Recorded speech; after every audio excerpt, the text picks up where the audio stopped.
Okay, so that looks like we should be rolling any second now.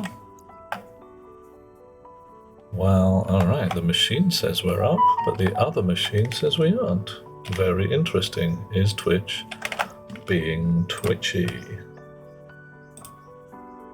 Let's refresh the page. Yeah, that's better. Just the technical difficulties song. Nothing special look there. Who's first? Monsieur Nargodian piles straight in with the first. Hello, dear chum. How you doing? Out of bed, and I am thirsty. It's always the way. You need a drink of water. Oof. Okay. So, what have we got written? Build mining rocket. Done that. Configure. Done that. Mine in space. I have a feeling I am almost ready to do that. I've got to go and check how much fuel there is in that rocket and possibly rebuild the fueling system a smidge. Because I think, right, that the fueling system is, and I quote, too drecking slow. Oop, missed. Try again. Some of that. Alrighty. Annika the 7th. Oh my. You're glad to be done with job searching for the day. How's your success rate looking, Monsieur Nargodian? Any people being delightful and saying, of course we will employ you, dear chap? Alright, down into the earth below. Alright, I still haven't put the floor down in here because I still haven't put the lights up. Because I'm going to need to put some lights up. Okay. Oh, hey, Cascade. Nice no, nobody yet. Hey, Cascade, how you doing? All right. So, we've got 2 rockets. An orangey one and a grey one. That one, I've disconnected the umbilicals, so it's not fueling. This one, the umbilicals are fueling. I'm gonna move that display up a little, and possibly this switch down a little, so that we've got, like, rocket 1 here, survey rocket, rocket 2 there, and the computer mabob in the middle, sort of. Yeah, you sort of in the corner. Go on, off you go. Yeah, I think that's a better idea. Have I run into a bug where your plants are thriving, you save, come back, and you load up the sun at 800% stress? I have not so far. I have come back after a load and found that my plants are all dead, which might be the same bug. Why not an important button? John, I was reserving the important button for launch. All this does right now is disconnects and reconnects the umbilicals down there. So that's a separate function. I could solidly put a button there as well for launching. Oof, 3000% stress. That's a heck of a lot of stress. So yeah, I could put an important button. I'm also pondering putting a couple of important buttons up on the surface. So they press the button and there's a whole bunch. I want a launch sequence. I want it to go 5, 4, 3, 2, 1. I really do. But I'm going to need a speaker somewhere, and I'm going to need a chip controlling the launch sequence. Right now, this lever, I believe I can write to a lever from an external chip, so I can have a launch control chip that checks various things before allowing a launch. Let's just make sure. Lever. Boop. Yeah, in theory I can write to the open and close on the lever. So that might be a fire laugh. Use a speaker for the countdown, damn straight. But I've got to do that downstairs, like where there's air, because if I do it on the surface, it just won't work. Oof. John got rice seeds back you thought you'd murdered long ago. Oh, the seeds tend to survive a long way. Right, so Rising Dawn has in the rocket fuel tank hectons of fuel. Flight of Cranes, rocket fuel tank, not quite so many hectons, but it is climbing, so that can wait. Alrighty. Sure. What do I want? I want a console to go there. I want another console to go there, so that one can come up there.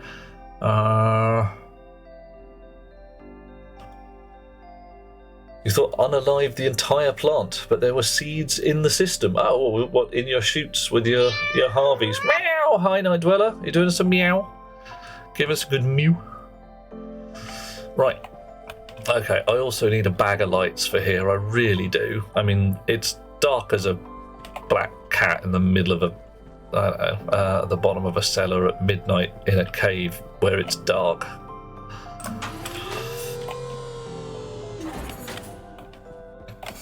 So what do you reckon? Do I graph the fuel? Is there any point?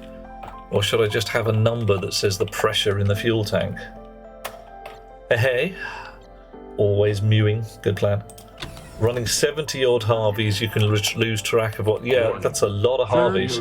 Third place? What the heck were you thinking? Oh, I don't know. What was I thinking? I'm kidding. Third place is pretty damn cool. Hey, Warscar. Lovely to see you, dear chum.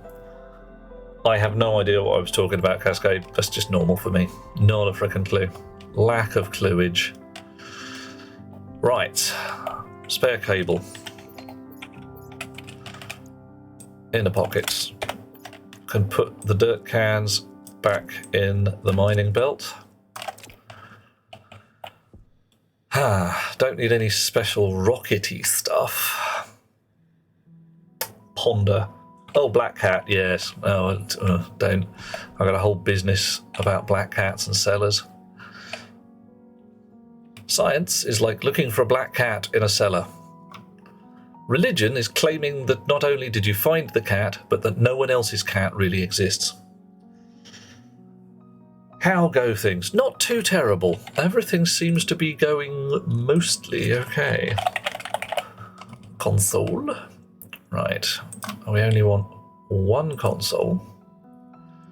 And a graphing chip or a pressure atmosphere analyzer. What have we got? Circuit. Not that.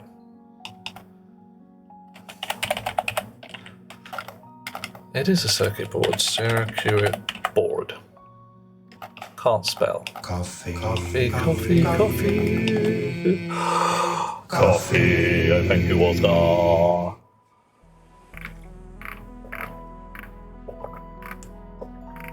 Oh. Yep, clearly I needed that.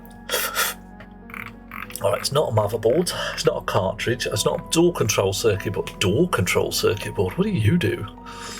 Weird. I see. Logic medical analyzer cartridge. Oh, lovely. Mode control, network cartridge, power control circuit board. Nope. Ship display. Ship display? How queer. I think that must be ancient history. Solar control. Right. Aye.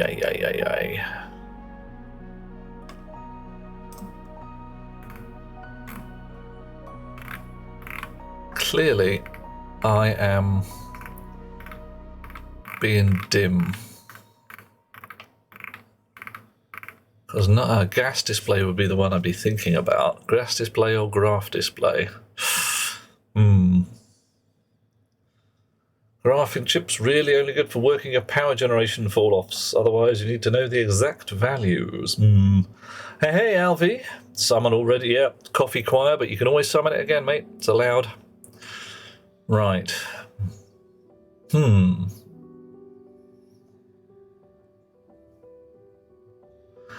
To be honest, I think the gas display is probably where it's at. And I think I want two of those.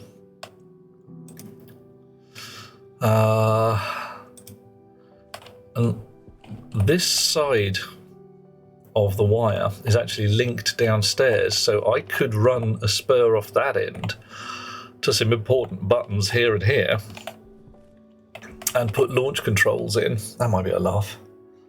Any plans to set up printer resource distribution and a restock system? Yeah, I've pondered it, Warscar. I should be able to do so. I've got all the gubbins to do it.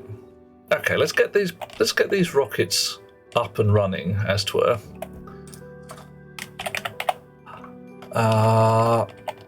And then we'll think about that. 2 of those as well. We're going to need some gold, aren't we? Because, yeah, this running back and forth like an idiot is not great. Right. So we'd have the big chute system down here and the distribution chips. And where's that going to go? Possibly underground at this point to get past all of this lot. Great news, says Nargodian. Turns out you're not caffeine intolerant. That is actually good news. Is something else causing you trouble? Or is it just, you know, sheer volume of caffeine intake? Sugar. Yeah, well, hell, the whole diabetic concept is a thing, isn't it? Right. Okay, you go and do your thing. Currently using mechanical flip-flops for the time being. Ooh. Coffee.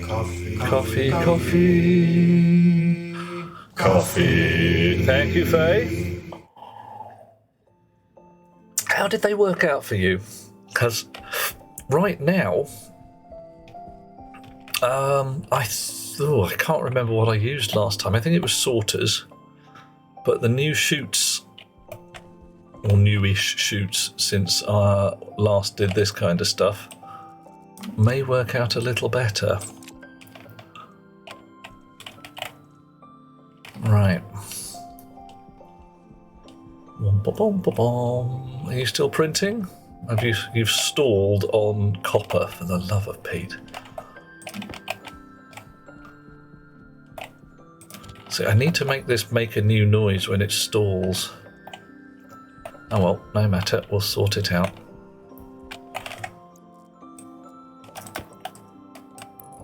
Chonk. And... oh, iron sheet. Pick the wrong bloody ones out of the boxes. Single spine, branch to each printer. Yep, absolutely. That's the way I would be doing it and all. So I got no steel sheets in here. Icky. Need some glass sheets. Boop boop. That means that's done. Ah, steel sheets are in the wrong box. You're in the wrong box. Grr. Okay, yeah. So we have similar concept at my end, Warscar. There'd be a long single layer of chutes going through to a spine or whatever you want to call it. Something up here, probably a U shape of business underground with vertical spurs off to each printer. Right, gas display, switches. Lovely. And something to branch to each one.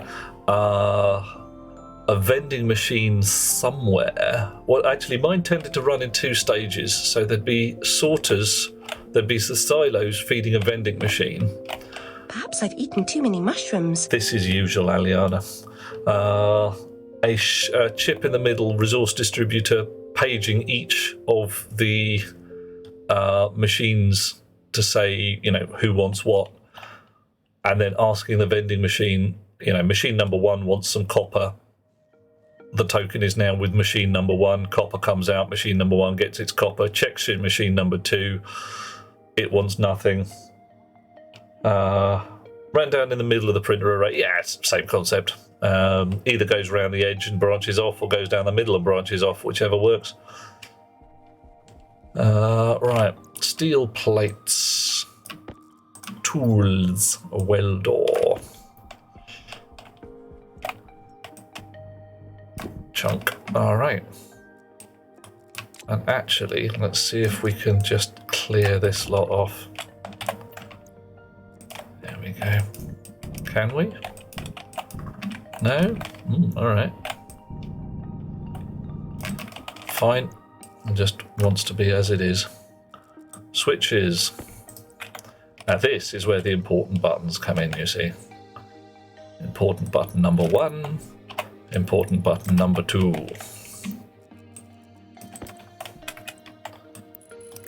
Do you have data on you? Yeah, of course you've got data on you. Fine.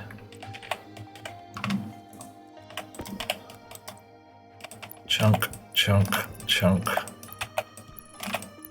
Chunk, chunk, chunk. Right, and on the back of this, I'm probably going to put launch control chips that read the launch button, which is what these guys are, and do things like checking the umbilical switch downstairs and ting. So one of you needs to be sprayed orange. Right. Deeper underground. Yeah, could happen. Around down, yeah. Would I use digital flips? Don't know. Possibly.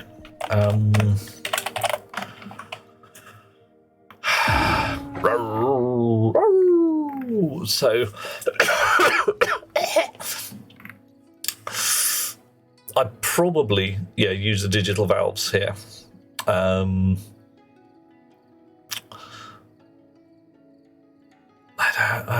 have a look. Oh, blimey. Stop the flow of materials when set to closed. When set to open, will act like a straight chute. Yeah.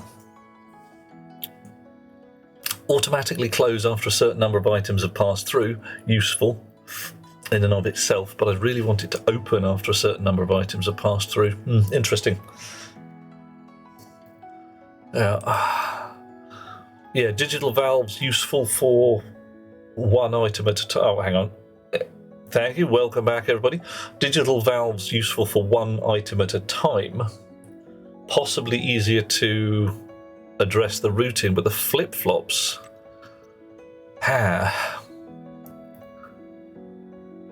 See, this one could be useful because I could either set it to, left or right. We've got mode 0, mode 1. I probably wouldn't need to change anything. If I could literally say go left, go right, go left, go right. Because all I would need is I'm about to request something from the vending machine and I want it to go to this machine. So then I could either put a chip in front of each machine to say I'm number 1, set my valve accordingly. Yeah, I'm actually, so far, Warscar, I have mostly sworn at the flip-flops, but that's because they're possibly a little too clever for their own good. Right, you can go in there. Ah, no wonder. Right. You are rubbish and should have already been destroyed, but whatever. I still haven't built that bloody grinder, have I? That'll be why. Coffee, coffee. Coffee. Thank you, Eliana. And as we normally do, or are remembering that we normally do, since I haven't done this since the dawn of time or something, we are going to do an airlock. We're going to do a roll call. When we do an airlock, we do a roll call. And we do an airlock. At the beginning, we have Annika the 7th, followed by Aliana Flynn and Alvi, a Night Dweller, John Nargodian, Bob, the Fae, Warscar, 19669, and Yeufas at the end. Yeufas? Interesting. Good name. Lovely to have you with us, and I managed it just before the airlock did. That's a fast airlock, this one, so I'm going to have to come in through a slower airlock when we've got more people. Oh dear. Poink! Wahoo! There we are. Now, I know a thing about these ear stuffs, so before I do anything else, I have to take the inner windows off, because otherwise I can't. Oh, victory! Yay! Take out Chinese and victory at the same time. It's a victorious Chinese. And I've just realised I didn't bring a bloody data disk with me. So reconfiguring these displays is gonna have to wait till I put them back in their boxes. Right, you Right there, you come with me. Alright, so how are we doing this? Switches first. Switch goes there, console goes there. Yes. Nice. Right, switch also has to come off the wall. Can I get at it? Can I, badges?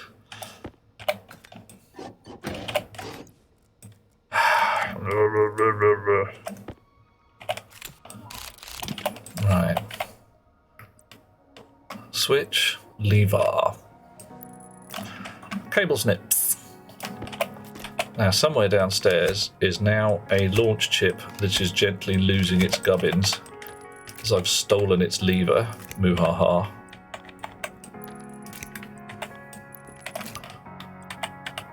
No, try again, try again, try again. More cable.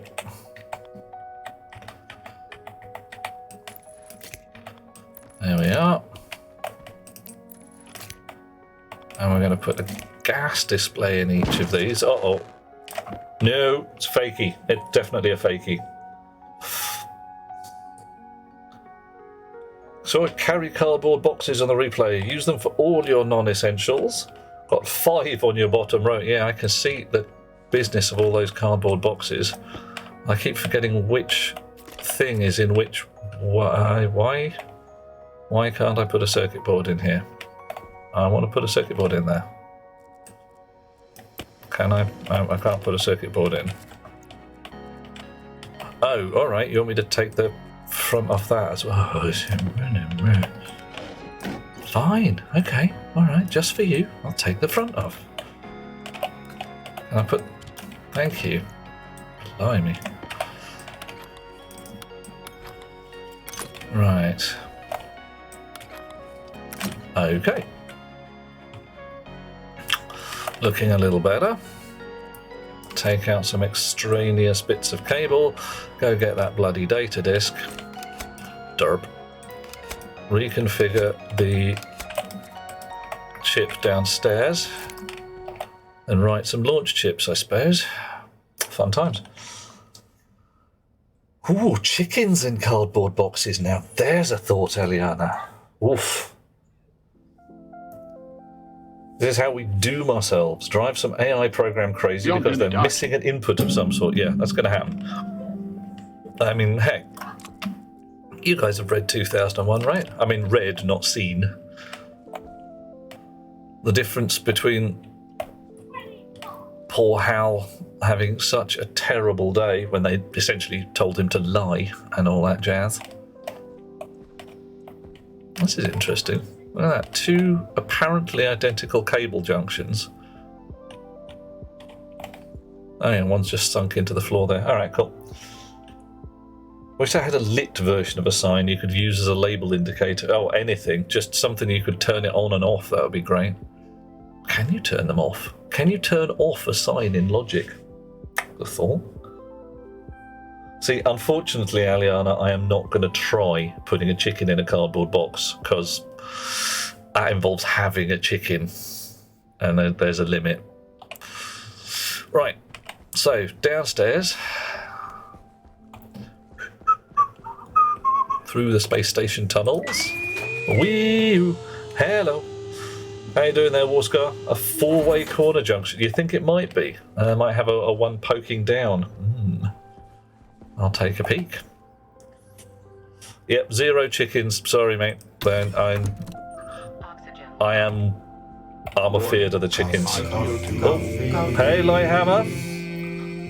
Coffee, thank you. Oh, spleen juice is going to be the next working fluid. Who said that? Rocketworks bunnies. I've got the fear now. Are they listening in on our chats? Cool if they are, but, you know, slightly disturbing. Hi, Rocketworks chums. What the heck with the spleen juice? Can't you just make me some damn coffee? Coffee? No, let's do spleen juice. Yeah. There we go. You're having a bad day. Switch you off. And what did we call it? Survey rocket umbilical I need to give lever. myself a good talking to. Damn straight you do, Alice. Do not want to watch the Harvey that collects the spleen juice. No, I really don't. Doesn't sound like a lot of fun at all. Right. I see housing, important buttons, lever. It's probably that because I didn't give it a name. Right. So, set to lever. That's set to mining rocket umbilical lever. I'm liking these little thingies here. You know, shunk like that. It's just, yeah, gone. Just hidden. Okay. So here's my rockets. Aren't they looking lovely? Are they not just a beauteous sight to behold?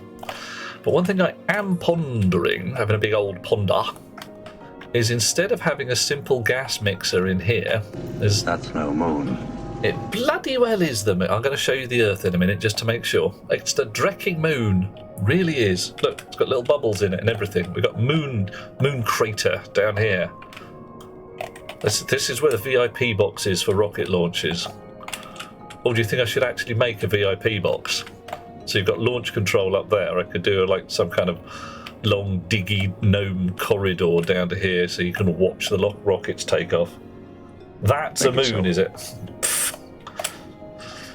Okay, so we've got a call of a possible VIP box. All right, we'll ponder it. All right, this is the mining rocket. Flight of cranes. That's my survey rocket, little stubby fellow, Mr. Chode. Air hoop. But I was pondering putting some volume pumps in there so I could fill my rockets faster. Yeah. Chonk. Right, what did I come up for? I came up for a data disk. You lot keep distracting me with things and the back end of dogs by the look of it. Why are you showing me the back end of a dog? Kind of concerning.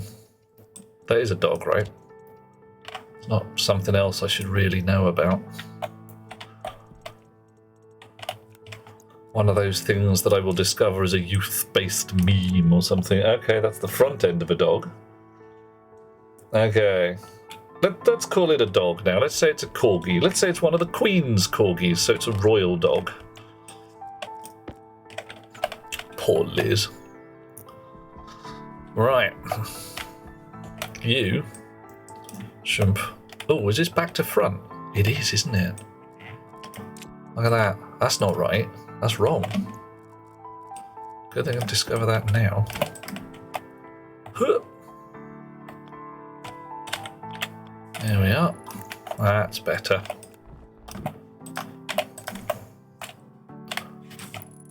There we go. All right. You can have the name. Survey rocket launch. Mining rocket launch. Launch. Derp. Okay.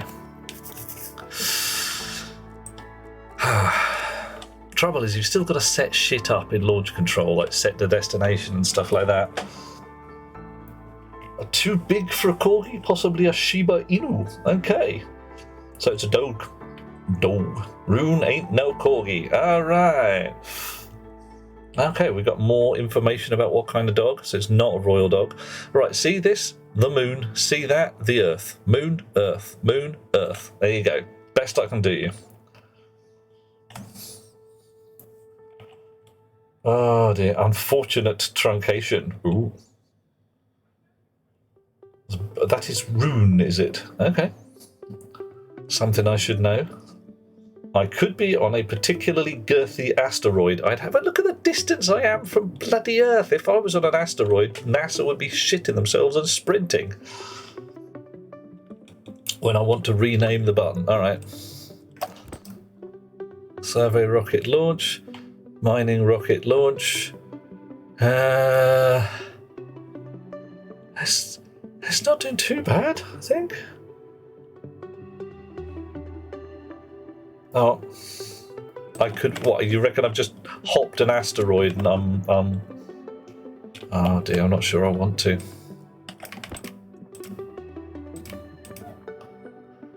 Oh, good grief. All right, yep. Important but. Yeah, I know a couple of important buts. Yep. Fine. Okay, what else do we need to do this thing? We probably need another frame there to mount some chips to.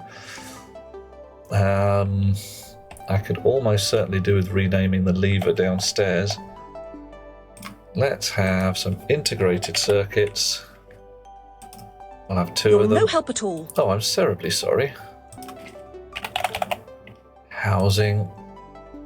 Pair of those. Oof. We could do a display for the 54321. Let's do that.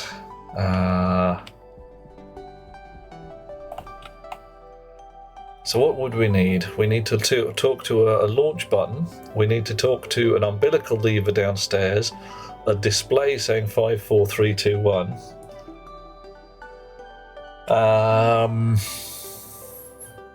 And the rocket engines itself. Okay.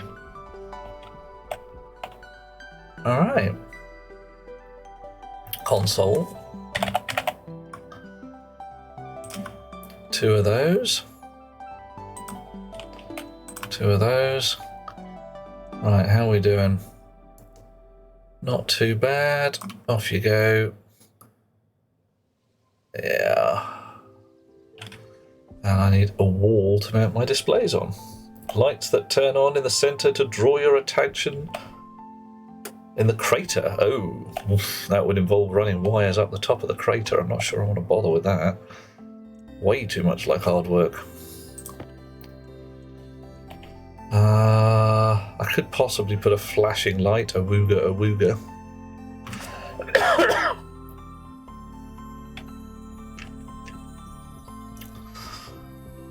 I could even put, I could put a word that suddenly escapes me.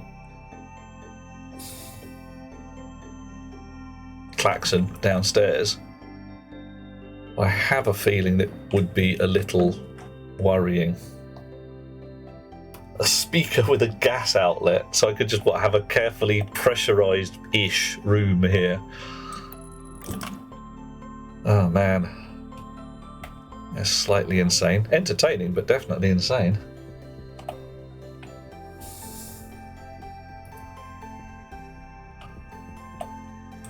Boop. Puffs a little bit of gas every time you want to make a sound. Yeah, I'll have to pipe some gas from somewhere. Oof. Too much like hard work. Then again, a heck of a lot of things are too much like hard work, I suppose. Okay, so we were pondering getting these important buttons up. I'm going to take that wall out afterwards so we've got a nice view of the crater. Then considering the nature of an auto refill system for the machines here, and I've written software for it in the past. I can probably just pull up and reuse, probably. Might need a little tweaking for the new way boop, boop, that things work. Ooh, so I want a power spine up the middle there, or I send it around the edge and run data. Yeah, that's how we do it. Right, you go there, you go there. You two come up here. And you just sit like that. I don't see any reason not to. Okay. Wiring.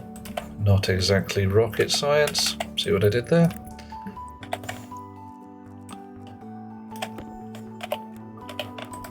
I mean, heck, if I felt like it. Oh, that's the power side. Pity. Why would you... well, whatever. Fine. This has all got to be connected together in some kind of loopy-loop shit. Can't have just nice straight lines. Not that I could anyway, but hey.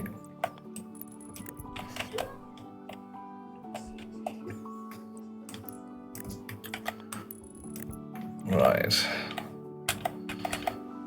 Chunk and yeah, come on. There, chunk. Right. Thinking about it, I'm just going to run this down the centre as well. That'll be nicer. And then this side, it's not lopsided, it's all symmetrical. Isn't that nice?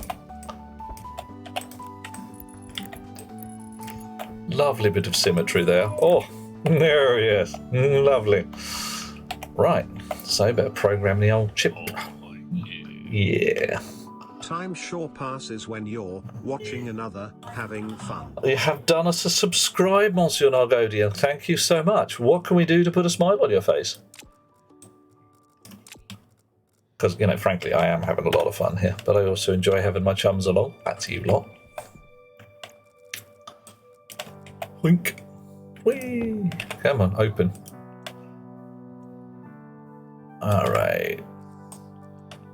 Wink. Edit. So, we have alias launch button. D1 launch button. Make it D0. Alias launch launch display. D1 alias umbilical lever. D2 alias rocket engine. D3 alias rocket chip, let's call it that. D4. And is there anything else we need to attach? Can't think of anything right yet. A science with a new distribution system. Yeah, I'm certainly considering it, because I like my old distribution system. Silos to a vending machine to the machines, because I can build it in stages and verify each piece at once, and it's nice and simple per bit. So essentially, there's a thing that stocks the vending machine and talks to the silos, and there's a thing that stocks the manufacturing devices that talks to the vending machine. All relatively simple bits of kit. I think I'll probably stick to the same methodology, because I'm not quite sure what would be better, but I might try something different with the digital flip-flops and all that kind of jazz. So I'm fairly sure I had sorters and stackers and shit before. Yeah. Okay, so what do we need to do? Start.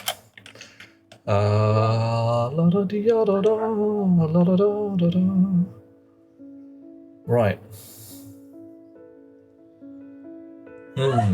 So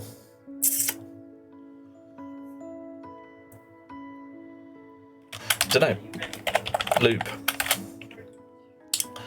I want to find out whether my rocket engine is already firing, and if it is, I want to shut down all of my shizzle. Actually, there's one thing I want to do. No, I don't actually. Already flying. Load into R0 whether the rocket engine is on.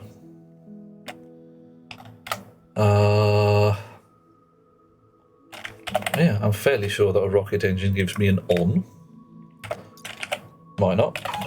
Engine. Pumped gas engine, that's my rocket engine. And I have an on. That's handy.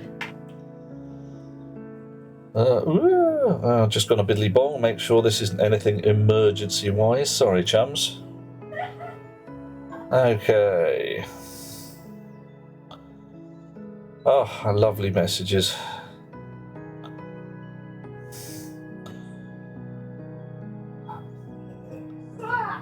Wow. Give the doggo, Gordon, it says, doggo, a fuss from me.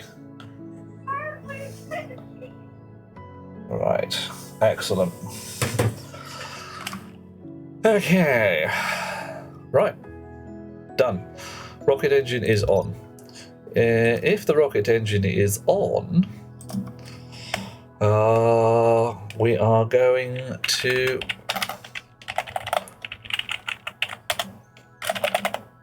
yield. Can't spell yield.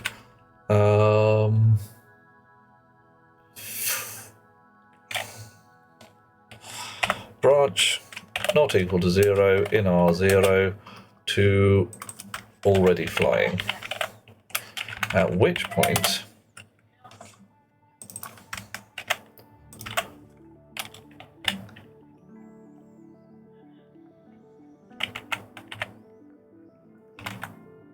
we're just going to sit here. That's what we're going to do.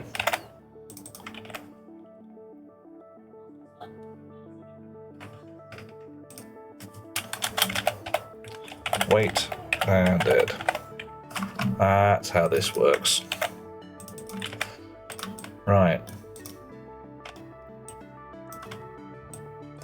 Okay, we're going to have two separate loops.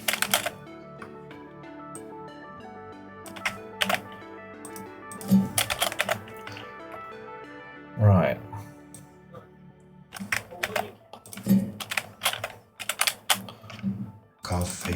Wait, take off. Coffee, thank you. Oof, thank you very much, Warscar. The problem is the gas sensor would be attached to something on the walls and floor and wouldn't fly with the rocket. So this information will come down through the transmitter. Whether the rocket engine is on or off will still be coming back whether it's flying. So here we're waiting to take off. If the rocket engine is on, we go to already flying, and we do things like set, launch button, open, false, set, launch button, lunch button, yummy, locked, lock, true, set, launch display. And what could I put the launch display? I could show things like how much fuel it's got or something like that. How would that be? It'd be pretty cool, actually. It would be pretty cool. All right. A third button that delivers a baked potato and can be my lunch button. I'm tempted to do that. I can do that indoors.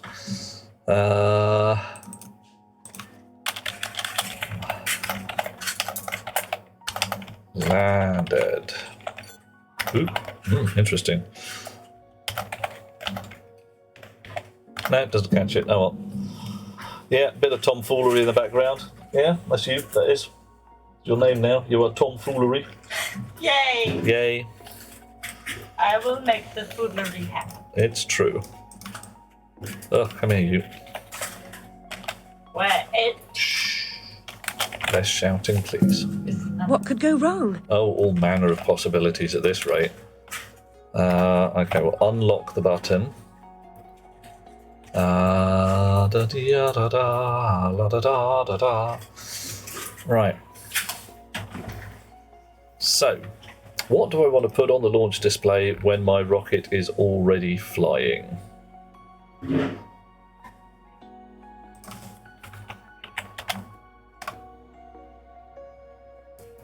And this is actually nonsense.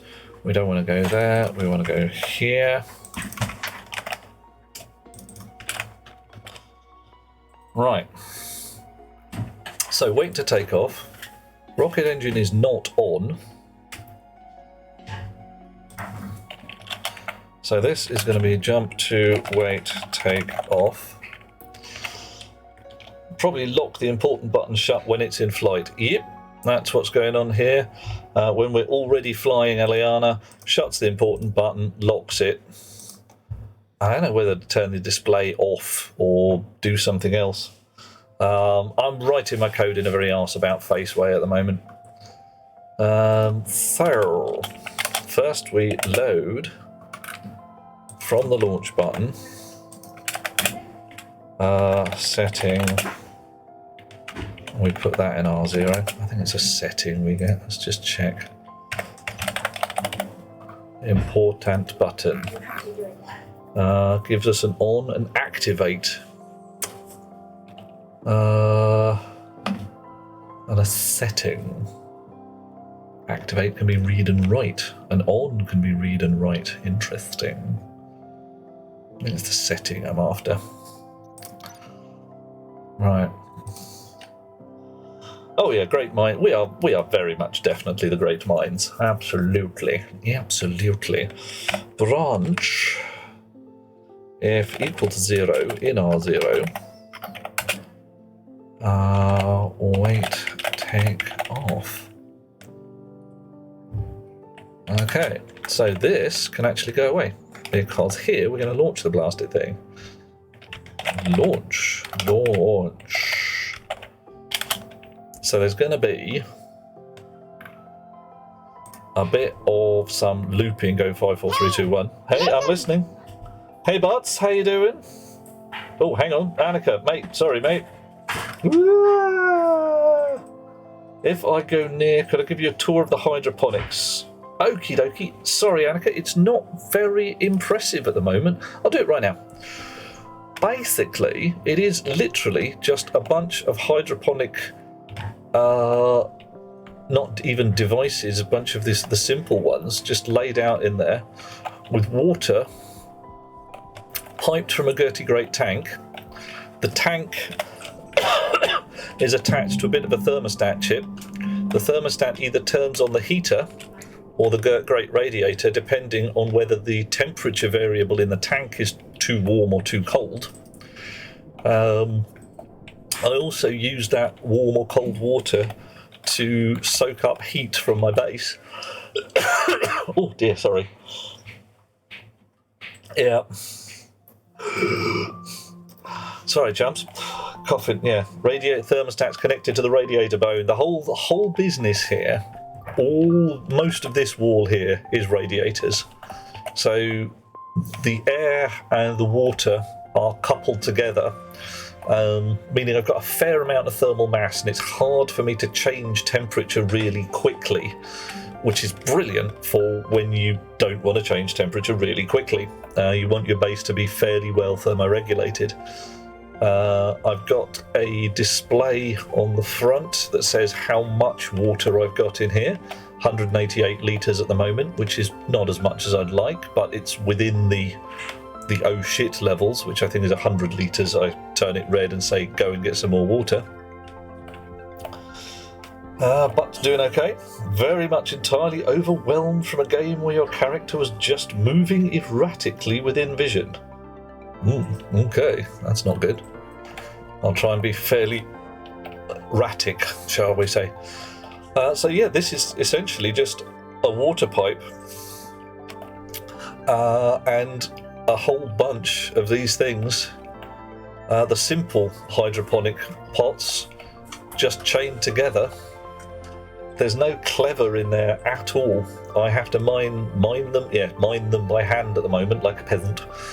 There's a basement downstairs, 2 levels down, with same again, but with mushrooms in it. The mushrooms eat eat oxygen, kick out carbon dioxide. The plants here eat carbon dioxide, kick out oxygen. There's a rig over here to make sure that if any of the carbon dioxide, nitrogen or oxygen levels in the base gets too low, it pumps in a little extra, just keep the atmosphere relatively sensible. That's about it. Not particularly set right. Atmosphere regulation. Right, are you trying to run a pure oxygen atmosphere, Annika, like oxygen and CO2? Oh, sorry mate. Sorry, Butts. Go in bed, lay down. I'm running around like a nutter at the moment. I can chill a little bit. Plants barely use water, to be honest. 70 odd, it never really cuts into your supply. Yeah. Yeah, you're necking half a litre of the stuff every so often. Right. Okay, let's get this lot back to the thing. Go lie down, butts. I'll catch up with you in a little while. Sounds like a fine plan, having a wee snooze. Sorry, that lump there was offending me. Right, back to plot. So when we do a launch, we would like the umbilical lever, set umbilical lever, open, false. Set umbilical lever, lock, true. I have the skill. Alright, I'll either once we get it, we don't. we'll unlock that at the top beginning as well. 79% CO. Ooh, blimey. Okay, Annika, that is a hecton of CO2 for your plants. I mean, that's a hecton of CO2. And 100% fatal for humans, but whatever. Yeah, it's within parameters for the plants, I'm sure, but whoa, dude. Yeah, plant scanner, definitely. Check your temperatures as well. Oh, hello. Let's see if I can read that right. Iltisine, you're going to have to tell us how to pronounce that, dear chum.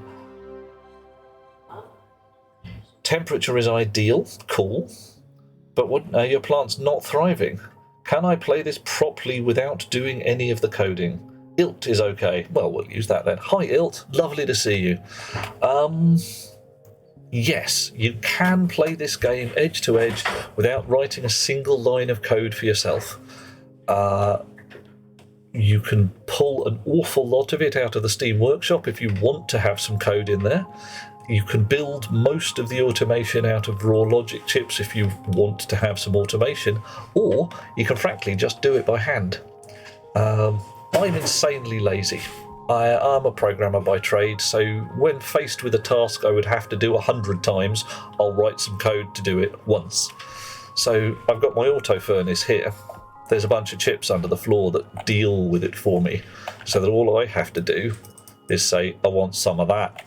Hit the button, it sets up the furnace just right for me to do it, and I just feed it what I've been told to. I've got automation on here that says, I'll select one of those, hit the button, and it'll print me however many I ask for, and then stop. Or I could just sit here and wait and say, it's printed 6 of them. We're done. Eeny, meeny, miny, mo. It continues to say they are thriving whilst they are taking damage. Oh. So thing to check, yeah. Temperature, gas mix, water supply. If they run out of water, that's not so great. Or light stress. If you've got lights on all the time, that won't do the thing. No worries, Ill. Where are you from, dear chum? What part of the internet has sent you on to look over our shoulders at this point? A point that Warscar likes to make. 7-ish logic chips to run a dual-axis solar or one IC chip. Yeah. It's a lot easier to do in software than it is in hardware. And Annika, Aliana's right. Plant analyzer cartridge, definitely handy. Right, which planet are you on, Annika?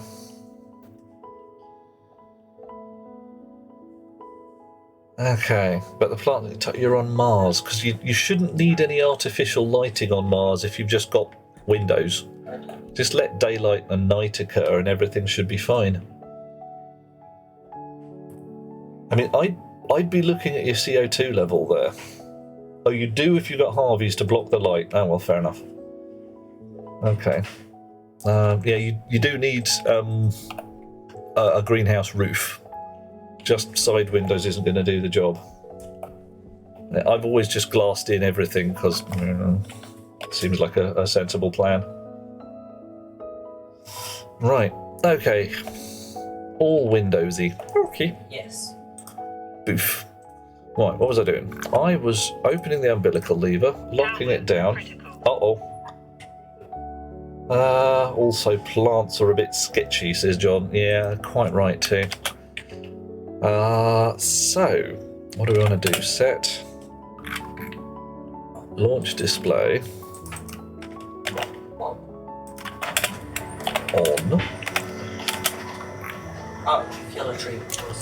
Now, what are we doing? We want a 5, 4, 3, 2, 1, or do we want to count down 10, or do we want to count down 5? What do people reckon? Are we going 10 and 9? Or are we just going 5, 4, Thunderbird style?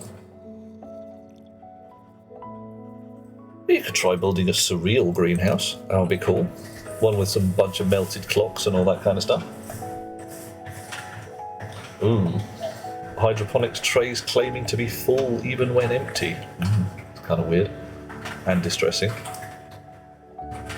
Because if we're doing 5s, there's really no point writing a loop. I might as well just do it hard-coded. If we're doing 10, then the loop is probably more efficient. You can't turn the vegetables into seeds, but many vegetables you can just plant straight. Like you can stick a tomato in the hydroponics and it will grow. You don't have to have a tomato seed. Okay. Let's just do 5. Set. Launch display. Setting. 10, 9, 8. You want 10, 9, 8, 6? Really? Not 7, but 6. Plant pretty much any raw plant. Yeah. I don't want to do that. That's harsh. Idea about a single digit simplicity segment counting from 5. Okay. Obscure Spaceballs ref. Oh, God. Oh, Mel Brooks. A guy who writes comedies which are insanely funny, if you're Mel Brooks. A single simplicity segment. Oh, right. Yeah, if we're trying to fake up a 7-segment display, we tried that for the basketball stuff, and it was actually really hard. It turned out to require a significant amount of shenanigans. I'm going to go with this for now. I'll set up a 7-segment later on if we want to really try for it.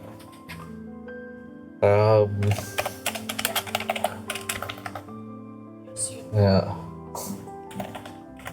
Sleep. What am I going to... This is going to take 10 lines. Can I do it in less than 10 lines? I really can, can't I? Move into R0, 5. R0, countdown, sleep 1, sub R0, R0, 1, branch, if greater than or equal to 0, R0, countdown. Right, so the umbilical lever has been shut, the launch display is switched on. And at the back end of that, set rocket engine on to true.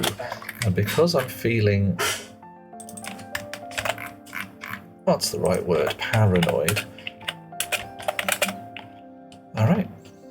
Okay. Sure. What happens here? We hit the top. We consider ourselves as landed.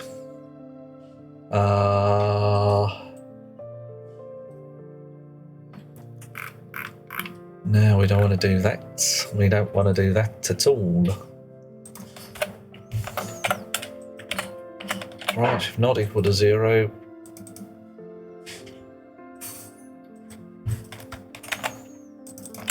Wait, landed, and then we will pull this down to here.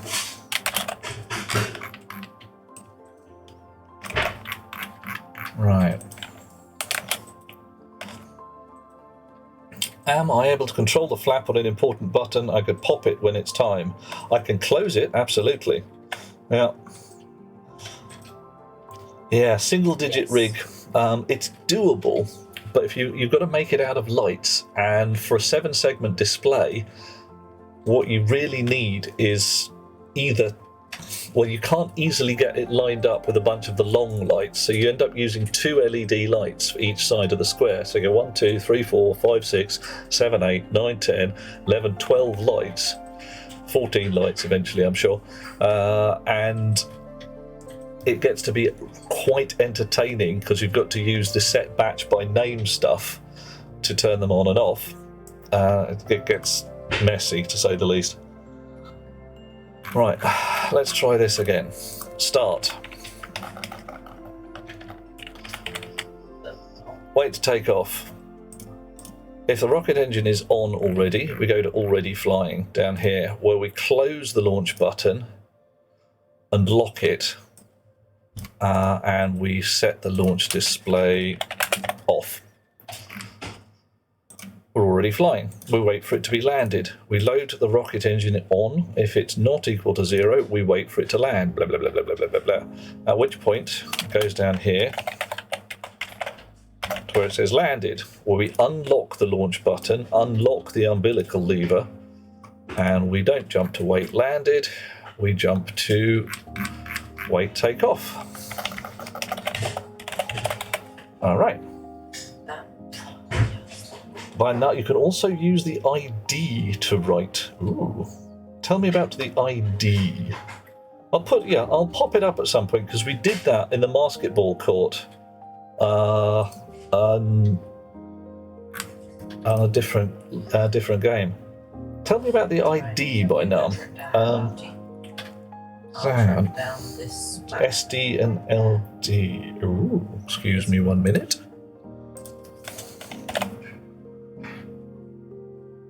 Load device logic type to register by direct ID reference.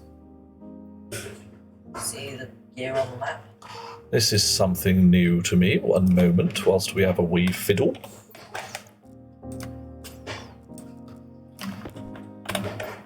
La da da da da, the configuration HNR.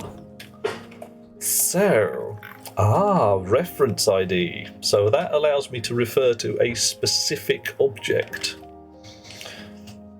So if I pull in sneaky numbers to say this particular switch and this particular switch, 272465 and 272458. Interesting. If I had a database of my objects for some reason. Hash ID. Oh, yes. Okay. Yeah. Well, that's what we were doing. Because you've got the... what did it say? Ponk. Device logic type. Top one on the screen. Hang on a second. Top one on the screen. What, prefab hash? I'm confused as to what we're talking about by now. Because I can... Yeah, the string. Reference ID. Oh, okay.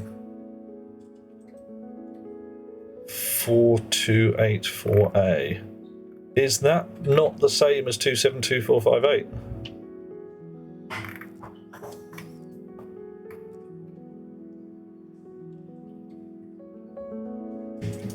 Let's pop up the old calculator, shall we? I think I've got a feeling in my bones. Calculator. And if I switch it to programmer type and I feed it in decimal 272465 and I change that into hex, I do indeed get 42851. Da, da, da. Yep. Hash ID that works similarly like a memory address on a computer. Yep, same beast. Decimal and hex for some reason. I don't know why.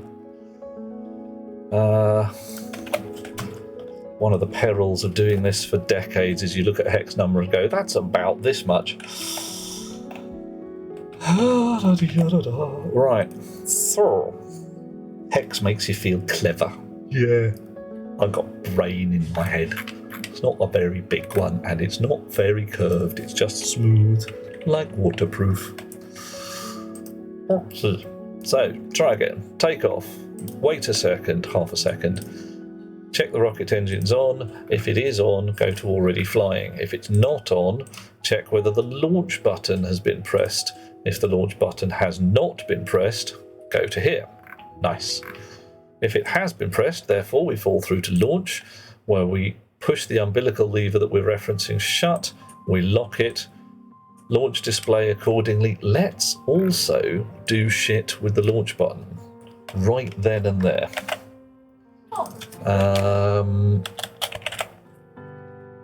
Close the launch button and lock it. We're actually doing this twice after launch, but this is when we pick up with the already flying at the beginning. Because, you know, this could happen at any point. Somebody downstairs might launch the rocket, so we need to be protecting that we're always checking the bloody thing. If you're reading binary files and you get some hex, you get upset.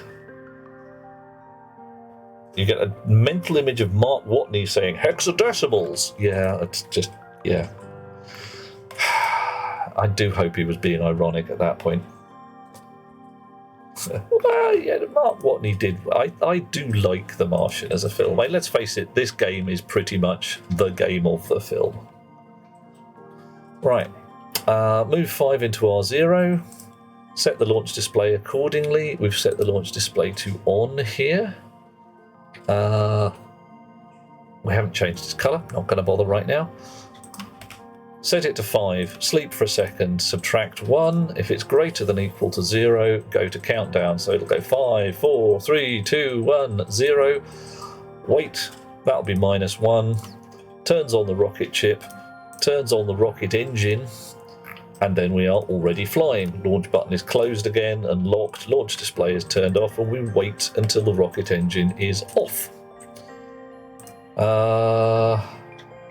Now that might not work, because if we've gone to somewhere... damn, this doesn't work. If we've arrived in Mars orbit, we're going to turn the rocket engine off. We need to find a way of... Oh, hello. Someone's balking at us. It's Livy! Hey, how you doing? Oh, Warscar is noticing that GPU temps were 6 to 8 degrees hotter than usual. Ooh. Took apart, cleaned heatsink, replaced crusty stock thermal paste with fresh and new. Temps and cooling rate 3 degrees cooler than original good temperatures. Ooh. So shitty thermal paste there, really. Wow. Oh, yeah, if I wanted to signal Earth from the moon, frankly, a mirror. I could just shine a reasonably sized mirror at Earth, and some bugger's going to notice flishy flashy.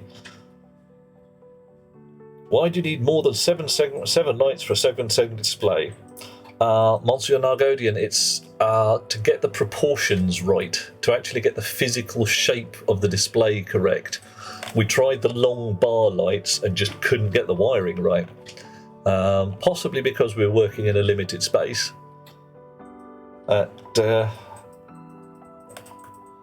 We needed to use 2 sets of LED lights on each side of our square.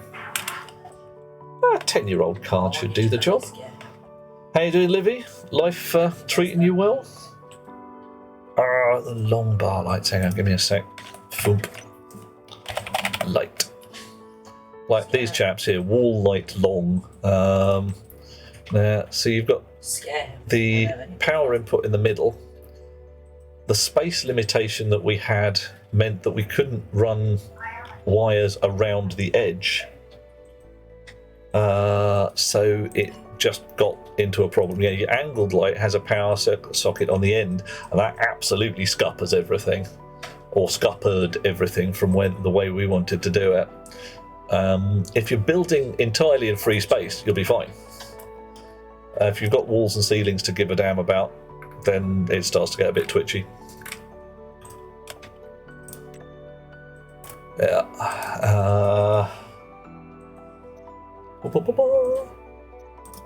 Yeah, try it, but you're going to have to run your circuitry around the outside which means that it starts to get a bit bigger than ideal. Right. So how do I tell whether my rocket is in its socket? Whether my rocket in a socket? I'm not entirely sure I can. That's interesting. No, let the chaos attack. That's quite interesting. However, let's pop this in, give it a second, and just not treat it poorly for the moment. Rocket in my pocket, or am I just pleased to see you? Yeah, I understand that one.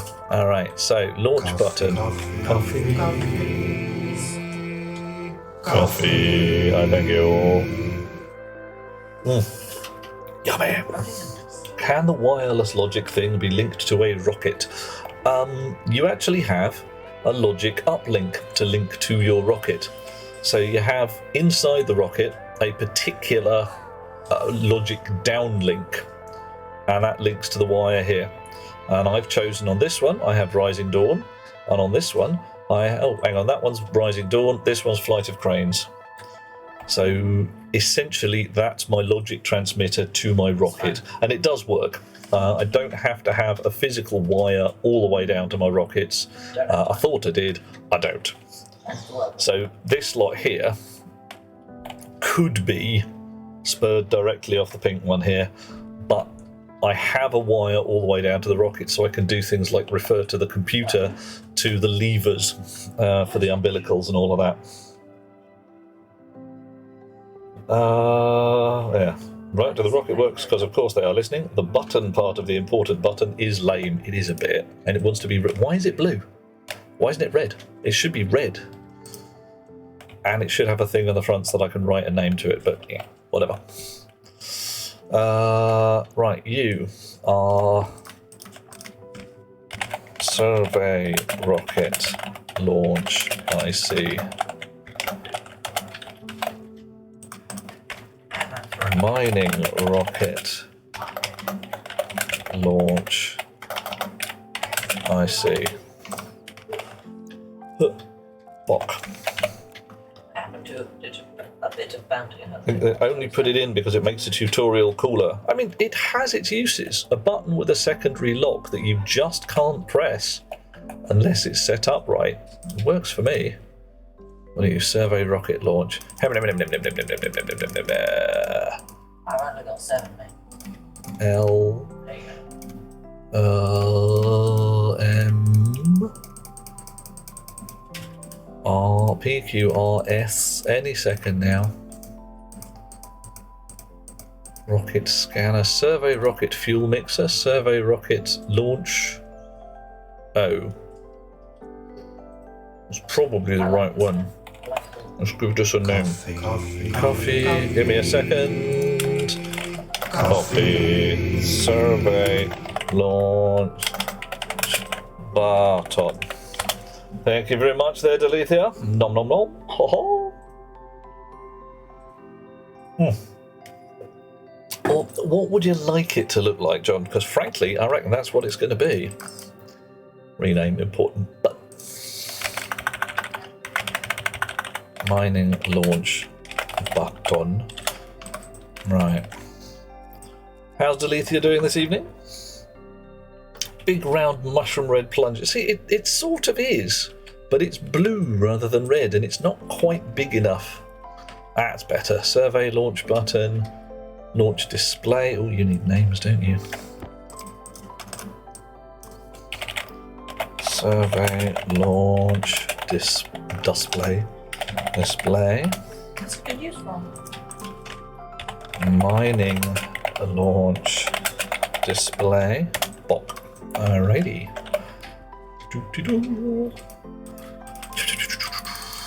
I really wish there was some kind of search gubbins in this. Just anything that could narrow it down rather than click, click, click, click, click, click, click, click.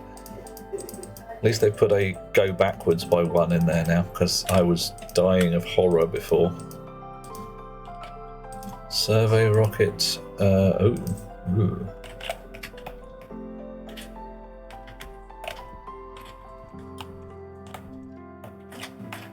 That's all linked together there. There, rocket. Launch display. That's it. Ah, I renamed everything. So, of course, it now isn't in alphabetical order until I do that. Ah! Drop my screwdriver on the floor. How about you? Right, better. Oof, you're existing this evening. Good start. And the old Descartesian concept there. You think, therefore you am. The ability to write a different colour value. It's alphabetical, Aliana, except when you have written, you've built all the hardware, then you rename something, and that thing retains its position in the list where its old alphabetical value was. So then you rebuild the circuit, i.e. clip a piece of wire and put it back in again, and it resorts everything back into alphabetical order.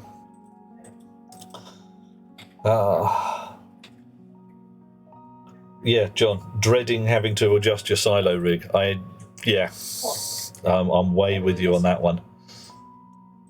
All right, so launch display. What do I call this? Survey launch display. Scamper through the letters.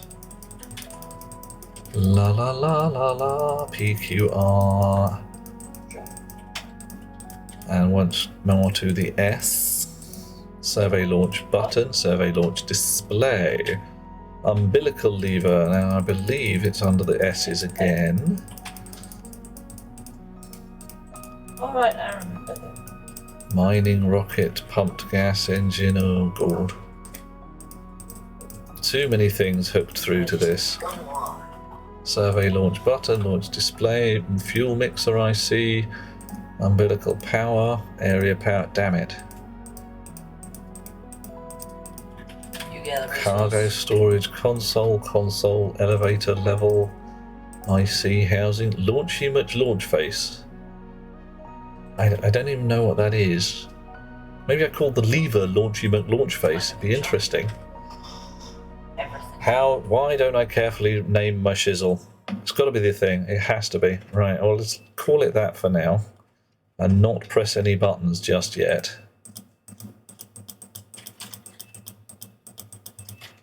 Oh. Right. Fun times here. Mining rocket engine. So I have a feeling that the survey rocket engine doesn't have, it's just called pumped gas engine. There we go. Rocket chip. Maybe I didn't even give that one a name. Wow. IC housing. Could be anything. A whole bunch for upgrading my systems. Right, I do need to go and check out some of the stuff in my older rocket.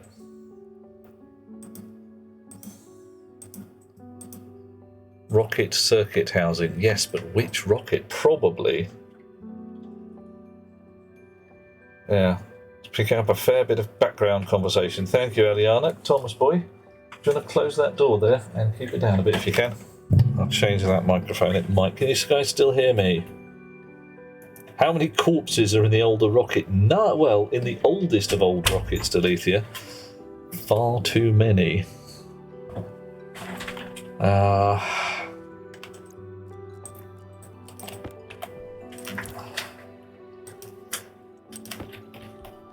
Right, we're not going to actually fire the mining rocket just yet because I'm fairly sure it doesn't have enough fuel. Right. So, mining launch button, so much easier. So I think I named everything much more carefully for the new rocket. Mining launch display.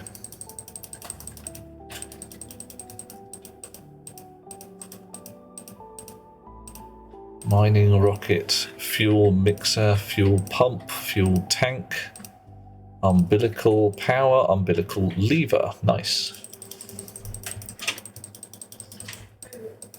Right, LM mining rocket. Engine. Hunger caution. Okay, right. IC housing, nothing there. Right. Mining rocket engine, mining rocket fuel mixer. Ooh. Mining rocket fuel mix IC. And mining rocket fuel mixer. That's not good. Confusion abounds. The skulls get their own rocket to the new place. Right now, I can't do a passenger rocket. It just doesn't. There isn't one as far as I can see.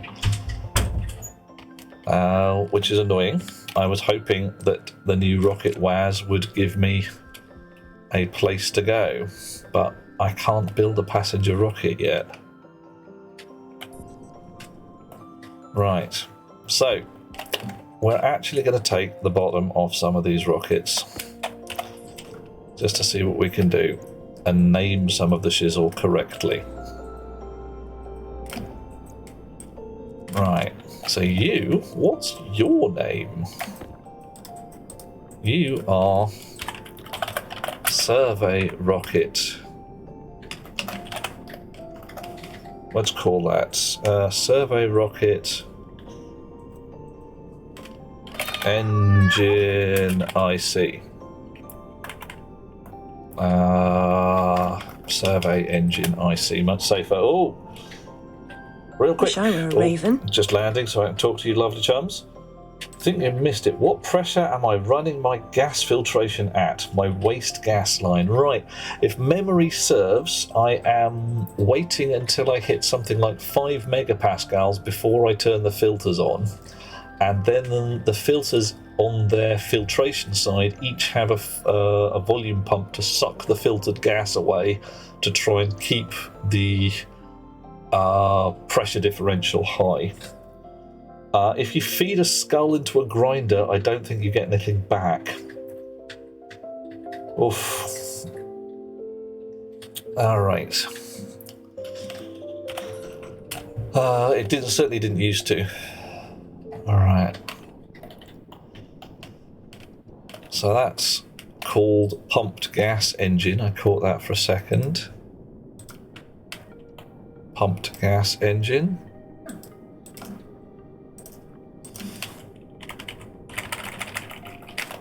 Survey rocket. Can't even spell today. Survey rocket engine. Alright. Gas capsule fuel tank, and this is the main fuel tank. Survey main fuel tank. And that'll do nicely. Now, I might want to read the survey avionics as well. If I can work out how to determine that it has landed from that. I'm not sure I can. I believe I had a good look at this a while ago. I just couldn't work out anything that was accessible from the logic to say it had landed properly. Right. Okay, make sure you guys have got sensible names. Mining rocket avionics, nice.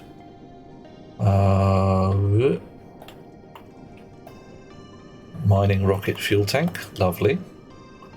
Mining rocket engine, even better. And where's my chip socket? Oh, I put my chip socket somewhere else in this one. Oh no. Right, angle grinder again. Ah yes, tucked it into a bit of spare space up here.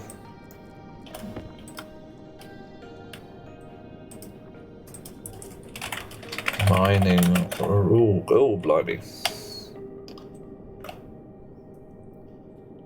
I can't even remember what I called the other one.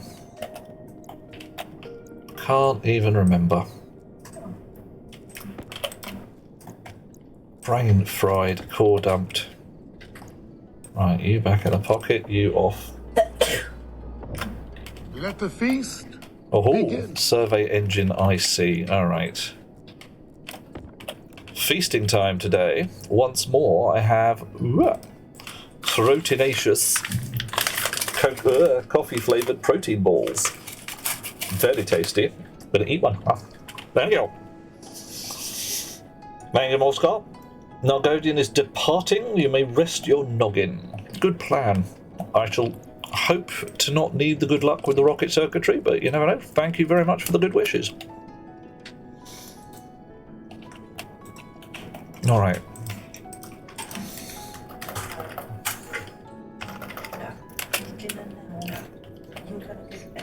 Mining engine. I see. All right. Even if it doesn't match, I'll know what it says. Well, plates to weld back on. Zark. Zark again. Drop down there. Oh, they are acceptably tasty. I'll see if I can hold them up to the camera again. There we go. They're probably a bit back to front. The Protein Ball Company. And these ones are coffee flavour. They are supposed to be a tasty snack, reasonably healthy. Reasonably healthy. Wow. Survey rocket fuel mixer. Oh, I see. All right. Well, it's not really the fuel mixer I see, is it? Get these names right. So let's call this Survey Rocket Survey Fuel Pressure IC and Mining Fuel Pressure IC. Okay, nice. Because that's what they do. Go indoors briefly. Can't be asked to wait. Shibba shibba shibba. Upstairs to launch control. And we'll see what the names of our objects are. Lever and mining rocket umbilical lever. Right. Survey rocket umbilical lever. Let's take the rocket out, because it's kind of a given at that point.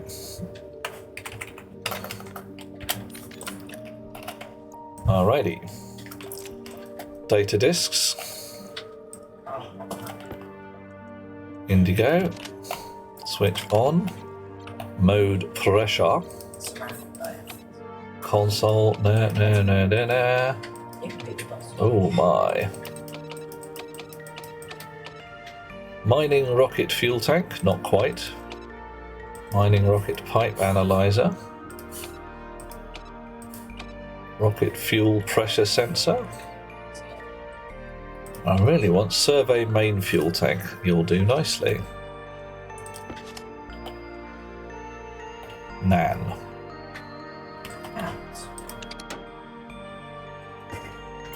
That's not good.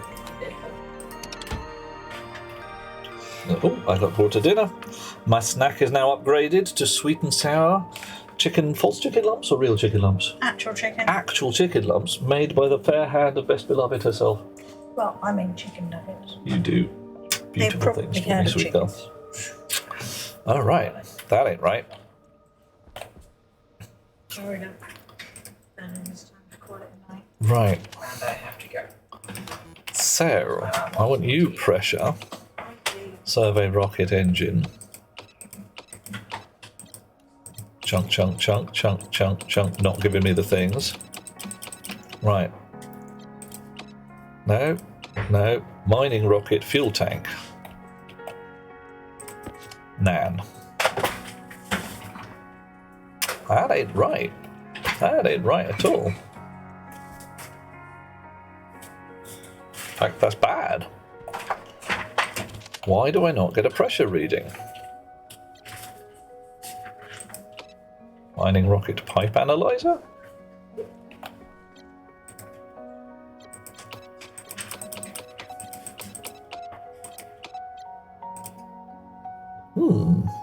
What are we surveying the tank for? How strongly does it agree with the temperatures of the fuel being stored inside it? Yeah, pretty much.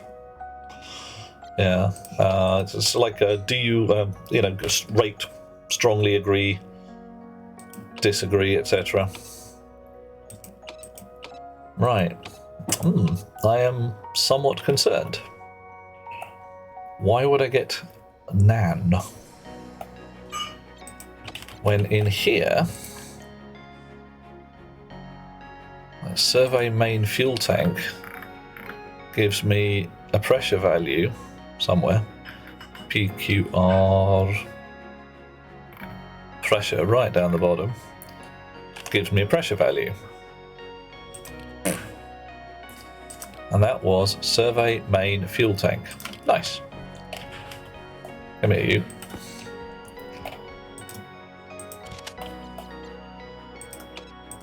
Oh my. Survey main fuel tank. Indeed, Warscar. Has the system fallen upon its face? I really don't know. I definitely have a confuse. I have a big old confuse. Alright, let's clip a piece of wire, just for the sheer heck of it. Put it back in again. Let the feast begin. Must I feast again? Oh no, the horror. Now I get to feast on sweet and sour things. Pineapple. Dinosaur bits. Ooh. Really amazingly hot.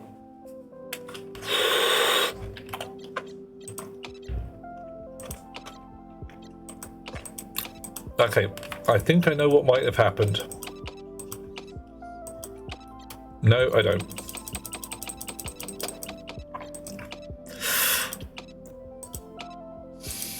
So yeah, I'm not seeing any of the survey stuff in here now. How about if I do that?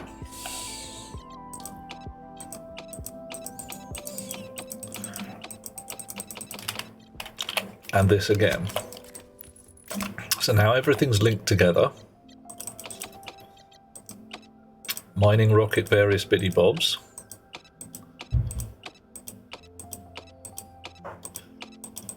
But it does not show me. Survey rocket launch I see is in there. Mining rocket fuel tank is in there. Mining rocket engine pipe analyzer. But the survey rocket stuff, it's not working. Hello? Hello! How are you, Tagar? And look at this. This one's doing its thing. Although it's still complaining. Why are you complaining?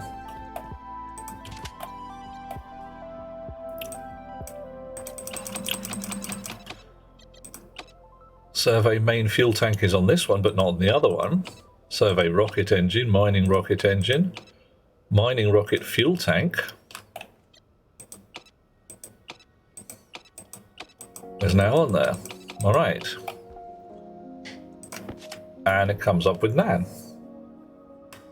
Howdy, howdy, Tagar. You managed to make steel. Nice. Okay. I have a confuse. My pressure display does not work.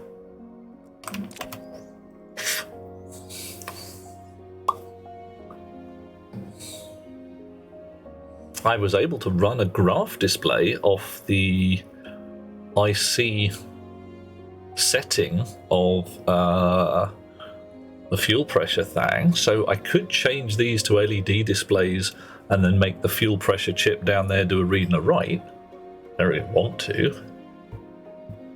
Much rather these just sorted their own gubbins out.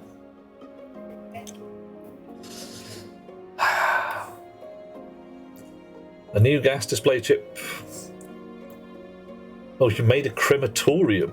Wow. Delethea Make is free, isn't it? I mean, I thought it was open source at least. Well, it depends on the version of Make, I suppose. How did you cremate yourself, Tagar? Or is this something we don't want to know?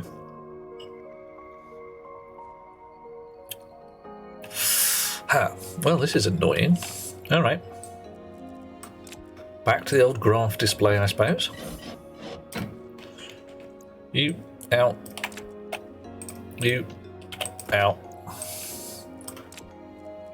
You in.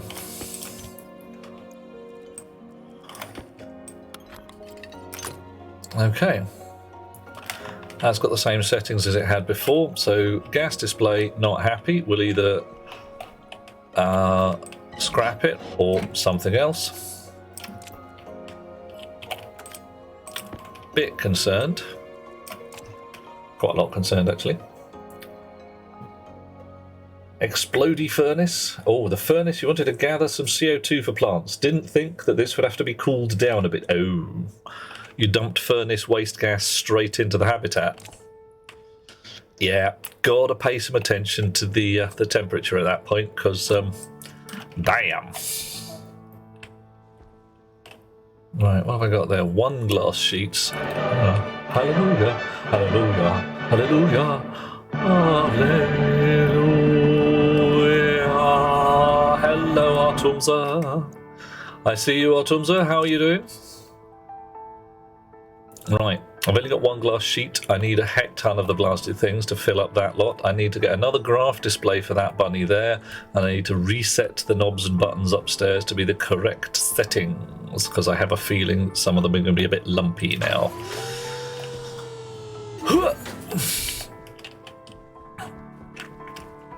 Lumpty-doo, out through the airlock. How are we feeling? Oh, we could do with a bit more water. Dormy is here as well. Hello, hello. If you use those consoles something else first, they need to be replaced to use the gas card. Unfortunately, I've taken them off the wall and put them back in again. The gas card was simply not seeing the value from the object I'd attached it to. I could make it point at the main fuel tank, and all I got out of it was nan, which was a problem. Oh dear. So what have you learned, Tagar? Radiators are your friend, all that jazz? 69% on my battery.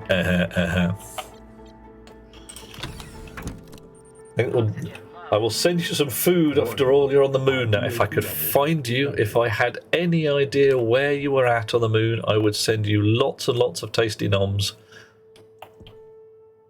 Glass sheets. I should have some glass sheets. There they are. Right, you go in a pocket. You two, what are you? Cartridge plant analyzer. You are extraneous gas displays, which I'm going to recycle. You're not a graph display, you're a network analyzer.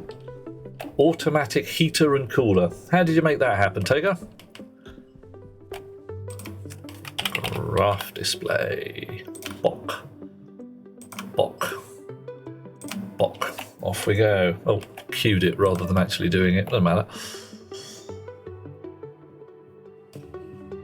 Yeah, I often had it that shit gets weird with the circuit boards for no sensible reason.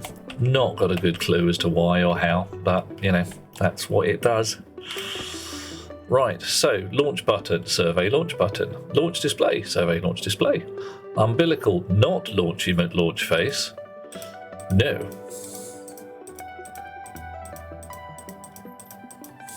Should be something down in the S's. Survey launch button, launch display, main fuel tank, avionics, rocket engine, umbilical, survey umbilical lever. Nice. Wall heaters and coolers and a bit of logic, memory readers and writers. Yeah. And you've got a big set of radiators outdoors with some fuel, some cooling gas in the pipes as well, Tagar. Bit of heat pumpy goodness. Survey engine IC. Alright, I think that one is ready to go live. Nice. Alright. Mining launch button, mining launch display, mining umbilical lever, mining rocket engine, and mining rocket. Oh no, oh no. Right. Mining fuel pressure IC, mining engine IC. That's the bunny. And what was this one? Survey engine I see. Lovely, lovely, lovely. Right. Bok, crunch. Now, not really. No radiators outside. Your wall coolers aren't going to do a heck of a lot of good if they're not linked to anything that will dump the heat somewhere.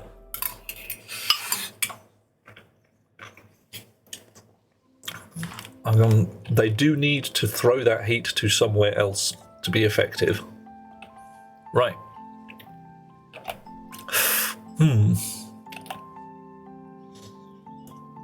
Yeah, hang on. If I pop up a wall cooler, bonk, dish. So what do you got? Connections down the bottom. Freezy boy wall cooler, complemented wall heater, wall cooler properly. You need to connect pipes to the wall cooler. Fill the connected pipe network with any type of gas, pollutant, or CO2. Gas's heat capacity and volume will determine how fast it reacts to temperature changes. So, pipe connection to the wall cooler, gas in the connected pipes, atmosphere in the surrounding environment, blah blah blah. Pressure, 10 megapascals. He says, making up a number off the top of his head. More than 1, less than 50. So pump a fair bit of refrigerant gas into there. It'll be fine so long as your cold end doesn't get ridiculously cold. Which planet are you on, Tagar?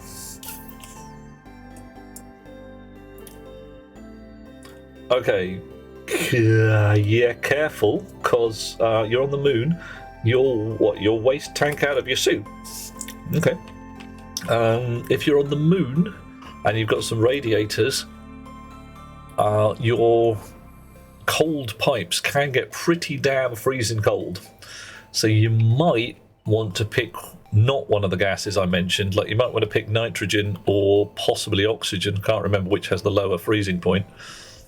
Let's have a look. It might even be volatiles. Where's a fuel there? So use Celsius. There we go. So volatiles start causing a problem at about minus 189 degrees. Oxygen. Tell us about oxygen. Oxygen starts causing a bit of a trouble about minus 209, 212. So oxygen is your best bet so far. Nitrogen,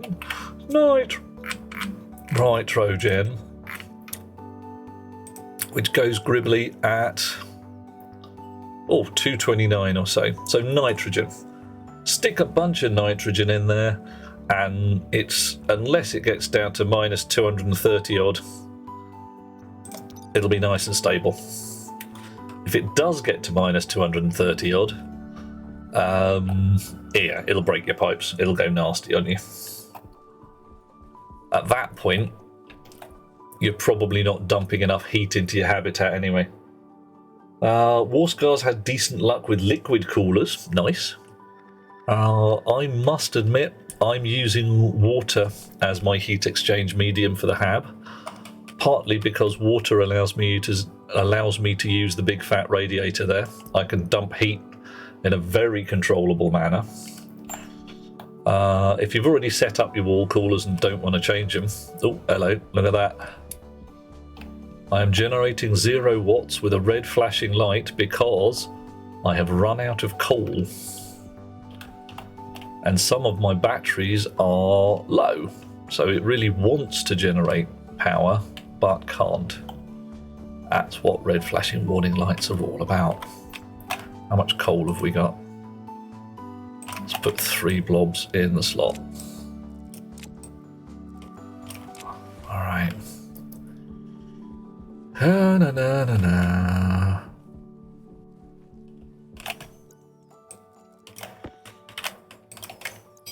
Okay.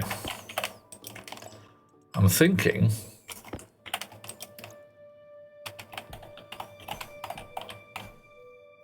alright. Oh, you've switched off. You don't actually want to generate any right now. You're just warning me I didn't have any coal. Cool. That's fair enough. What was I doing? I was building my launch buttons and all. Main tank critical. Oh dear. Wish I No, were it a isn't. raven. My waste tank's just fine, Aliani, you harshness, you. Do you want to be a raven? Why is a raven like a writing desk? Let's go through the indoors. I can't be going back and forth all this time. Wow. Why is a raven like a writing desk? It's a legit riddle, as asked by Alice. Let the feast Well, begin. more feasting. I'm going to have a bit of rice, a bit more pineapple. Yummy. Mmm.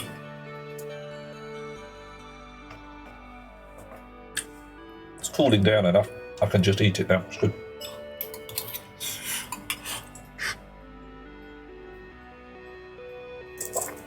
Still toasty one. Sorry, I'm not going to lift my dinner up into the camera until it's slightly less of an incredibly mounded up bowl of tasty food. Okay, produce a few notes, although they are very flat. Good call. That's not terrible. Not the classic answer, but it is a good one. Right. Annika wanted to see my hydroponics thing more closely. Hydroponics. Under the floor.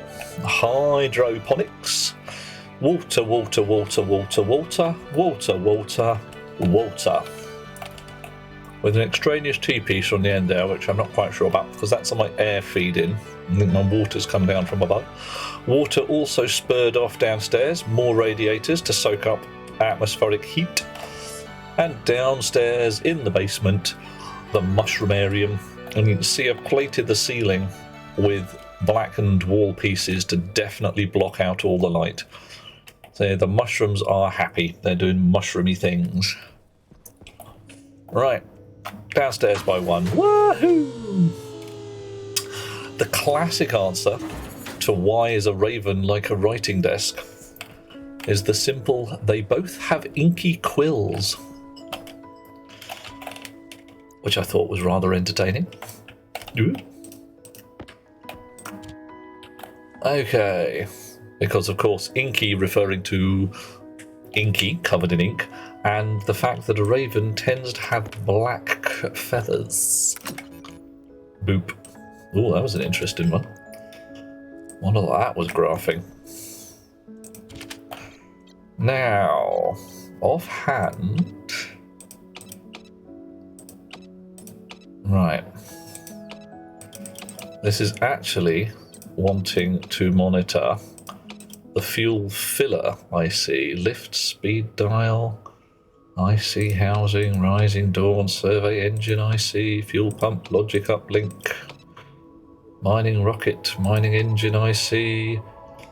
Survey, this, that, and the other. Mining, survey fuel pressure, mining fuel pressure, I see. That's the bunny. Honk, and there we go. Alright. And that is climbing nicely. 20, 76, 77, tick, tick, tick, tick, tick. Okay, so I'm reckoning this is probably a pretty close to being able to do a successful test launch. Shall we try it, ladies and gentlemen? First thing we're going to do, however, save the bloody game. Because frankly, shit can get a bit real when one does these things.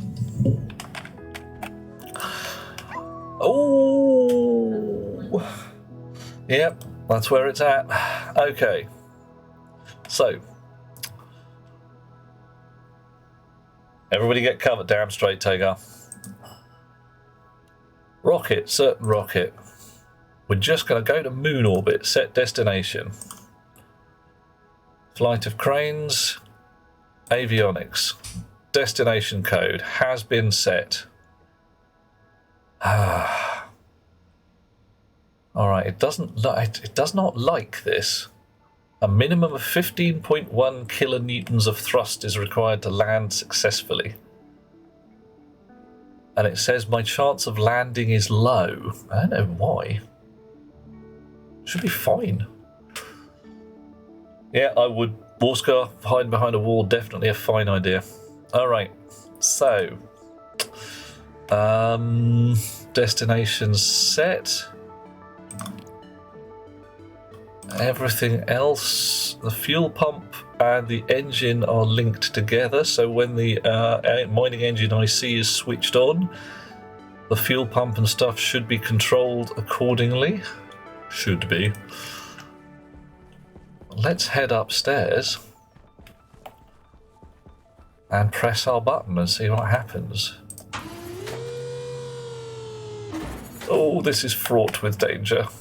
Danger, the fraughtness thereof.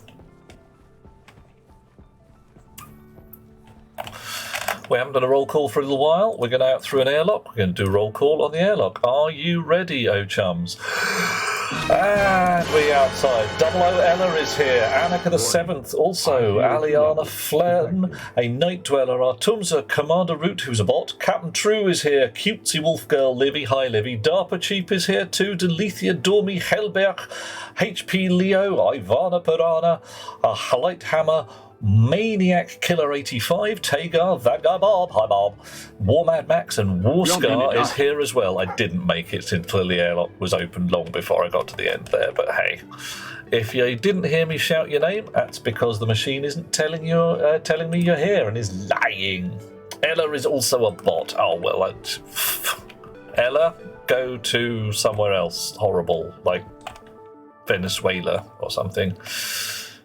Mining rocket. First launch. We're going to watch from up above. Are you ready? Bunch of untested code, bunch of untested rocket. We're doing the thing. Boof. 5, 4, 3, 2, 1, 0. We may or may not have liftoff. Holy badgers. We got liftoff. Oh yeah. Bye. Hope to see you again soon. Captain True is really here. Yay! Oh, he did. Hallelujah. Of course, that's what a bot would say. I don't have enough atmosphere to hear it explode. I would do, because I heard the rocket launch. So it rather implies there's enough backflow of gas from the rocket launch. Am I going to bullseye the hole? Oh, yeah. No, didn't quite. Still impacted. Dish. So I think there's enough backflow of gas from the rocket launch to let me pick up on the sounds. Could I sit on a rocket? Wow. Like the well-known film. That's that Dr. Strangelove? Oh dear. I'm not sure that I probably could. How I would then do a launch, I'd have to hit a button and give it like a 30-second launch countdown. So I could actually get to go sit on the rocket. It's I don't know. Woohoo! What's the worst that could happen? I could get horribly killed. I mean, like really amazingly horribly killed. All right, so it closed the umbilical successfully. We're now looking at the rocket console, and the map says that we have just reached Mars orbit. Nice. Okay, what can we read from the mining rocket avionics that might tell us whether or not we are in orbit? Aha! Our weight is 0. Interesting. Very interesting. Thrust also 0. Various mass of things. Blah, blah, blah. Oh, all right. Okay. And I hate to say it, the thing I am now going to do is try and get my rocket back. Nothing else. Just land, please. Okay, got a certain amount of fuel, 99% battery, switch on the engine IC, switch on the pipe analyzer, which probably gets done by the engine IC anyway. Destination set, how are we doing? 360 seconds of fuel, 100 seconds to landing. That's increasing. 15.2, 15.1, 15, 14.9 kilonewtons of thrust and dropping. Why? I've got 3 times as much fuel as I need to land. Why is that?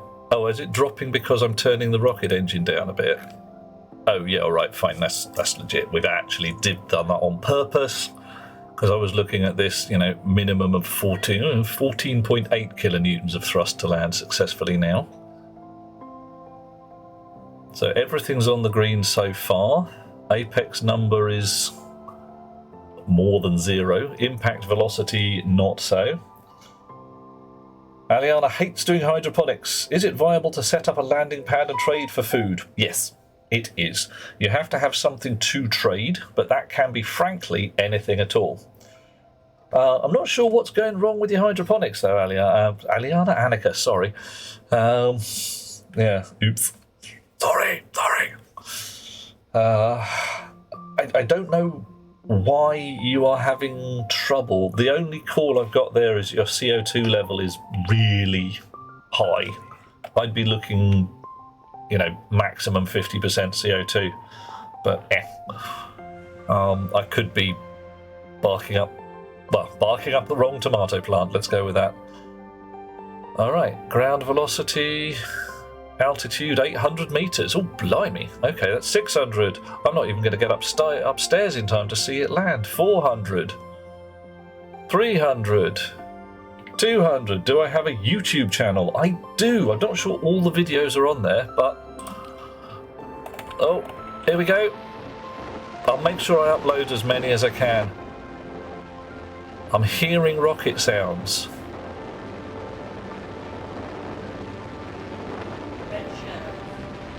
Oh. Now, is that a thing of beauty or what? Dush. Eagle has landed. Alright, and my mining rocket avionics now do give me a weight. So, if I can read from the avionics whether I, don't know, have a weight of something and a thrust of 0, I can probably guess whether my rocket has landed or not, and thus allow my launch button to do its thing. Okay, right, so we launched with 20,000 blobs of fuel on board, and we are now just on a straight up and straight down. We're now down to about half of that. Wow. Fits like a daddy and a mommy. I say. Ooh. Gotta run, Warscar. Have a lovely time, and thank you so much for the lurk. I respect your lurk. Right, you want to find out where the YouTube channel is? Give me a sec while I get the thing. Tube. There we are. Done. Coffee. Thank you. I have a horrible feeling that I haven't uploaded the beginning of all of this because I have rarely uploaded my Stationeers stuff. But if you want to see it, I'll upload everything I've got handy and we can start from wherever we start from. I'm going to be doing similar stuff on Mars when I land there, if I can get a rocket to Mars. Hi, Rocket Works. Passenger rocket, please. Also coffee.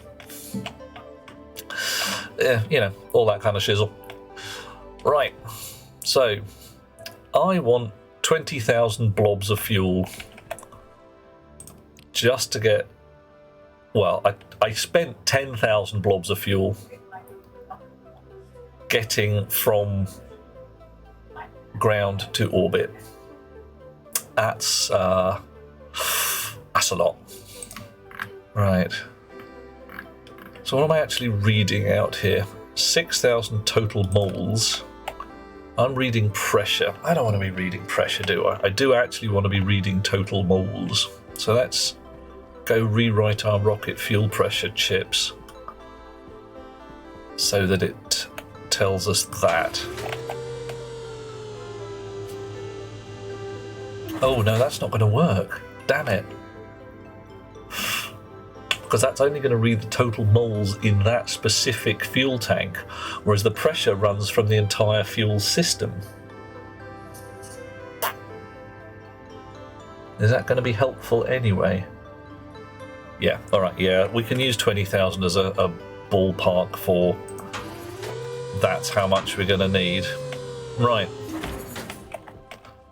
We did a successful launch.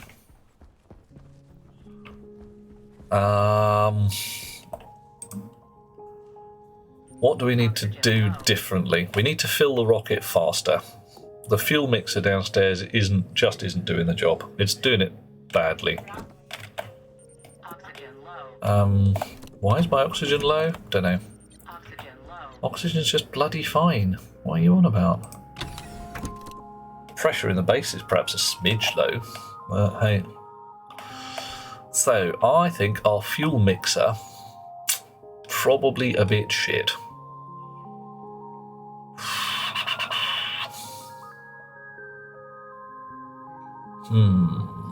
So, how about a pair of volume pumps and some careful mixing in software? Oh, a clip of beauty. Oh, thank you, Eliana. Ta very much. What will happen if I sit on the rocket? Oh, good grief. You guys are just trouble. Every bloody one of you. Okay. How do we make that work?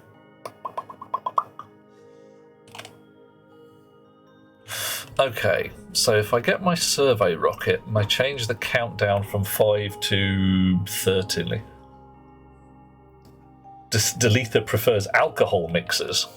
Yeah. Bartenders. Hey, bartender. Hey, man, look here. I got 1, I got 2, got 3 more glasses of beer. Yoink. All right. We're going to change this to 30. Going to be a while, but that's okay. Just in case. Right. And I am saving the game right now because this is not canon.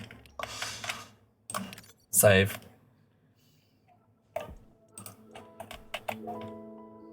It's going to be epic. It's going to be unusual, that's for sure. All right. 30, 29, 28. Off we go. 26, 25, 24, 23, 22, etc. All right. Am I stood securely on the top of my rocket? It looks that way. I don't even know. I've got no idea. I should probably put a repeat display down here, but hey, whatever. Oh. I hope it's going to work. Oh, I'm on it. Here we go. Something's happening. Ah, yes, right. That is exactly the problem that I did not anticipate. I had not set a destination code for the rocket, and now the engines are just firing like mad beasts, piling out all their fuel into the world. Damn. Right, in we go to the place where we can turn the rockets off. Everything's probably going to be horribly melted by the time we get there. I mean, really amazingly melted. But, you know. Wah-ba-ba-ba. Oh, Captain True. Of all the things that could go horribly wrong. You pay for the whole seat, but you only need the edge. Fight my way to the thing. Right, pick the correct rocket, turn the engine off. Yeah, well, about that. And let's get the... oh, that's not too bad. Didn't use too much fuel. We can go again. All right, nice. Cool. Okay, so we'll let the gas pressure get out of here. Look at that. Look at that. Look at all that wasted gas. I should be harvesting that. I should be harvesting the badgers out of that. I really should. Blimey. Okay. Right. Note to self, add emergency abort buttons in a few places. Yes, Liliana. Yes. Yes, indeed. Oh, you can breathe in your greenhouse. Whoa, what are your numbers at for oxygen and such like, Annika?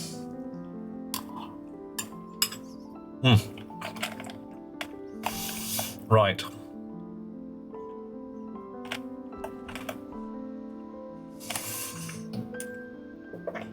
Okay.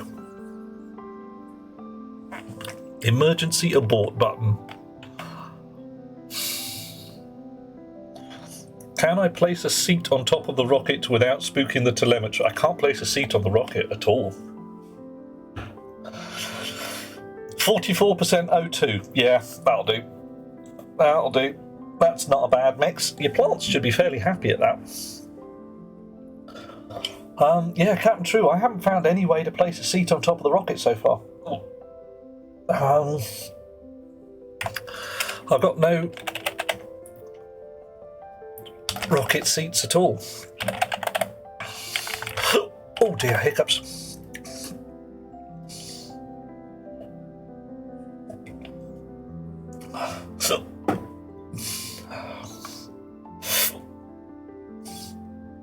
What is the point of the seed tray? I believe that is when you are doing plant genetics, Annika. So you can make plant genes that like more light, less light, more CO2, less CO2, grow faster, blah blah blah. So you get your little seed tray, you get your plant genetic analyzer, you get a plant sampler, boop, and then you can do things with. There's a plant gene manipulator as well.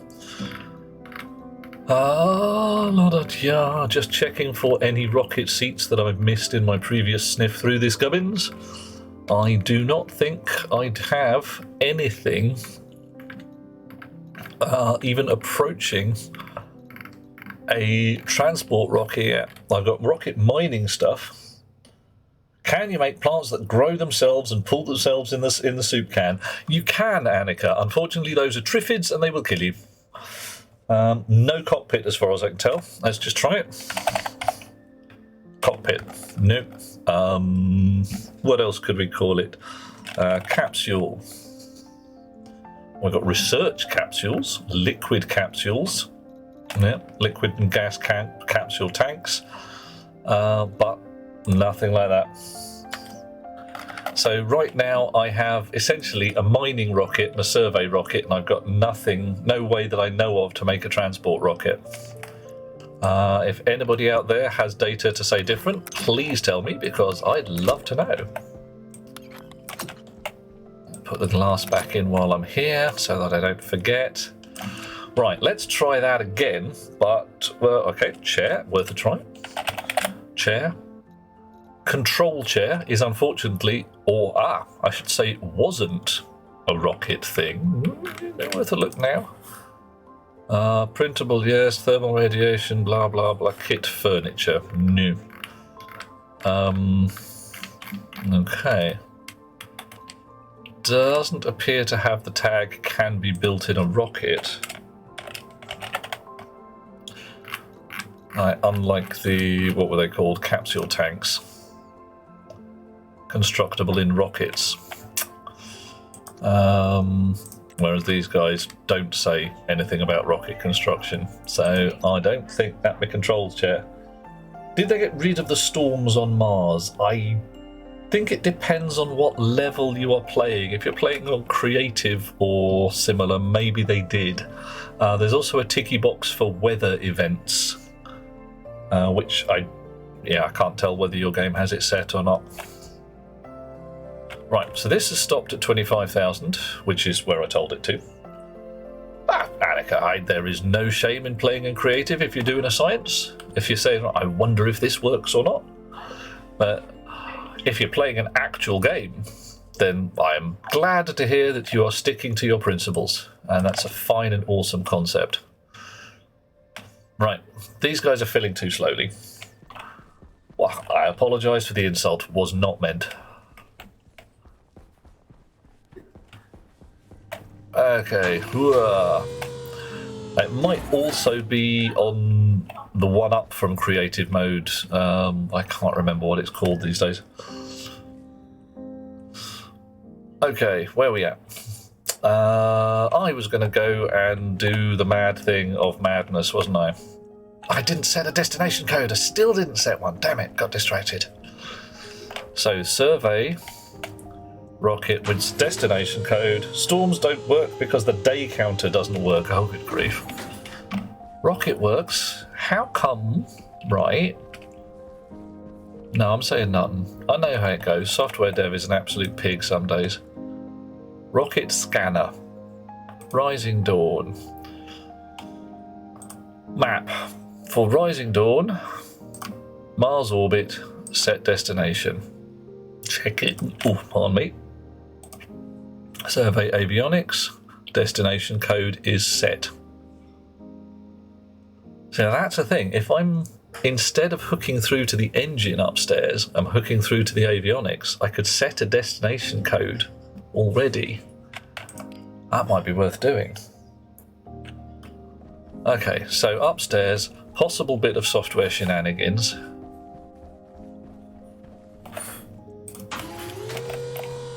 Ooh, I could do quite a bit of software shenanigans upstairs.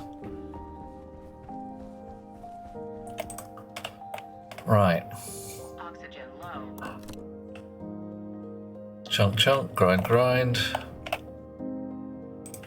Skip that, because we can, by pressing buttons through glass, because we're those kind of guys. Fresh battery, because I'm here. And off we go again. Right, destination code is set. Okay, if I hook through to the rocket avionics instead of the engine, I can determine whether there is any weight to the rocket. And if that's 0,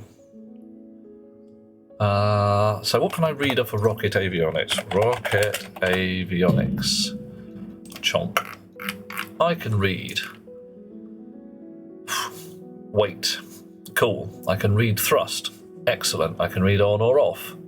I can read mode.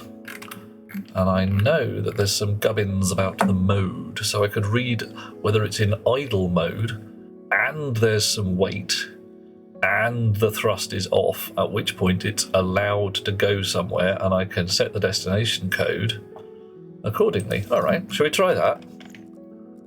Could be a laugh, eh? Right. Right. Now here's a thing. I could also, because I've got a spare device here, I could change destination code. I could build another computer up here and stick a rocket control wazzer in it. It's not a terrible plan. It's not a terrible plan. Right, however, right now, yoink, bok, thonk, import, edit. Right, so instead of engine up here, that's going to be rocket avionics. And instead of that, I am going to go down here and say check landed. Last. Load into R0 from rocket avionics mode. Set if equal in R0 from R0 mode 1. Thank you. Thank you. Thank you. Load into R1 from rocket avionics. Wait. And I will set if not equal to 0 in R1 into R1. And I will load into R2 rocket avionics. Damn it, what was the third one I wanted to look at? Thrust. Thrust. Set if not equal to 0 from R2 into R2. No, set if equal to 0. So, notionally, if it's mode 1, Oh, can I add mode dot? No, it's not going to help, is it? Right. And into R0 from R0 and R1, and into R0 from R0 and R2. R2. Jump to the return address. So this will return in R1 a truth whether we are landed or not. So, instead of that, I just go JAL check landed. And that returns true if we're landed. So branch if equal to 0, we're flying. Brilliant. If it is already landed, then we're allowed to check the launch button. Down here. Shite. I have to have the rocket engine as well in order to turn the bloody thing on. Fine. I wonder if there's another way of turning the rocket engine on. Fine. I'll leave that as rocket engine then. Engine. And alias rocket avionics to D5.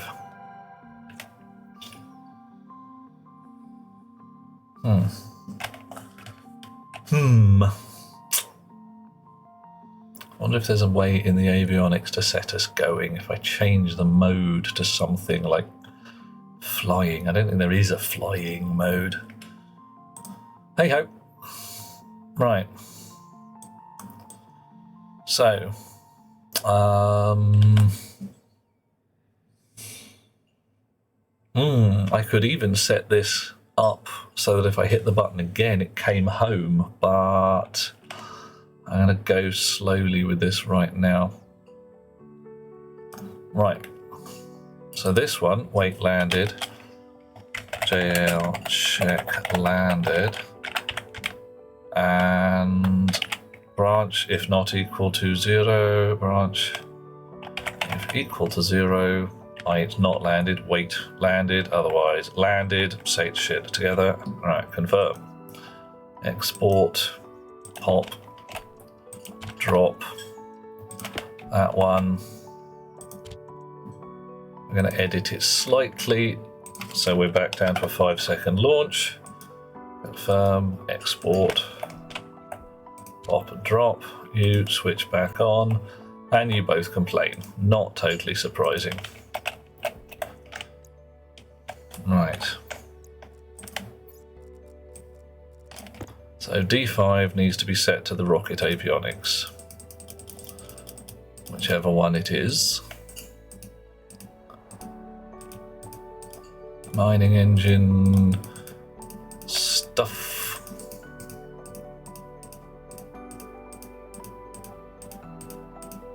Survey engine IC, launch button, survey rocket avionics. That was nice.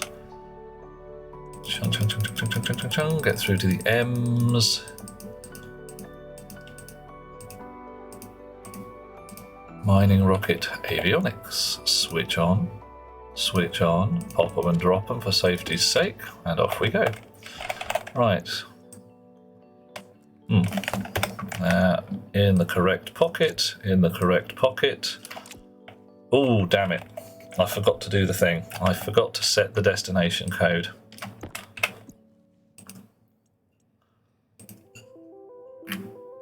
When we turn the engine on, set rocket avionics destination code. It's going to be 13, just straight for the moment, because that means moon orbit.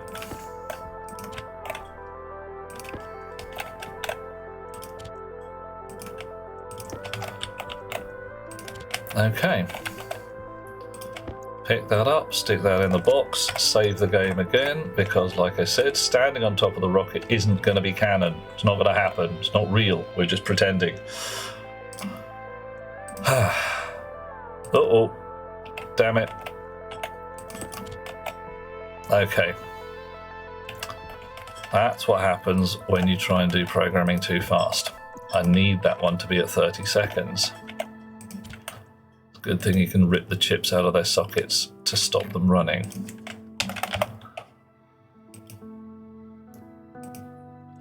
Very nearly made an awful mistake. Well, reasonably awful. Okay. Can't do that. Why? Because it hasn't unlocked the button. Why not?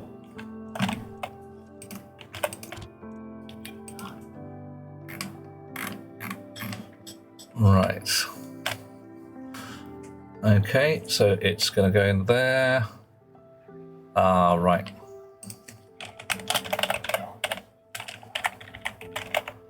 Start. What we actually want is that and that at the beginning. Confirm, export. And then if I have ripped it out of its business, yeah, that's cool. Sorts itself out. Save again and hit the button. Count of 30. 25.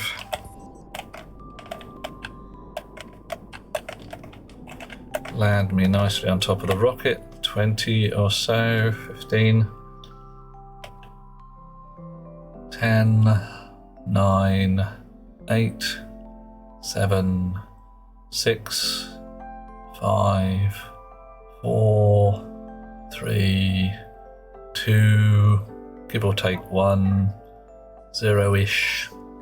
Bit late. Oh, not. Oh, holy crap! Critical. Pressure critical.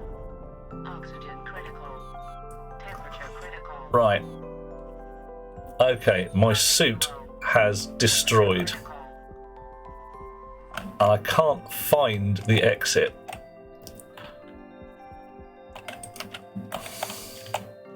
Cognition critical. Okay, Low pressure. might manage it. Pressure critical. No, I'm fine. I'm fine.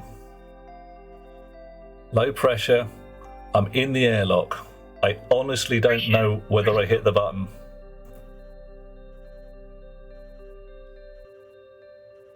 Is the airlock going to fill up? Am I just going to die? I'm unconscious currently. Everything's black. Have I done an updated advanced furnace tutorial? I haven't actually. Look at that! Frickin' made it. I haven't done an updated advanced furnace tutorial, Annika. It should still work. Nothing has particularly changed.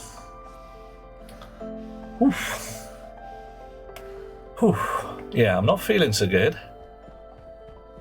But right, what happened there is I stood on the rocket and I slammed into the ground.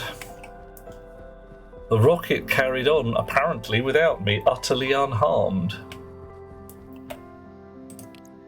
So,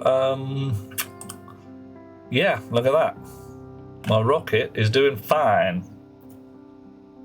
Assume things have changed, so went to find a tutorial and it's not working. It's lighting the atmosphere on fire. Wow. Okay. That's pretty cool. I could do an updated one. The old stuff should still work. I need a new suit. I don't have a spare suit.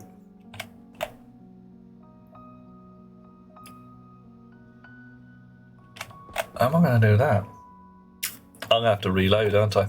There's no way I can go outside, make a suit before choking to death on the vacuum.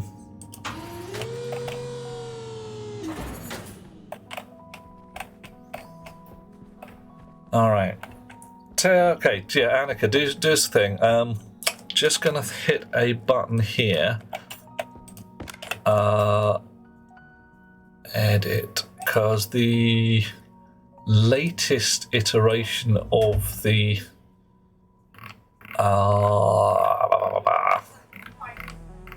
all the furnace stuff is the Furnace Control Mark IV stuff, which I think is on Steam. Might not be though. Tell you what, let's put this on Steam just because. Furnace Control Mark IV.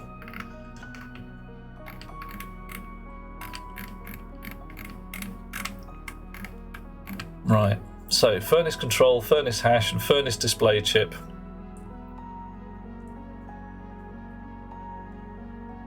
Mark IV. Publish to Steam. Publish. Furnace Control. Chonk, chonk, chonk. Grinding, crunching, muttering. Alrighty. Oh, gold. Furnace Hash Chip.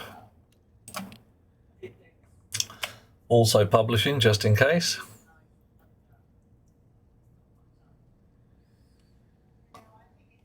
Chunk, chunk, chunk.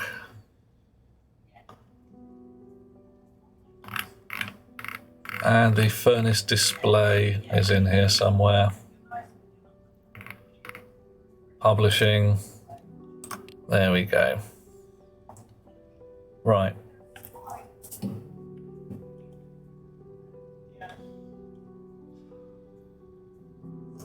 Okay. So that should all be up there. Mark IV chips, the latest in the software. Right, I don't have a suit.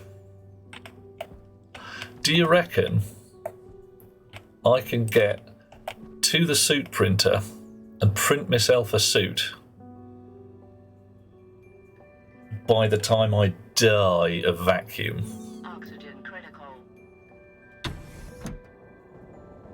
Now you do kind of want to steal your laptop because it has all my programming goodies in it. I've got shed loads of programming goodies. I really do. Why does it say oxygen critical? Oxygen's just fine. Could it be just my lungs are badjaxed? Atmosphere analyzer.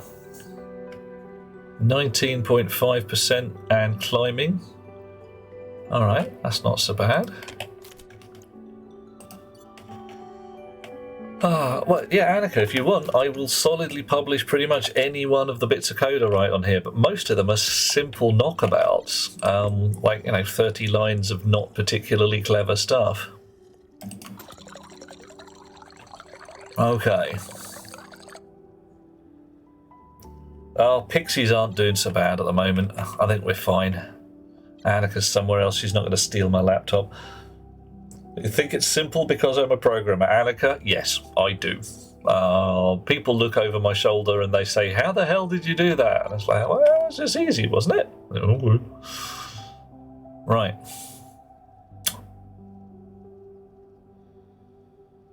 Okay. I do have a spare spacesuit. But I don't know whether it's got an oxygen bottle, and I don't know whether it's got any filters. Because even if I print a fresh spacesuit, I've got to get a fresh oxygen bottle and all that jazz. Okay. Wish me luck. Low pressure. Yeah, I know. Pressure critical. Temperature critical. Pockets, stuff, things. Cognition low. Don't care. In here we go. Hit the button. Cancel pressurize. Alright. Didn't die. Good start. Spacesuit. Airtag critical. What do we got? We got shit all in here. We got nothing. Filter critical. Alright. Power critical. Okay, my backpack's still cool. Good. I should have noticed that anyway. So you can go on the floor. Helmet's bollocksed. Unlock open helmet. Right, so I need a battery.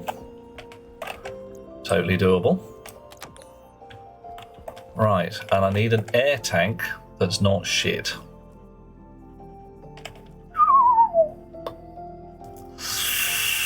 That's going to be a laugh, innit? How are we going to do that?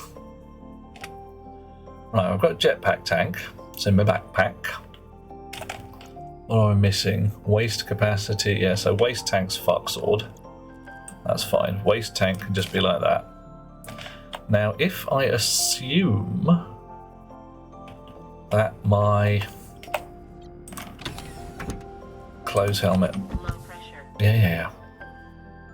Can't assume that my oxygen. Oh, check me out for best dressed pest. Nice. So my filters are fuck sword. Broken. So everything's banjaxed in there. Lots of crappy CO2 filters. Right. Okay. What am I missing? Filters. Brilliant. Atmosphere printer. Give me a CO2 filter and make it fast. CO2 filter. Carbon dioxide. Crappy cheap one. Print it quickly. In the slot. Nice. Okay. We are now holding our shit together.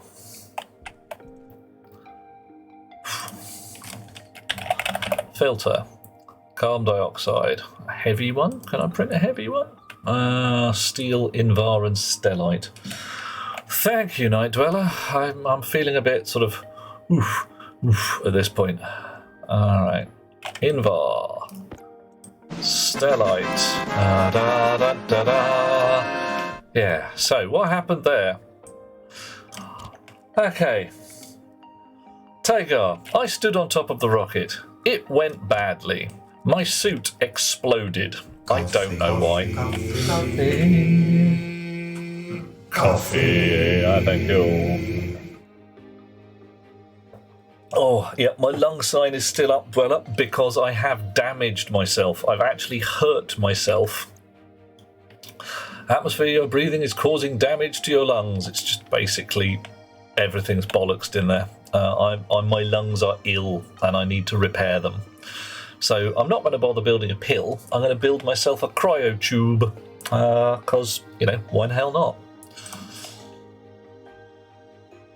I should try it a second time in the name of science.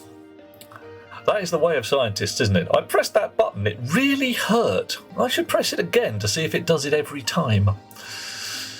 What a silly idea. Right.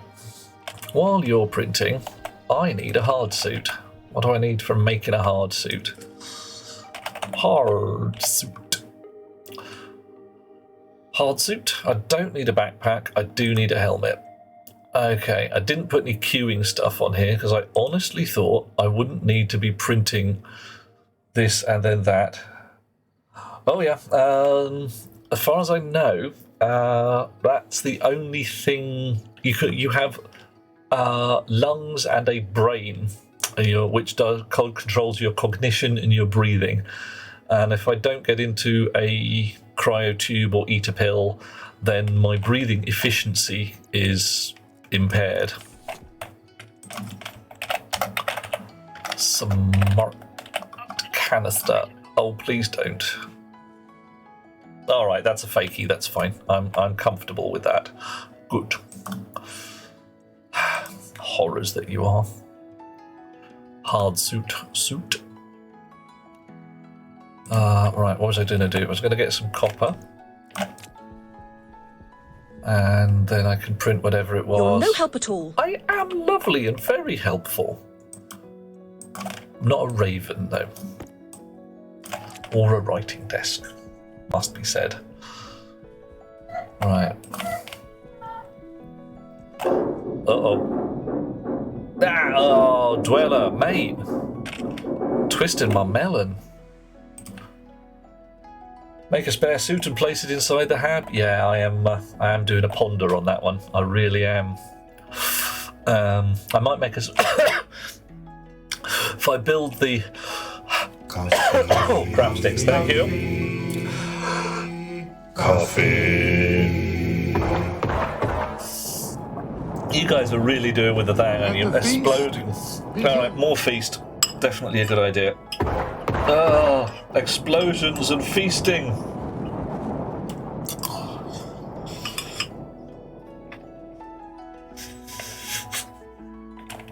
Okay, so what I'm going to do... Oh, badgers, I lost the suit chip as well, didn't I? Right, so what I want, I need a spare tank. A mess. Oh, did I get a spare tank? Did I ask for a spare tank? Could have sworn I asked for a spare tank. Yeah, your mind's a mess, tell me about it. That's proper messy going on. Woohoo! Oh, right. Okay, I did ask for a spare tank. Hello, mate. Right, you can go in there. Actually, you can come out first, and you can be painted white, and then you can go in there. Shh. Right. My waste tank. I'm going to just whip out, just whipping out my waste tank. Paint you yellow, because that's what we want. Alright. Got the filter. Okay, we're doing well. We're doing alright. What colour suit shall I wear this time? Oh, we've had purple. So what do you think? Something nice and bright coloured or something insane? I suppose the two are much similar. Got pretty much all the colours of paint in there. Anybody got any wishes?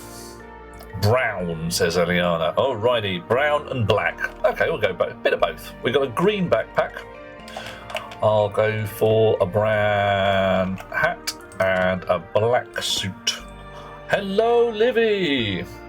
You're going to play with rockets? It might be a time saver. Yeah, if I'm wearing a... I need some brown trousers, don't I? Yeah. Okay, brightly coloured suit, not quite so brightly coloured. I need another chip. Internal combustion engine? No, integrated circuit. Integrated circuit. Right, there you go. Oh. I've got the electrum, have I, badgers? What do I need? Some gold and some electrum. Alright, so I need a bunch of gold. Actually, I'm running around like a nutter. You in there. I need some gold and some silver. Gold. Let's have some double gold. Now we only need one blob of silver to make electrum with. Silver. Ah, we've got two. Fine. I'll stick one in a cupboard and use it later. La da dee da da, la da da da da. Auto furnace. Oh, it's already set to electrum. There's handy. Pressures and temperatures are all wrong, but that's okay. Sort your gubbins out. Bit of silver. Bit of gold. And the electrum will turn up as and when. Needs a bit more gold. Silver can go in the stack. Already had the gold here anyway. Oh well, whatever. Can't find the T key on the new keyboard. It's bigger. That's what she said. Oh dear. Oh. Dormy is cackling and Tagar is having the same thing when games ask you to press the any key and you don't know where the any key is. Annika, well done. Pumpkin soup, it's a fine stuff and you should definitely make more. Actually, while we're here, we got one more silver and one more gold. Let's just feed the beastie one more time. Alright, venting hard. Pressure and temperature are fine. What the heck are you doing? Temperature's going up. Pressure is holding steady. Why aren't you... Oh, right. Okay, do it again. That's better. So it hasn't reset itself. Okay, and... derp. Dump the furnace.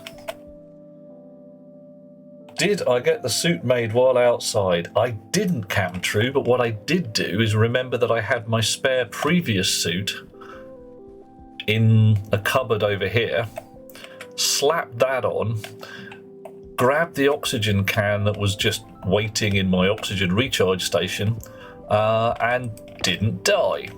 That got me enough time to print a battery, and I'm essentially back up and running again now. I've got a fresh suit printed. I've just made some electrum so I can make a new chip for the interior of my fresh suit. As instructed, I have sprayed sections of my suit brown so that if I have a brown trouser moment in the future, it won't show. Be great. I do need to produce a cryotube for my survival, and I think it comes in there. Kit for a cryotube. Which I can do. For the healing of terrible lungs. 40 days for pumpkin soup. That's not bad. That's not bad at all.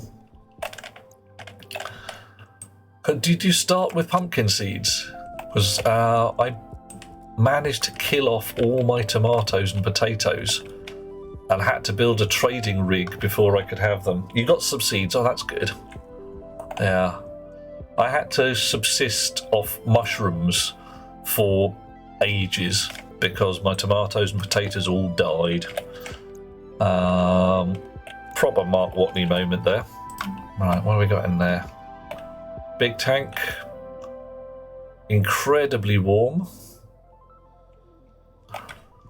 Filter's currently switched off. 1.65, very hot in the high pressure side. Very little in the low pressure side, but still not quite ready to filter. Oh, hang on, did you make a cryotube? No, you're not quite finished on the first one. That's good. Tomato seeds went missing in action. No. Yeah, there is a... I'm fairly sure that Monsieur Nargodian did not get tomato seeds in his initial rig when we expected that he would. It was not good. Right. So, I've got in my habitat, if I look in through the window, my bed, a suit rack,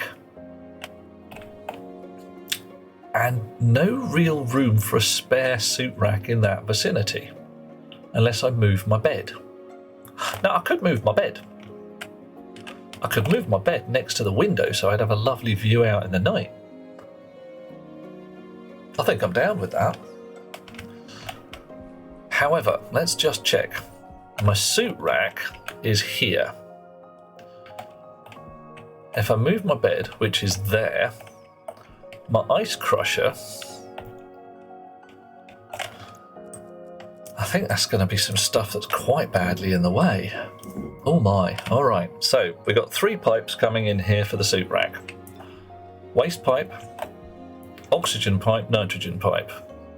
Now those guys are pressure regulated. So that's what we want for the other suit rack as well. Nice. This clearly goes down into the waste system there. That's a radiator pipe set there. If I wanted another suit rack, it's one vertical line. Oh, hello. Hang on a second. Livy finding a roguelike called Rico. Police clearing bad guys, getting evidence, and cause it's shoot first, you keep making jokes saying the crimes are super petty, like shoplifting or parking tickets. Harsh? Harsh? Rico? That's probably a Judge Dredd reference. Probably.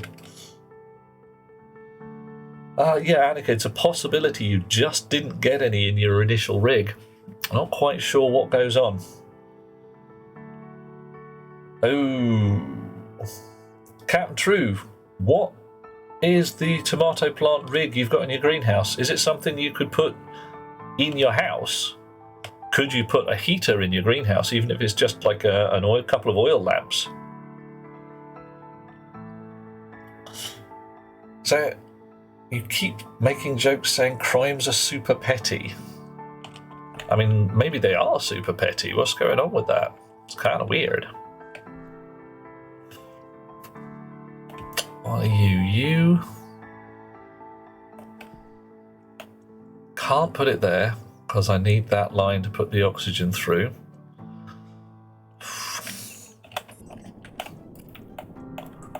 And I can't really put it here without some... Oh, I don't know. Ooh. Okay, so let's try some shenanigans in our heads with this one. If that water pipe came out that side and went up, and this gas pipe came out and went straight down. No, it has to be on that side there, doesn't it? Right. No, you need to be there. So these pipes are essentially one pipe. Ah, man. So let's play. The water pipe goes up there. Whoosh. I lose those radiators. Or maybe I put them back in on that side. The gas pipe comes out and down. And I move this analyzer to there. Because those guys are actually joined together.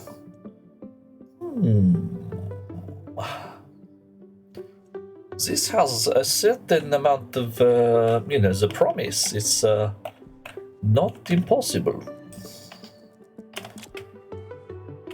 And then I could probably put another suit rack in here. And possibly even put a... Yes. You see, there's the suit rack. Can I put them right next to each other?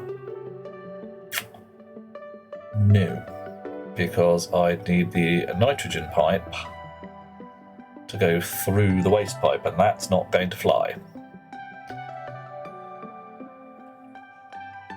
Could I move the ice crusher one over? Not without a heck of a lot of wiring shenanigans. Okay, we're doing the thing. This is a thing that we are doing. Job the first. Spanner. Water pipes.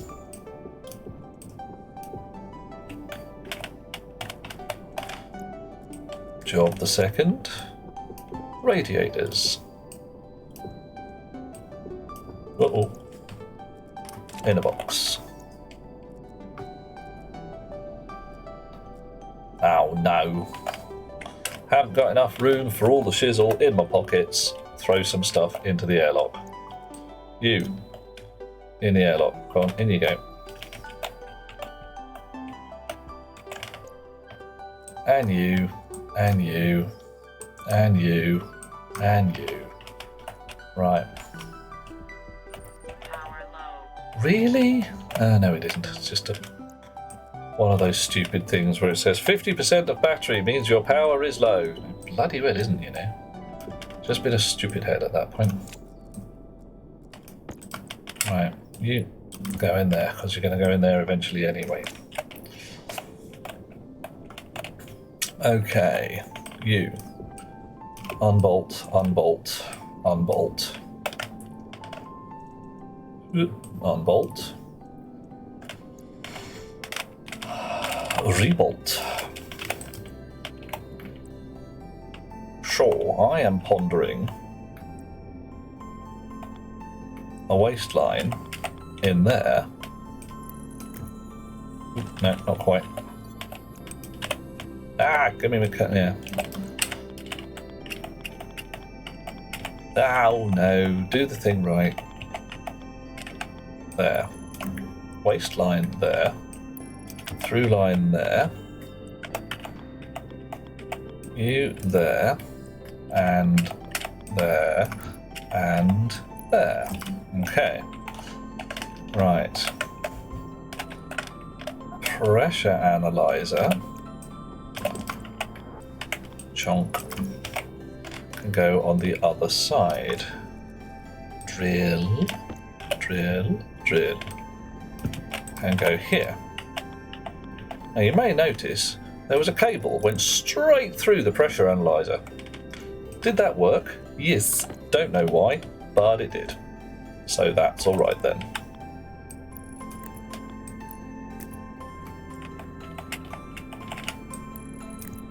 Right. So still need a bit of thin cable to wire that back up. Oh dear, getting stuck on stuff. Doing too much jetpack work. Bit of thin cable. There we go. Oh, no, thin cable, please. There we are. Captain True is working on extending the shed. The shed's solar have an OK inverter to a heater in the greenhouse, but would rather not go Heath Robinson. Yeah, that's legit. But for a short-term solution, you can literally put, some big fat candles in there. Just find a tray on the far end, burn a couple of candles. If it's just a couple of days of frost, bet that than losing your toms, says I. Of course, I know everything, me. Right. Okay.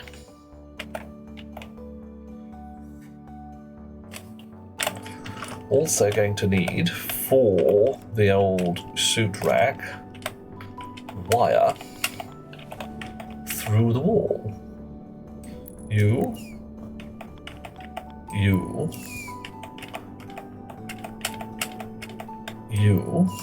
and you two. Blimey, it's a lot of wire. Alright. Now we put our water pipes back in and hope that everything goes fine. Oh, spanner instead of snips. Here we go. Oh, this is looking... It's almost looking neater. Almost. I've got a couple of bits left. So I might be able to get the radiators back in as well. Alright, let's see what we can do with that.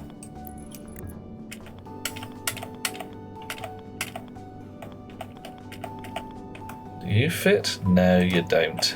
Why not? Because of that there.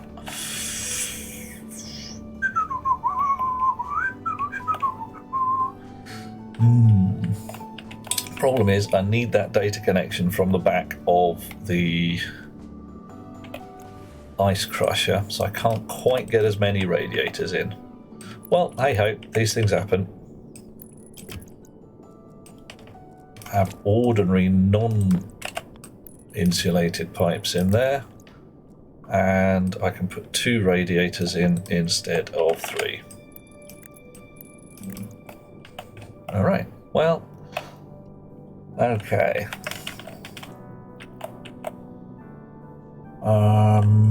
I think that's almost ready. Reset the poor chip here that's complaining that it's lost its pipe analyzer.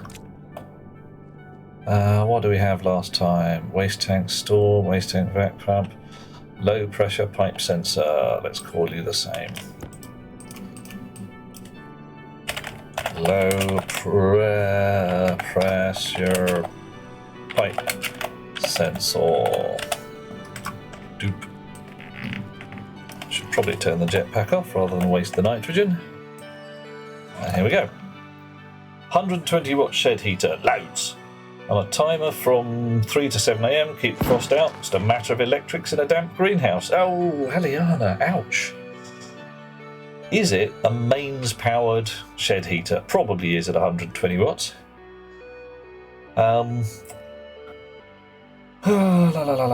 Do you have an extension cable long enough to reach from shed to greenhouse? If so, one of the simplest things to do is when you plug it in, just put it inside a plastic bag, gaffer tape up the plastic bag. Cable itself is pretty much waterproof, it's only the plugs you want to give a damn about. And make sure it's not sat on the ground just in case you get, quote, flooding, unquote. Right, what I call you? Low pressure pipe sensor. So we're going to go through to the L's. Low pressure pipe sensor. Thank you very much. Everybody else still happy? Wake up, sort yourself out, pop and drop you just in case. Alright. So now I should have room in there for another suit rack. Brilliant. I just got to move my bed.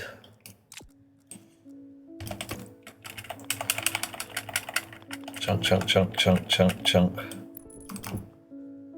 And chunk. Alrighty. Better make a suit rack, I suppose. Does that come on here? Where does a suit rack come from? Rack. Oh, alright. Suit. Suit storage. Made from kit suit storage on the pipe bender. Suit storage. Off you go. 1 kilowatt inverter in the shed, run an extension, idea and socket in plastic bag. Yeah, run it a lot. I've done that literally in fields and forests. Sockets inside bin bags taped up with gaffer tape. I used preferentially clear bin bags so I could see what was going on, but even the black ones are fine. Exo Bunny, what am I up to? Well, a whole bunch of yak shaving right now as it goes, because somebody, looking not at Tagar in any way, said he wanted to find out what happened when I climbed on top of a rocket and then launched it. As it turns out, I launched quite happily until the rocket got to a certain speed. I think that's what it triggered it, and then my suit exploded. The spacesuit I was wearing, whilst stood on top of the rocket, went kaboom. This was bad. I did not enjoy. Not at least because I was outdoors in the vacuum at the time, and it all went a bit pear-shaped. There was a significant amount of running about like a nutter, falling unconscious just as I slapped the airlock button, and then, waking up in the airlock going, I don't feel very well, but I'm not dead. And as Aliana says, there is a clip of it available so you can look and go, ooh, goodness me, sir. I thought it would go pear-shaped, but I thought it would go pear-shaped in a much more final way. Like, I'd just detonate or something. But no, it just destroyed the suit, and I was able to survive a bit, which was nice. Everybody likes to survive a little bit. Pipe radiators. What are these instead? This is a pipe radiator liquid. Okay, fine. Oh, just like Strangelove, but in reverse. Yeah, he was landing rather than flying up, wasn't he? Right. So, I've got some pipes. I probably don't have enough, so I've got to get some more pipes.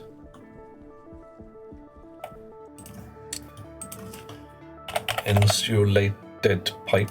I've got 8 of them, so we'll go to 12. And then I'll have a full stack.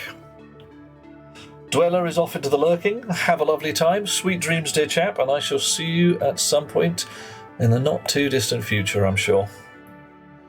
Right, I've got my cryopod for the inside. Ooh, I also know what I need for my cryopod. I need a passive vent. I'm sure I've got one. There it is. Nice. Yay! Sweet dreams, dear fellow. Have a lovely time. Did my rocket come back? Haven't even asked it to, Dormy. It's sat in orbit. So, as soon as I get indoors with all my equipment, I'll head down to rocket control and press the button. My first rocket came back with half its fuel, So it cost me 10,000 fuel pressure blobs, whatever we want to call them, in order to go to orbit and come back again. Which is rather more than I was expecting, to be brutally honest. But hey, whatever.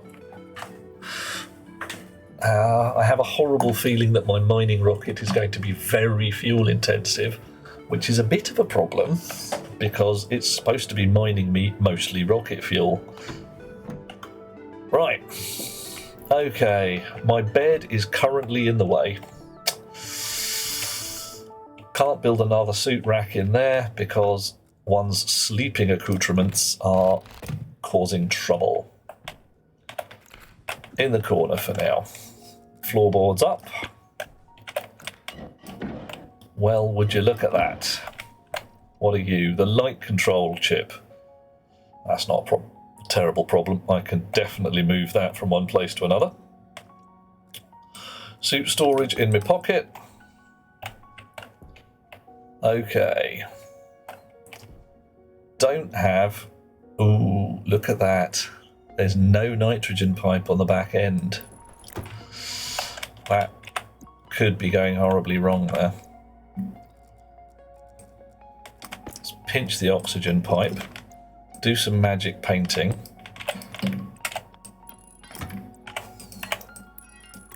Right, that in there, that in there. Right, you're at least notionally plumbed in for starters. Good. Gotta get the nitrogen pipe.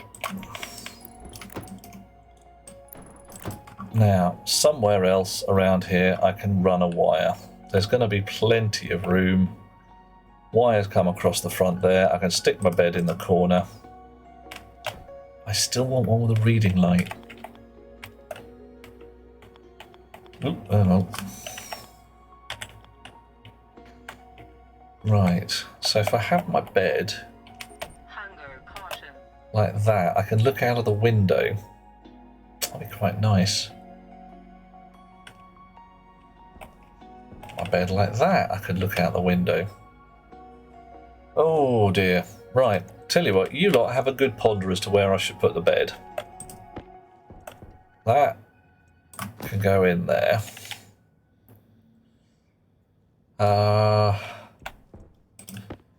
tube's got to go somewhere. I'll probably put that fairly close to the bed, to be honest. Not too close to the window, might wake up on the wrong side. Yeah, it's possible, isn't it? Cryotube doesn't mind where it goes so long as there's oxygen and electricity. I have electricity down here. So I could put the cryotube, I could even put the cryotube just in the pod there, but that's a bit rubbish.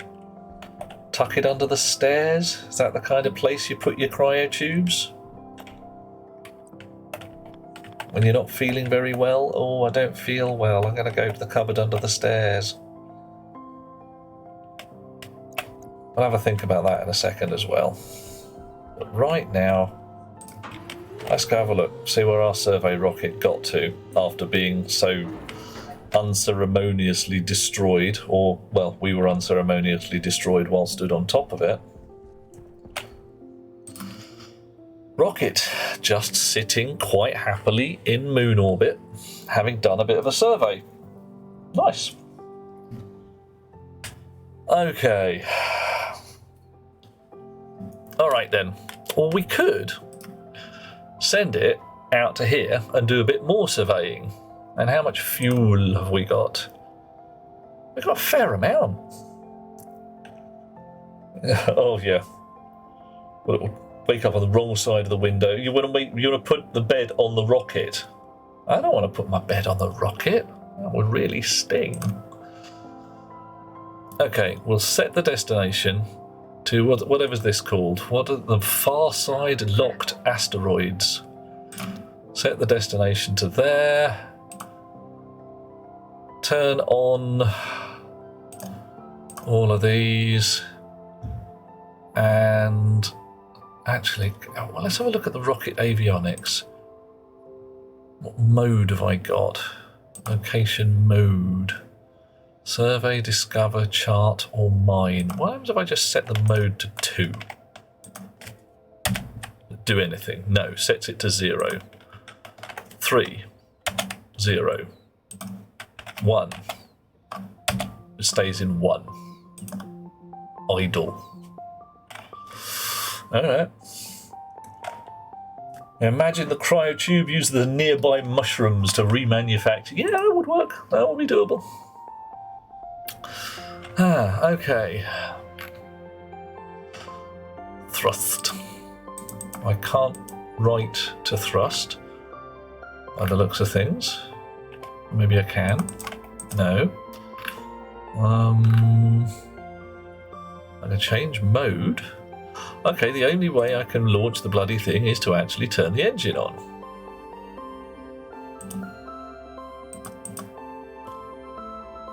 So, engine turns on, rocket fuel pump turns on, off we go. Right. So give this a few seconds to get where it's going. We've got nearly 500 seconds of fuel. So cross fingers we'll still be able to get back okay.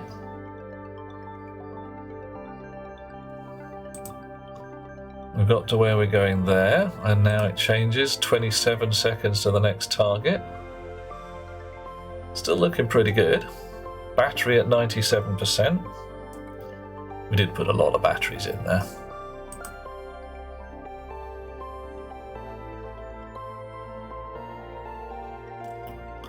All right. And what are we at? Avionics say progress 99%. Map. Now at this particular location, we can do some charting, but we've got to switch on our rocket scanners. It's all terribly manual at this point. It really is. There we go. Rocket scanners doing their thing. Right. So what do we need? We've got 2 places to chart. And we've got to get 500 and 1,000 charty points to get there. I'm going to come back in a bit. That's way too long. Right. So. Wahoo! Power that we've got on this wall here, I have a horrible feeling, is being run down from above on the thick cable. Yes, it is. And is essentially part of the rocket stuff. Power we've got up here. Ah, there we go. There's a power line. Nice. Power line available. So I can, without too much trouble, tuck my cryotube into the cupboard under the stairs. And I'll chuck it in the cupboard under the first set of stairs, not the second. Nice. Cryotube, cupboard, stairs, sorted. First, however, passive vent on the wall. Oh, hello. Have I run out of juice? I have run out of juice. Bottoms. Can't see what I'm doing. Gotta go get a fresh battery. While I'm at it... Oh, bloody hell. Need a bottle of water as well. Right. Hard suit slot. Chip. You can go live there. Data disk. Oh, God. You can go live there for the moment as well. Bloody dodo. Damn straight. Right, so bottle of water, because it said so. And a power button. Power button? Yes, a power button. Slurp. Okay. Right, getting there. Cryotube. Under the stairs here. Needs power and signal and atmosphere at the back. So it sits nicely. Oh, cool. It sits halfway through the wall if I don't put it right. Sit in the corner. Great. Also needs gubbins to fixinate it.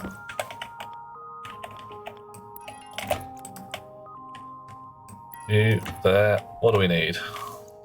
I did not know you needed gubbins to fixinate. 2 plastic sheets.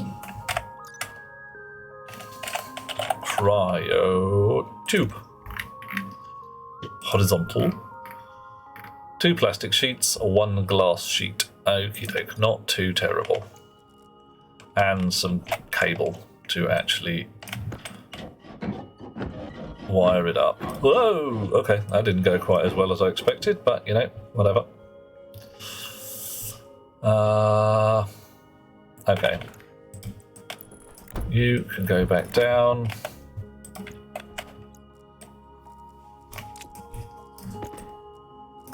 You come with me. 1, 2, 3, 4, 5, 6. I feel like Sesame Street. 7, 8, 9, 10. Actually, that was oddly satisfying. 1, 2, 3, 4, 5, 6, 7, 8, 9, 10, 11, 12. Right. You back on the floor. Plastic sheets and glass sheets. And the plastic sheets that we dropped here go back on there. Nice. Oh dear. Right. See, I've definitely got lung trouble. I don't feel very well. And I need to work out a way of attaching the nitrogen to the back of the thing.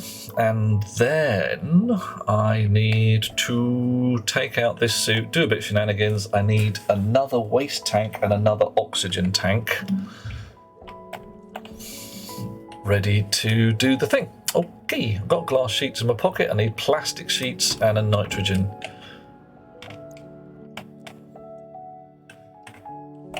Right.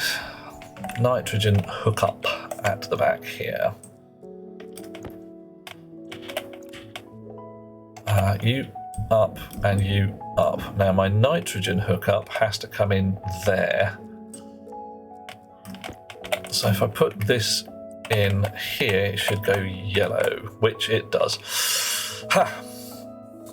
There is no elegant way of doing this, not even close. So we're not even going to try for elegant. We're just going to go around the edges and it'll just be this slightly spaghettified mess.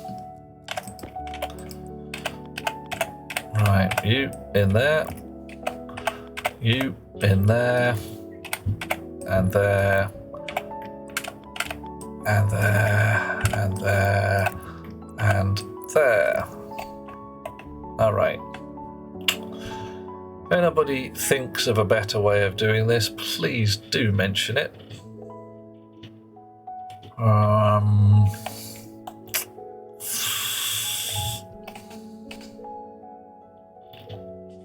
So I can get that pipe down to there. I need those two linked. Oof.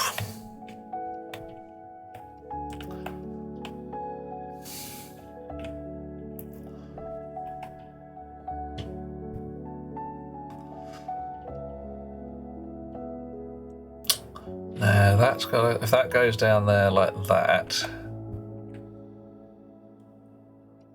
that's got to come up there like that, and that can't be done. No, we're boned. There is no elegant way of doing it, so we will just settle for the slightly inelegant. Right. And I need another smart can. I need an ordinary gas can. I need one of those. And I need a smart can. I need one of those. What else? I could do with some more filters. Filter. Carbon dioxide, they're heavy. I need, let's say 4 of those. 1, 2, 3, yeah, 4 of those will do. Actually, let's swap you over so it's using up the crappy one first. Queue those up. Another, all right, you can start, off you go. Another nuclear battery.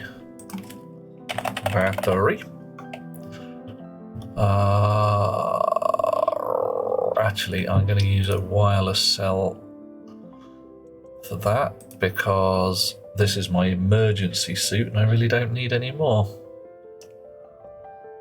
What else do I need for my suit?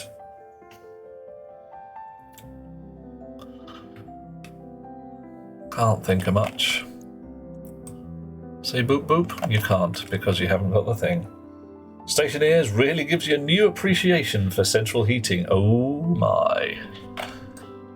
Try living in a tent for a year. I haven't myself, but I know a certain young lady who lived in a tent because the alternative was not living anywhere. She had a bit of a bad time, poor lass. But I am doing my level best to put a smile on her face right now. And I believe doing passably well. Oh, I needed some plastic sheets for my cryotube, didn't I? While I'm at it. Plastic sheets.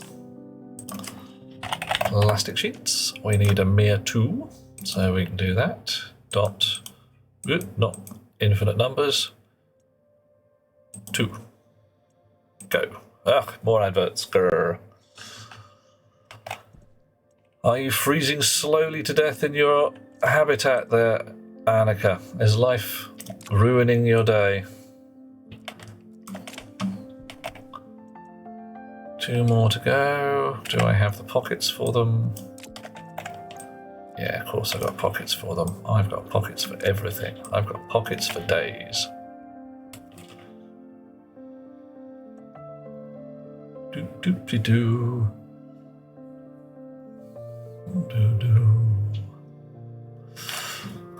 So, are things freezing cold where you're at, Annika, or toasty warm? Or are you just appreciating that getting this stuff right in real life is actually a bit of a challenge? Snowing? Snowing? Ye gods, where are you? I mean, I know you're in foreign parts and all that, one of the colonial lands, but which bit? And Alaska, where it's really upstate New York. Okay, yeah, all right. New York State. Surprised I don't use the stacker number to set the quantity on the printer. Snafu.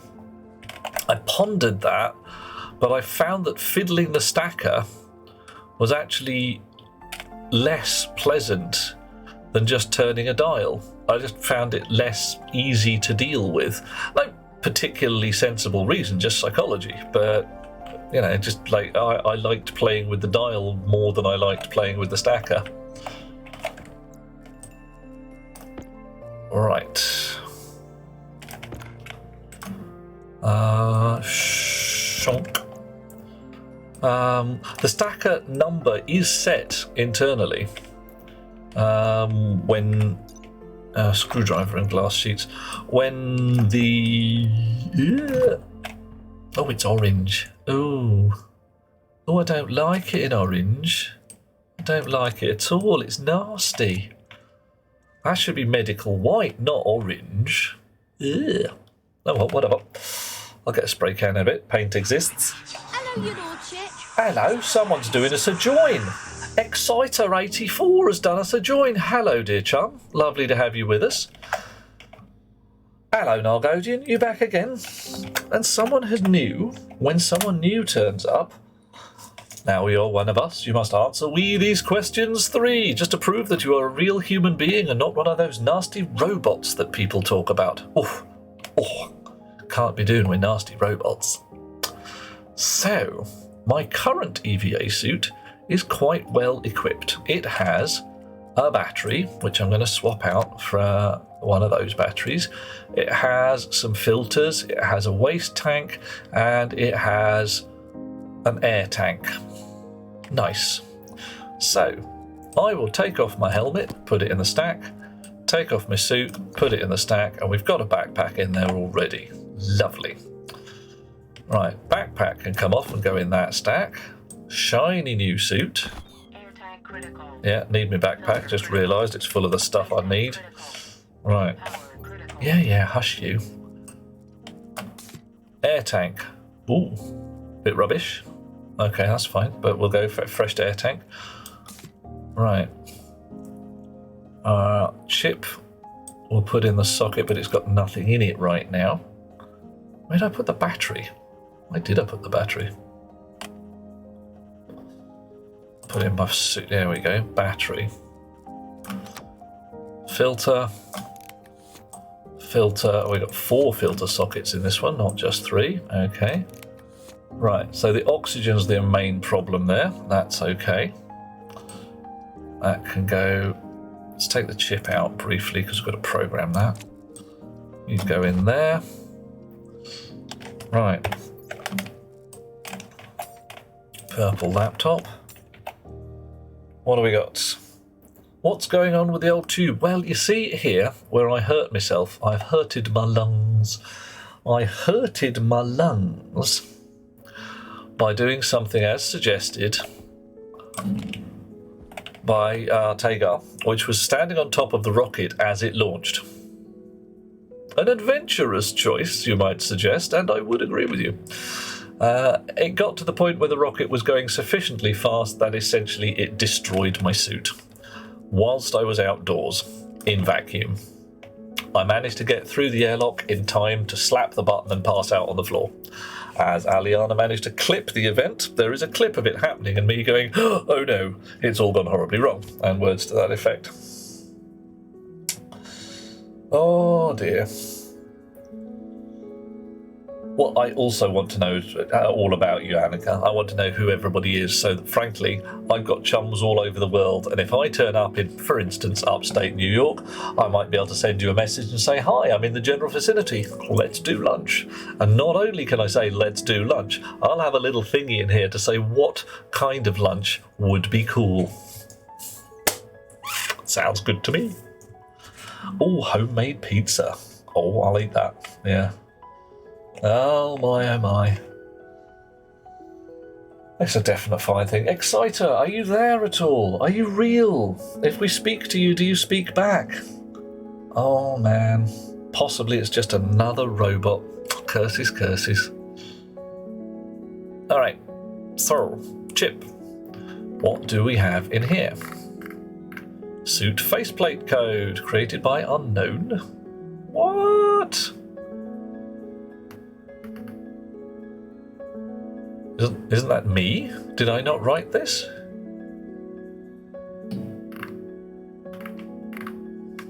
Interesting. Oh well, alright, let's that's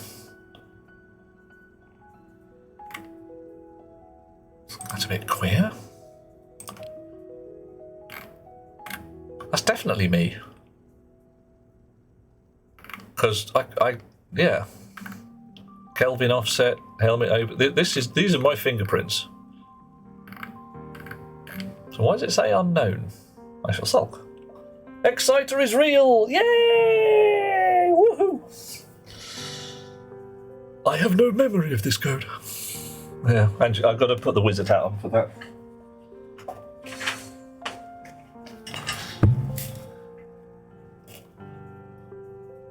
I have no memory of this code. There you go. Woohoo! New York is cold. Madrid is in Europe. Dimitri will visit his mother this weekend. He will bring oranges. Okay, you want the super stylish hat. You haven't seen the super stylish hat yet, Annika. That's just a mildly stylish hat. Check out my super stylish hat. Yeah. Oh, no, it's not doing it properly. Oh, the camera's not picking it up right. See, there we go. If I duck down like that, you see the pointiness all the way up. You like the other one better? You like this, the plain black? Okay, fine, just for you. How about one with stars and moons? Let's try stars and moons.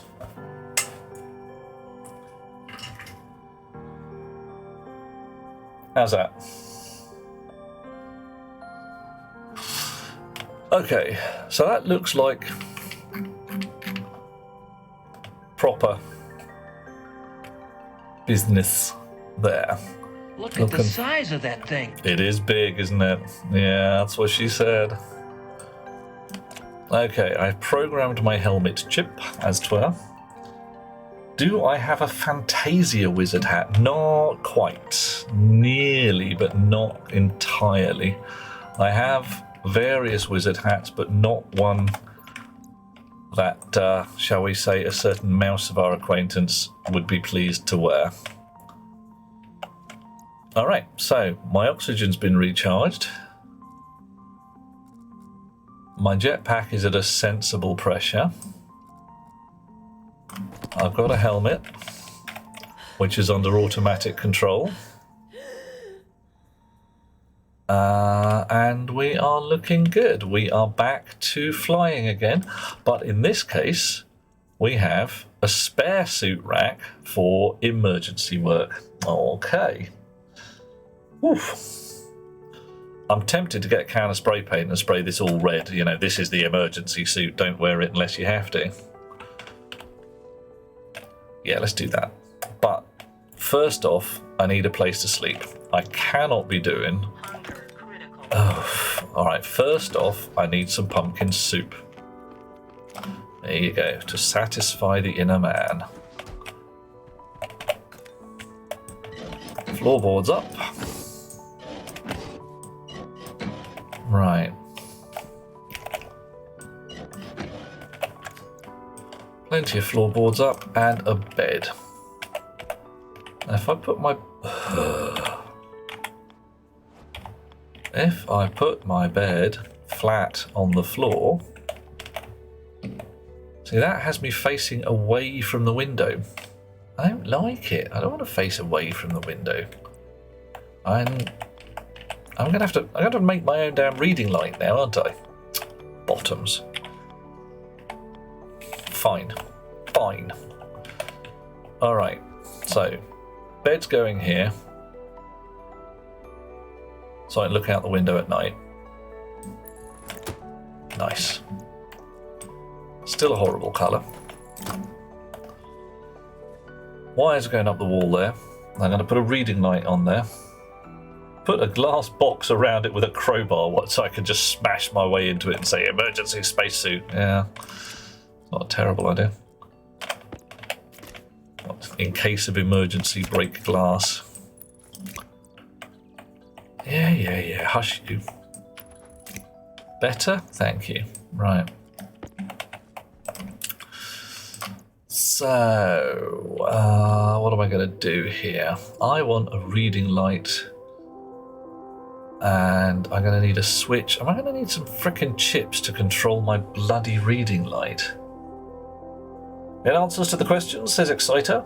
Comes from Lithuania. Lovely. It's another pin to put in my map. You're my first Lithuanian, dear chum, I think. Reasonably sure. A potato something. Fish and chips with an ale. Brilliant. I will recommend a pint of Doombar if you're feeling fairly relaxed, or if you want a pint of something absolutely poisonous that will definitely put you on your back, a lovely, lovely pint of Dog Bolter. It's heavy duty stuff, but it's very tasty. It's very nice. Okay, now lights. Do they come with inbuilt switches? I think they do. Okay, that's not too bad. Right, so spray cans. I need some red, I need some white. Can I read if the bed is occupied? I don't understand the question. Could I read? Occupied by who? I mean, wow. Oh, I see. Now I understand the question. Let's find out. The configuration 8. I don't think so, because there's no data port on any of the beds so far. So I could possibly read something about whether somebody is stood here. And I don't know, I could do something like put a dial on the wall for reading light, main light off. Because what we have right now is a room sensor that says if anybody is in this room, these lights turn on. Could make it subtly different. Put it in a room with its own and have an occupancy sensor? Absolutely. But I also want to be able to turn off all the lights. So I would need an extra switch. So I'm probably just going to say sod it and let the light switch on, and I'll just reach up and switch the light on and off accordingly. So long as I can reach it from the bed, I'm all right. I don't really mind. Lat Ligit. One light. Thank you very much. So excited. Do you play Stationeers? Are you a Stationeer? Are you just looking in to say, what the heck is this game all about? Oh, you look good. You look about where we're at. Wouldn't be Stationeers if I didn't over-engineer it. It's true, but I think that a certain amount of over-engineering is unnecessary. Not just unnecessary, but undesirable about this. Let's have a look. Bed. I can have a single bed. Slots. So, ooh. Interesting, Aliana. Yes, a slot reader chip could be leveraged to work out whether there is something in the bed. And since the bed only accepts type entity, i.e. player in this particular case, or chicken as it goes, never heard about it till now. Played Space Engineers. Right. Okay, Exciter. This is very much akin to Space Engineers' meaner, more vicious brother. Space Engineers is a lot more relaxed. But, yeah, Stationeers definitely has some shenanigans to it, yeah. I don't think well, I wouldn't necessarily use a wireless logic thing, but I could use the read batch by name, I think. It's incredibly complex, Exciter. It's joyously complex. If you've played something akin to Dwarf Fortress, then yeah, it's got nothing on this. Oh, look at that. Does that not look like an ideal reading light? Oh, that's nice. Except for being, you know, slightly off-center. I'll have to live with it. Right, so wiring. Turn my suit light off. Okay, wiring radar, yellow at one end, green at the other, ideal. There we go, that means it's all connecting, lovely, lovely. Get the snips out, cos. Down we go, down we go. There's my wire, coming through now.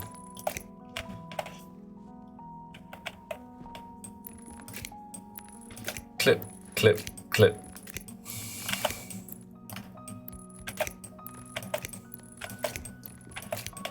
Okay, so should turn my reading light on, turn the main room lights off. Oh, I could definitely read a book in bed here, couldn't I? Look at that. I could climb into bed without any difficulty, although that shadow's pretty frickin' stark, isn't it? Wow. Hide some bats in that. Okay, a game that punishes ignorance rather than rewards knowledge. Yeah, he's not wrong. He's not wrong at all. Okay, so I forgot to bring the paint pots back, didn't I? Oh well. Dish. That's for sleepy time. And we're back there. So I'm going to spray this lot red. I'm going to spray the cryotube white, put the data disk back in its slot. Right, Exciter, I'm going to give you a brief tour of the base, also anybody else who hasn't seen what's going on. Turn my lamp back on. Whoa, jetpack! Whoosh! This here is the moon. There is no air to be had here. That there is the sun, and you can just about see the Earth underneath it. mostly Eclipse at the moment. This here is my military industrial complex, what I did build by my That's own no fair. moon. I bloody well is the moon, Eliana. Absolutely bloody well the moon, I tell you.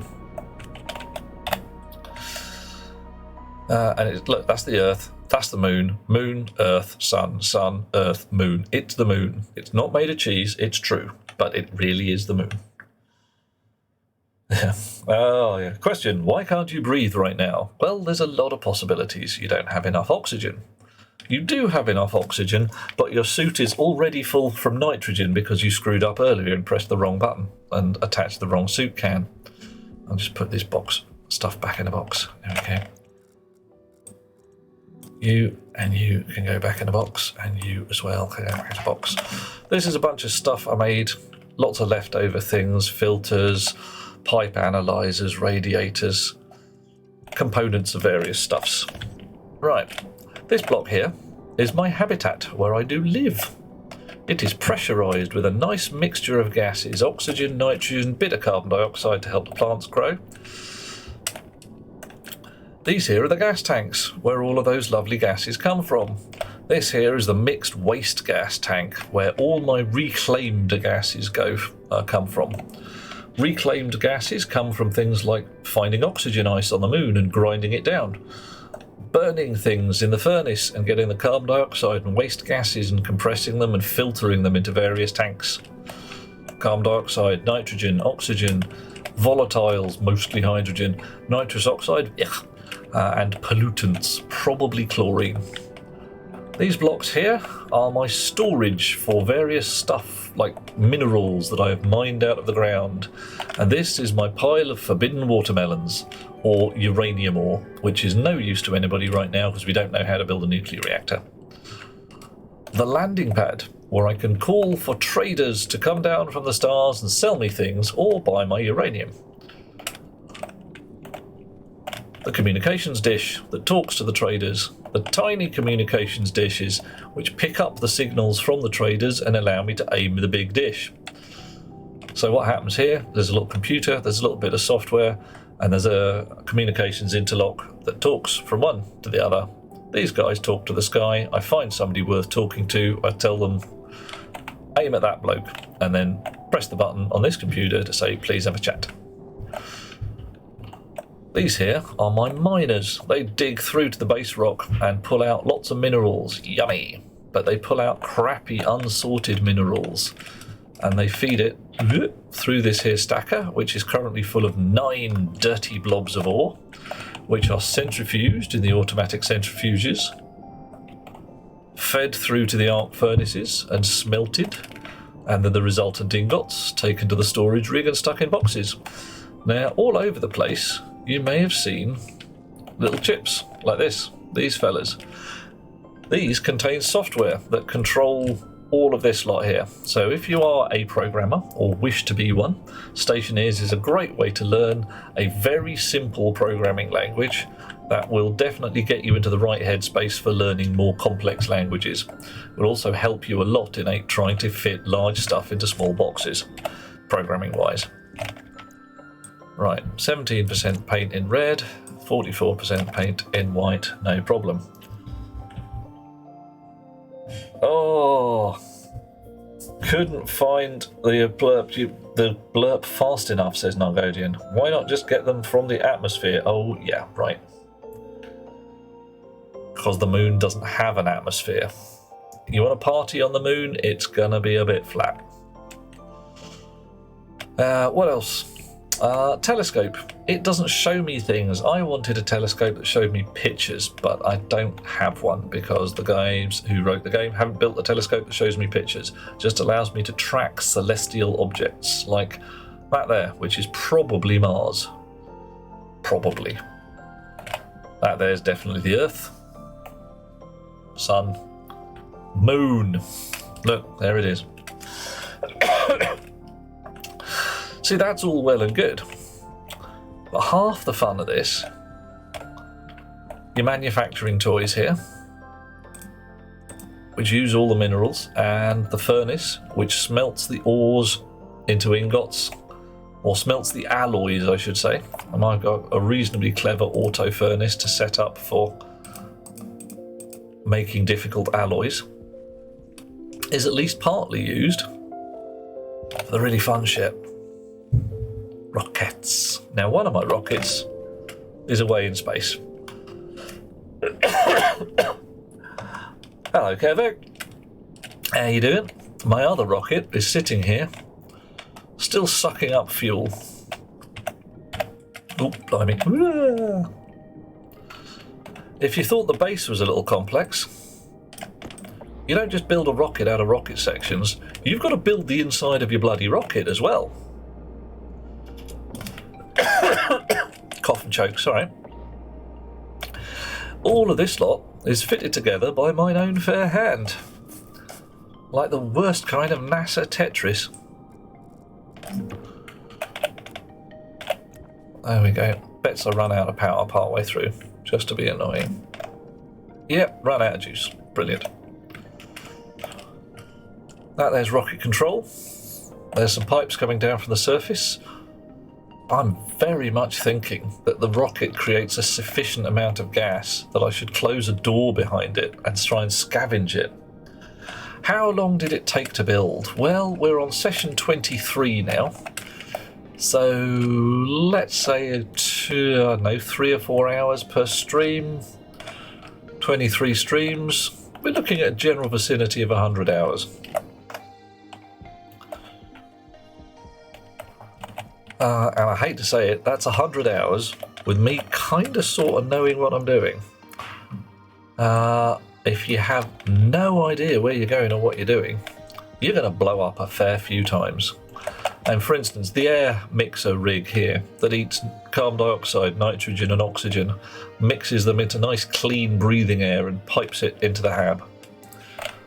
Not hard to build, but hard to tune. And if you don't get the numbers right, it can be a bit interesting. The rocket stuff, a certain amount of science in that, must admit. Didn't understand what I was doing at the beginning, sort of understand what I'm doing now. So I'm doing a learn as we go along. It's joyful, it's top fun. Right, let's have a look. Ooh, missed again. What? Okay, get my tablet out. Tablet, multifunction computer for your pockets is. Currently having a device configurationator in it. I'm going to change it for an atmosphere analyzer. And if I shine it at this pipe network here, it tells me I've got 23 megapascals of fuel mix at 33% oxygen and 66% volatiles. And it also tells me that that's not going up very fast. 24 degrees C, sensible temperature. Probably means that one of my gases in these pipes here have run out. So I've got 6.4 megapascals of volatiles, 6.71 megapascals of oxygen. All right, so my fuel mixer is doing right now. That's slowly putting that up. 186. Yeah. So that's pumping it through the pipe into the rocket fuel tanks. Cool. Oof. Nargodians say, wish we had crude oil we could drill for, then we'd make a refinery. Oh dear. Losing my headphones. Well, you are going to have liquid crude oil on the moon. The carbon that they've put on here is, well, it's not accurate, but it has to be something like that, otherwise you wouldn't have any emergency power. I'm stopping every 30 seconds to read chat. Oh, well, it eats into the time a little bit, yeah. Oh, I see, the Atlanteans lived on the moon, so there must be oil. I didn't think the Atlanteans used oil. I thought they used just chi power and mental telepathy to get from place to place. Is that not what Atlanteans did? They used just power of mind. Oh, I didn't show you the solar panels. Oh, no, I've got to show you the solar panels. Solar farm's one of the best bits. Really only during daylight, though. Solar panels to suck up juice from the from the sun. Sun's probably going to come up any minute now, looking at the Earth. And big batteries that I'm stood on. Chunk. Big batteries, small batteries. My tiny little portable solar panel for charging batteries. Oh, okay. No, I'm completely wrong. The sun's not going to come up soon. The sun has just gone down. Bottoms. So it's shining on the Earth from underneath the moon. And the solar panels are waiting for the sunrise. Oh, they died on the moon. So the Atlanteans took all their oil with them? Okay. Meh. Could be true. Can't say it's not true. I haven't found any Atlanteans on the moon, but I haven't found any evidence that there are no Atlanteans on the moon.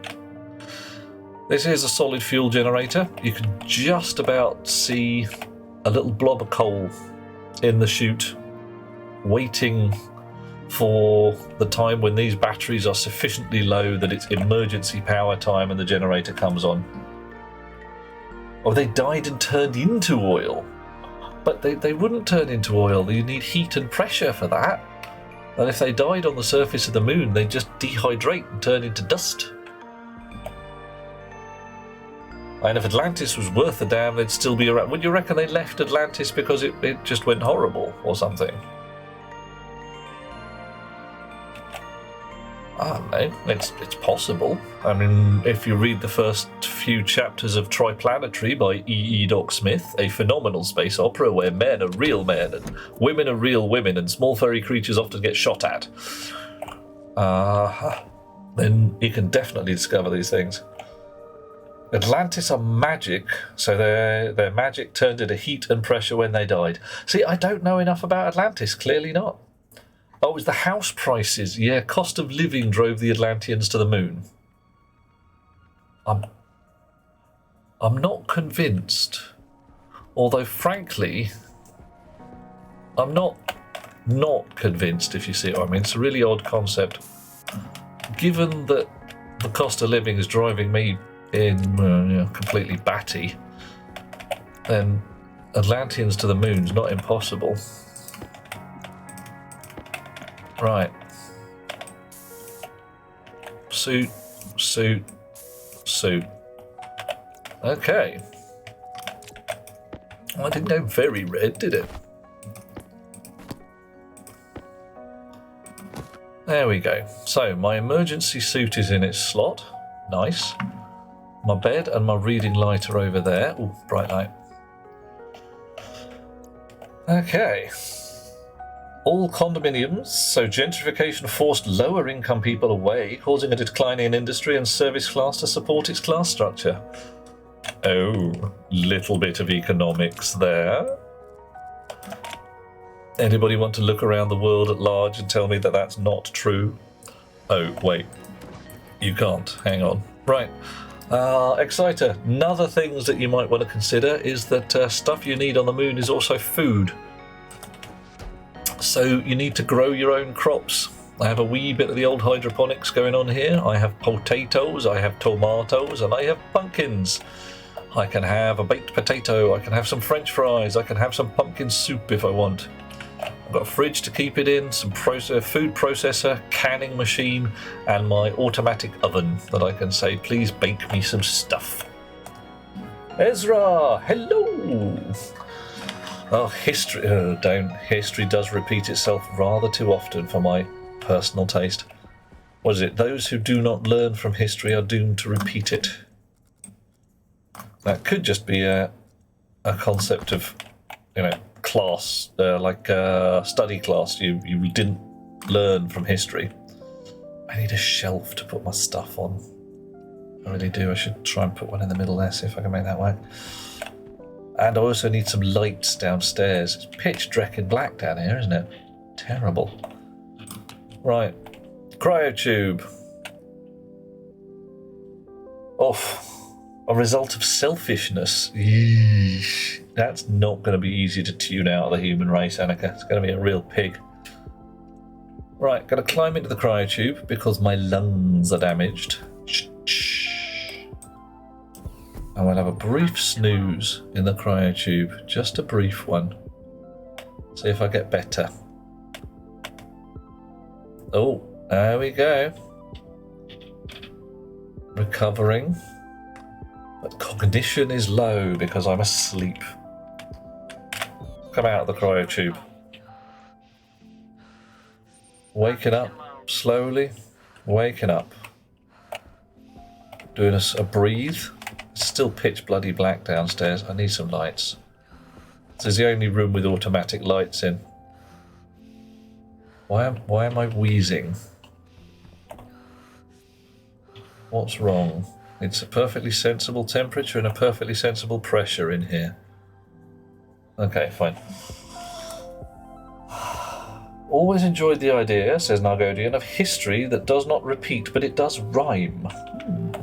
Possible. People in power know what they're doing to the economy and the environment, they just don't care. Yes, I am entirely in agreement with you there. One of the major members of the ruling party, and they do term themselves that these days in the UK, the ruling party, those who make decisions for everybody else, and they are like, yeah, we are kings and queens. His father wrote a book on how to destabilise the economy and make a massive profit by doing so. He actually wrote a book on disaster economics and how to create disasters if you don't have one to hand. See, gas mix is good. 99.4 kPa. I mean, that's slightly down from the 100. Alright, tell you what, how about I tune my gas rig to make this 101 kPa? Well, the crap is down in the 0.00 whatever's percent. It's tiny. It still should be okay. I'm going to pop the pressure up a bit. I'll bring the portable scrubber indoors and get rid of it.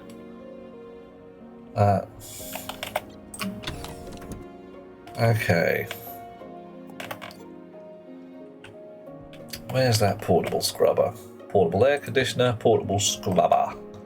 Pollutant filter, oh, broken. Alright. Nitrous oxide filter, still usable.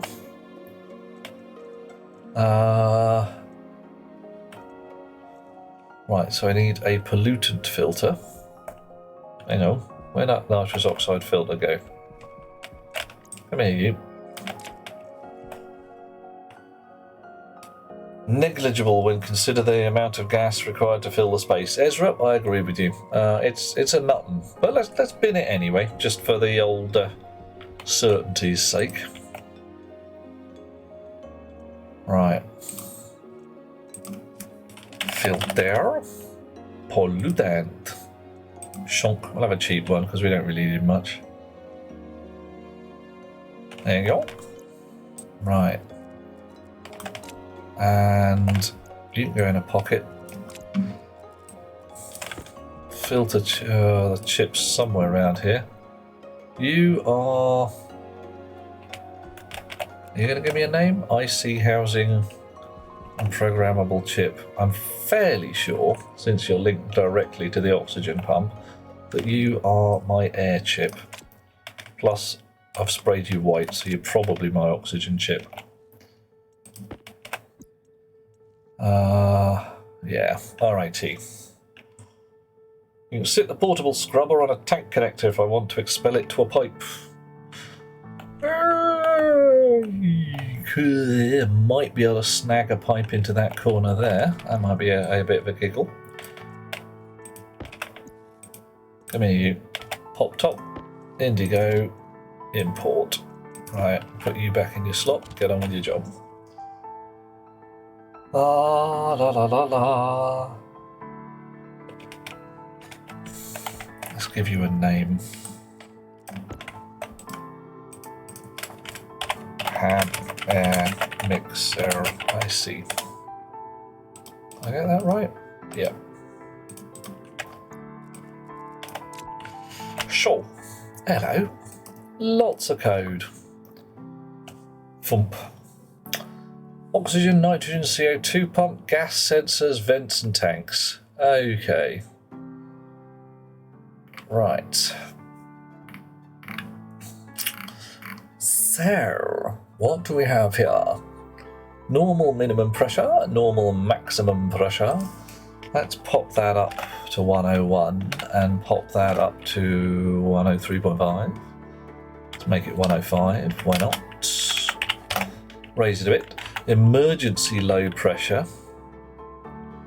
97.5, and emergency high pressure, 110. Okay, so la da da da da da da. Select into R1, all pumps are on, normal minimum, normal maximum pressure, all pumps on. Ooh, that's unusual. Where did I check whether all pumps are on? Because that's a bit self-referential there. That's possibly bollocksed. Oof. Does it concern anyone else that not a single stationeer has taken a shower in 7 years? I don't even want to think about it, Annika. I mean, basically, I'm hoping that part of the suit thing is a scrubber that actually scrubs, as it were. Right.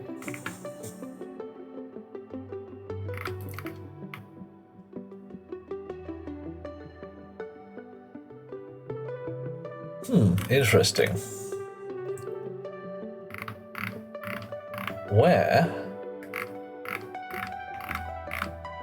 are these two variables being set?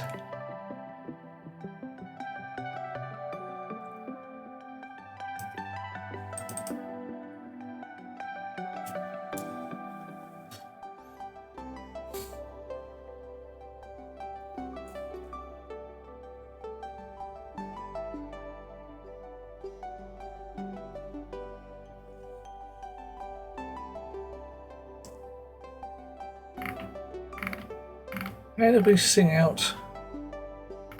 Ah, here we go. Right. So that's being...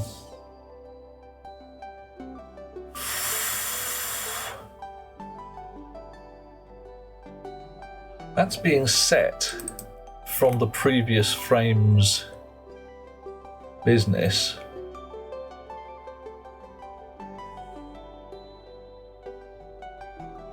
There's a whole bunch of nonsense going on here. Right, all pumps on is being created from whether all pumps are on or we're polluted.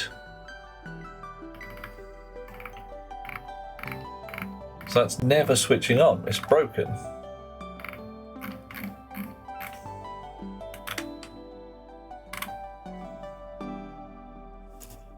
This is rubbish code. This is very bad code. I don't like it. It smells. It smells bad. It smells awful.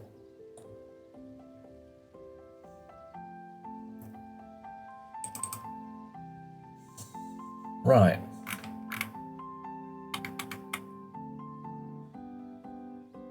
So, right, okay. Polluted is being created there. That's fine. The pressure average is in R0 from here.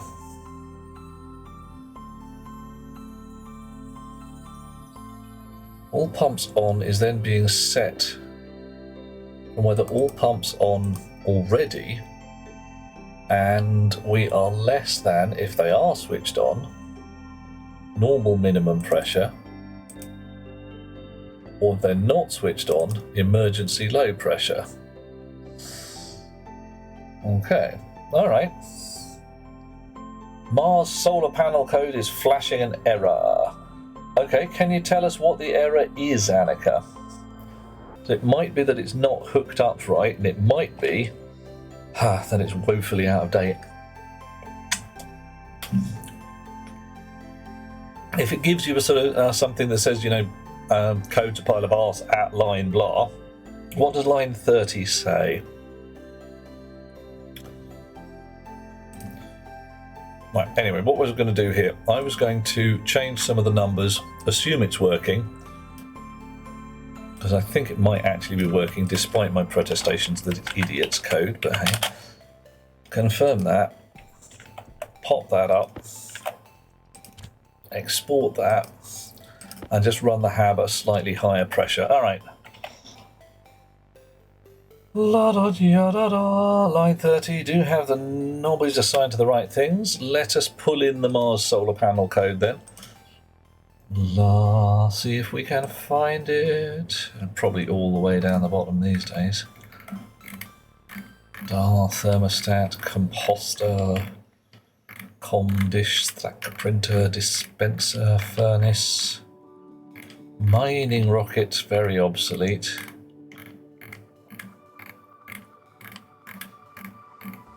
Auto Harvey, filtration control, Mars solar. Right, we'll pull that in.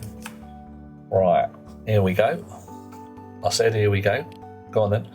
Line 30. SB panel hash vertical R0. That's pretty much.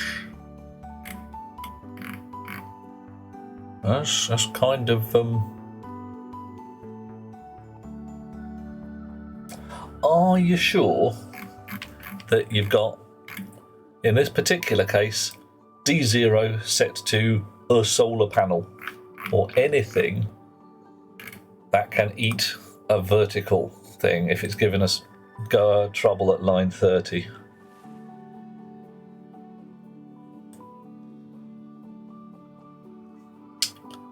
Because nothing in here. Heavy duty solar panel. That should do the business all right. Sensors on D1.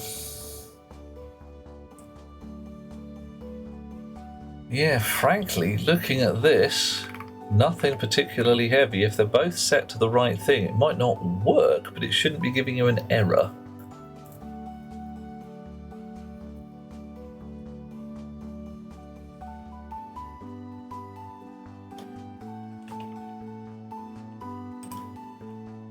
No real good ideas on that one. Give me a brief moment. Oxygen critical. Oh no. That can't be real, can it? It's not real. It's King Cam. Hello, dear chum. Trying to make my life miserable, you miserable maker. Yeah, see, here, I don't know why. Just fiddling with those numbers doesn't feel right, whereas fiddling with that number does. Possibly because all my knobs and buttons are now up there, rather than mostly up there, and one of them down there. How you doing there? All well? Okay, Annika, I'll take a peek at that in just a minute.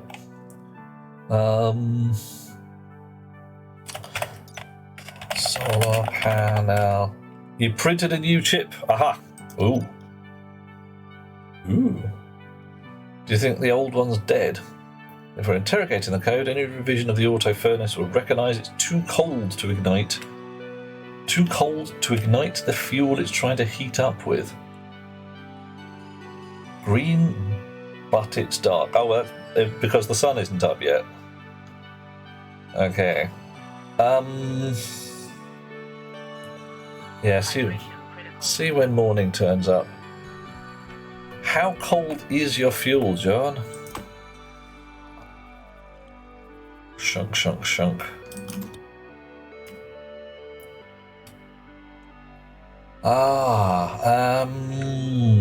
Because frankly, if you spark it, it adds a little bit of heat to the fuel. Oh, TNT for fuel, definitely a great idea. It's not a great idea. Right, what was I doing? I was going to scrub my atmosphere with the old portable scrubber. Have a look in that corner to see if I could actually... Yeah, I could probably hook up a... what am I talking about? Construct kit portable scrubber. Batteries are in the other airlock. I should probably put batteries in both airlocks. 100 degrees-ish, Kelvin presumably.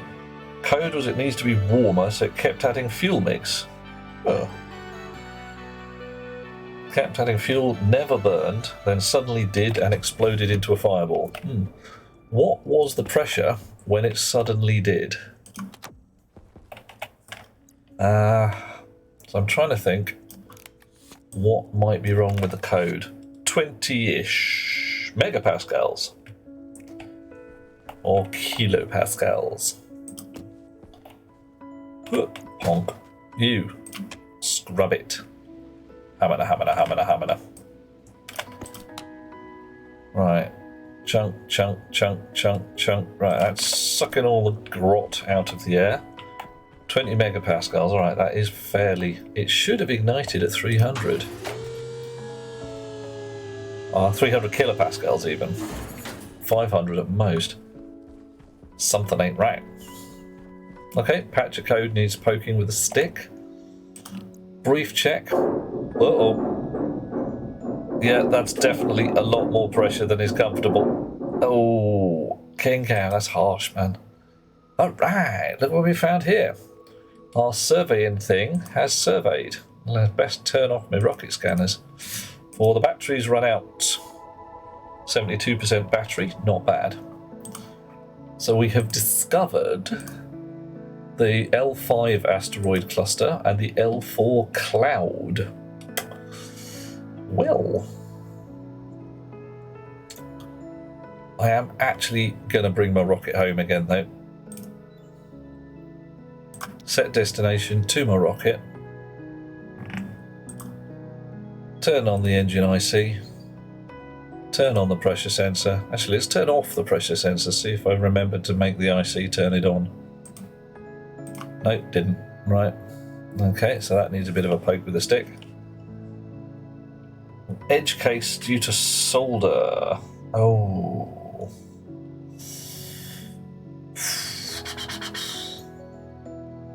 It's possible. I'll have a look at the code and see if there's anything in there. Because there should be some way to say, look, it's way too low to even turn stuff on. What have we got? 421 seconds of fuel left. 50 seconds to arrive at the next destination, which is moon orbit. So that's not too bad. 321 meters per second. Orbital altitude. Avionics says weight is 0. Alright, suddenly we have a weight. So that means we are now dropping from orbit 22,000 meters. 40 seconds approx till landing and 500 odd seconds worth of fuel. Engine 50% throttle, 8 kilonewtons thrust, everything's looking good. Dropping from orbit at a frankly ridiculous speed. I mean, that's just awful, but hey, whatever. Terribly inefficient. I should, if I know the maximum thrust of the rocket, the velocity, S equals ut plus a half at squared. So S wants to be zero altitude, shall we say. Yeah, get my delta V, man.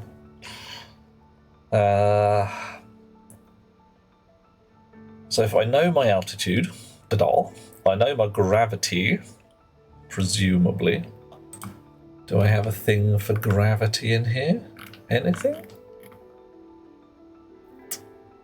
I know my acceleration. Well, alright, that's cool. Okay, that's fine. So I know my velocity relative y. So that's how, presumably, how fast I'm going. 119, so that's ground velocity. Hi there. Hi there, how are you doing, Pabishmir? No atmosphere, so a lot simpler. Yeah, true. I should just be able to run some fairly conservative physics code and do a suicide burn to get all the way down. Or a slightly modified suicide burn. Because this is woefully inefficient. I mean, whoa. It's gently bringing me down at what?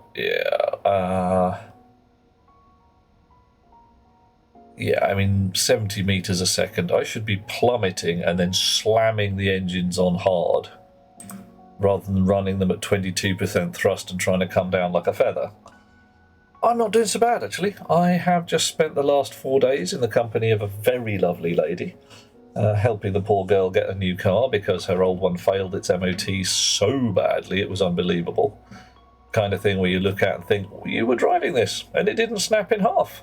Oh, there's nice. Yeah, okay. 20% thrust. 30 seconds left. 1,000. Well, it's frickin' ages worth of fuel. How responsive is the rocket engine? No, well, yeah, that's the thing. Rocket engine's fairly butch, but it does only deal at MIPS speed. I don't know whether this computer here runs it any faster. Oh, here we go. Rockets coming in. Shh, loud enough to shake the moon. Wow, down we go. And dush. Landed. Nice. Okay. Connect umbilicals.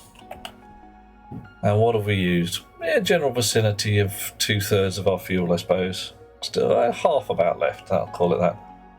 I am seeing a lady. I'm seeing a number of ladies, Babishmir. I'm an utter tart. No lies, no secrets. They all know about each other because doing it any other way is just a dick move. Ooh. You're still climbing. I thought I told you to shut off at 25. Maybe I didn't, not for you. Yeah, spent a nice time, generally having a fine time watching crappy movies. Oh, I can solidly say that as far as crappy movies go, the Jackie Chan film Master with Cracked Fingers is unbelievably crappy. I mean, really astonishingly crappy. You think it's a Jackie Chan movie and it's going to have some, production values and stuff. Oh my, no. Oh, goodness me, no. It's from 1970 blah, and it shows. It's a very young Jackie Chan. I mean, painfully and distressingly jailbaity young by the look of him. All right, 15,000 blobs of fuel, climbing slowly. Very slowly, don't like it. Jackie Chan has made hundreds of movies. Baked a few, I think there was... Oh, Annika, a black and white television. Yes, indeed. I do remember the day my dad decided to shell out for some colour. And I actually have a black and white television in a box over there. Just a little diddy one for use with ancient computer mobobs. They are lovely pieces of kit, and frankly, if you have half an ounce of knowledge of electronics, they are so much fun to fiddle with. Why have a black and white television? It's an old CRT tube. They are, the computers I'm talking about are old. I mean, proper ancient. To the point where they really don't like talking to these modern LCD devices, or even modern monitors. Okay, right. So let's just check that again. Oh. Hang on a second. Why is that climbing?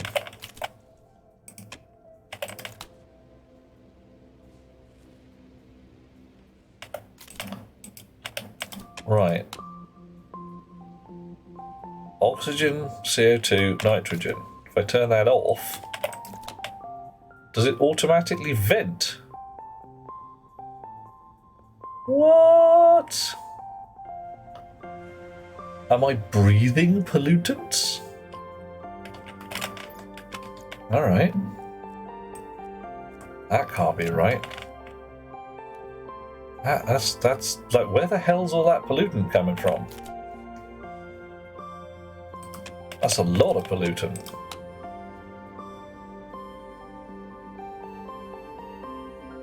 Am I pumping in crap air? I don't think so. Maybe I am. Yeah, look at that. There's more pollutants in this corner.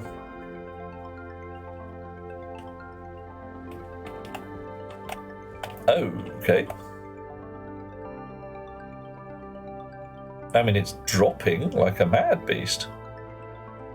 There's only 0 right next to the thing. Ah, okay. Now I see the riot violence inherent in the system.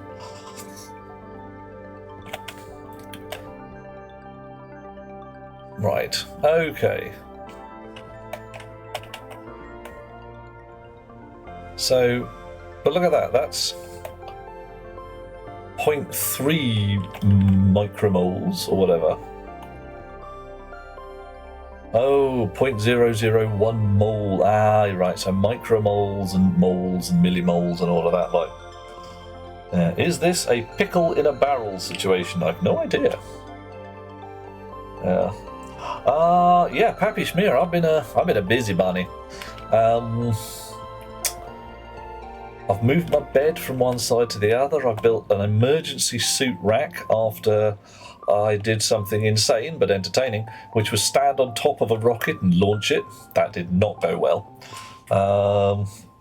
Yeah, I think it's part of that. It's partly me sitting here reading micromoles or millimoles or whatever and seeing the numbers 1,000 times smaller than I was expecting, but not recognizing that yet. So 800 seconds from now, that'll be down in the 0 area. And it's going to be 2,000 seconds until this cube is clean, and onwards and upwards from there. Ah, Pappy Schmear. Hang on, let's get to the top again. Stand here, it's all completely clean. Check these filters while I'm at it. Filter's doing well. Filter could do, you could do with a bit more. Oof. Pappy Schmear did not add another skull to the skull rack. If you check the recent clips, you might be utterly delighted to see what happened. I stood on top of the rocket, smacked my head onto the ceiling, broke my suit into pieces, ran back to the airlock in vacuum, passed out in the airlock, and then woke up because I'd managed to smack the change button. Managed to sort it out. And then had to run outside, grab another suit, put it on, and, not die. Which worked. I didn't die, which is cool. Annika has a family of moles in your yard, and a cat that was convinced she was a mole would lay in a pile with moles and sleep on sunny days. Oh, well, that's quite sweet, actually. Yeah, it went rather well, Pappy Schmear. It really did. I was quite pleased. Quite pleased. Right. Okay, we're not doing too bad. I think we're winning. I'm going to nip out here and put these paint cans back in their slots. Paint cans in their slots. There we go. Very nice. I'm going to nip upstairs, empty my waste tank for myself, while you guys get a lovely view of... Oh, is it sunrise or sunset? Can't tell. Oh, sunrise. There we go. So there you go, you can watch the solar farm do its funky groove thing while I nip out for a second. Back in a sec.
Okie dokie, back in the world.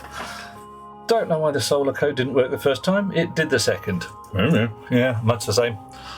I can see that. Alrighty. Now our batteries, even in the full glare of the sun, are not doing so well. Not doing what I want them to do, which is to charge up more. Something is chewing power, and I suspect that that is the rocket batteries down in the silo sucking up a load of juice and being recharged.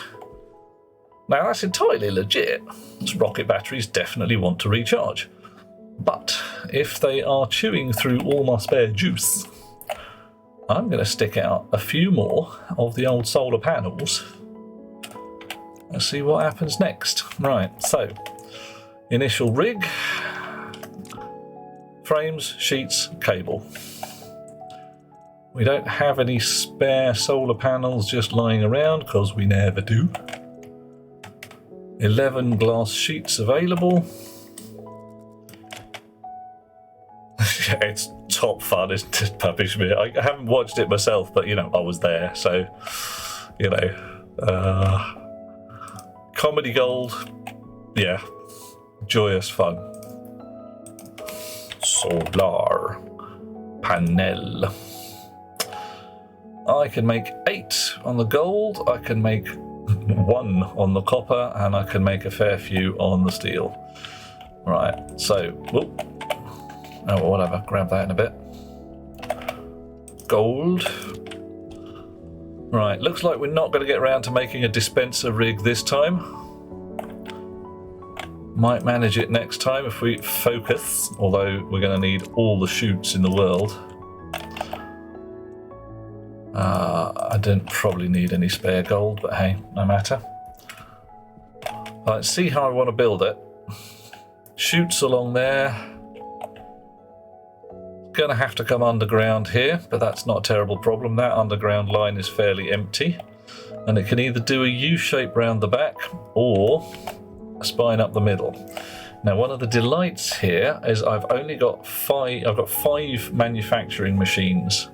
So a single chip that wants to monitor 5 machines either has to be a little cleverer with its code so that we don't well, you see, if we want to hook, we got 6 pins on a chip. Yeah, Shoot Mageddon's going to be the bunny, and oof, it's going to be about as bad as the old centrifuge and arc furnace rig, which was a bit shooty. As we go up and down and up and down and up again. And I hate to say it, there's absolutely no way to avoid it. Oh, look at that, one of the centrifuges kicking out. Shunk, shunk, shunk.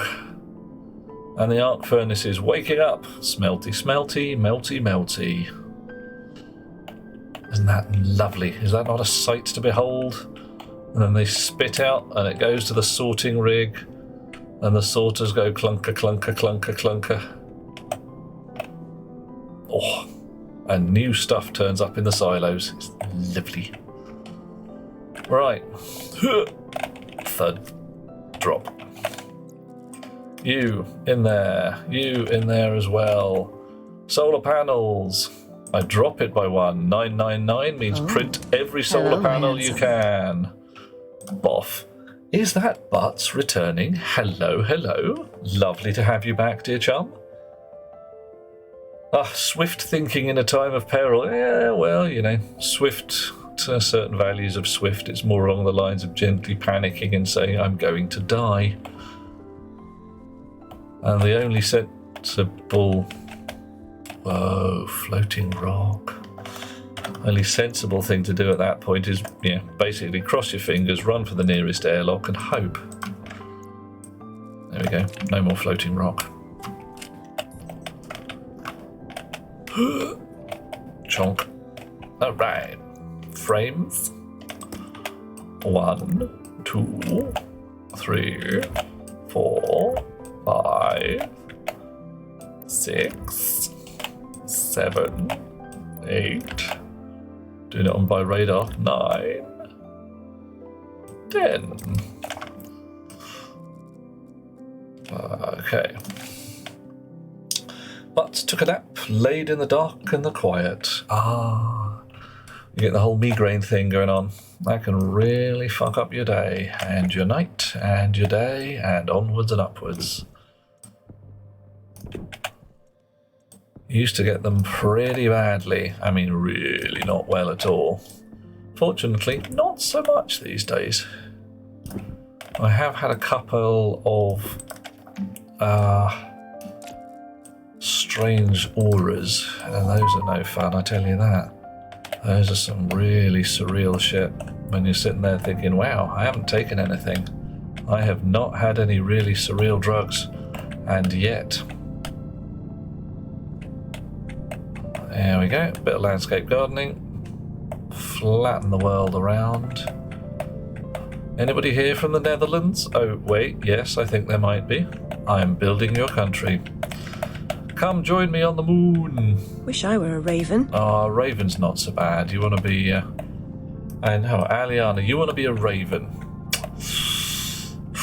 You can come to the Tower of London, be protected. Not allowed to be nasty to the ravens in the Tower of London. People get quite upset.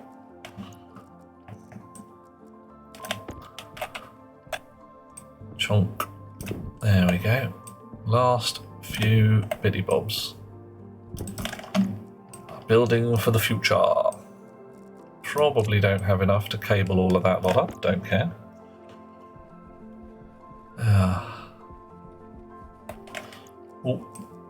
I'll do some magic painting again by stealing a piece of cable. I said stealing a piece of cable. There you go. Chunk. And then you lot. One there. One there. One there. One there. And then we'll start back cabling to see if it all fits together.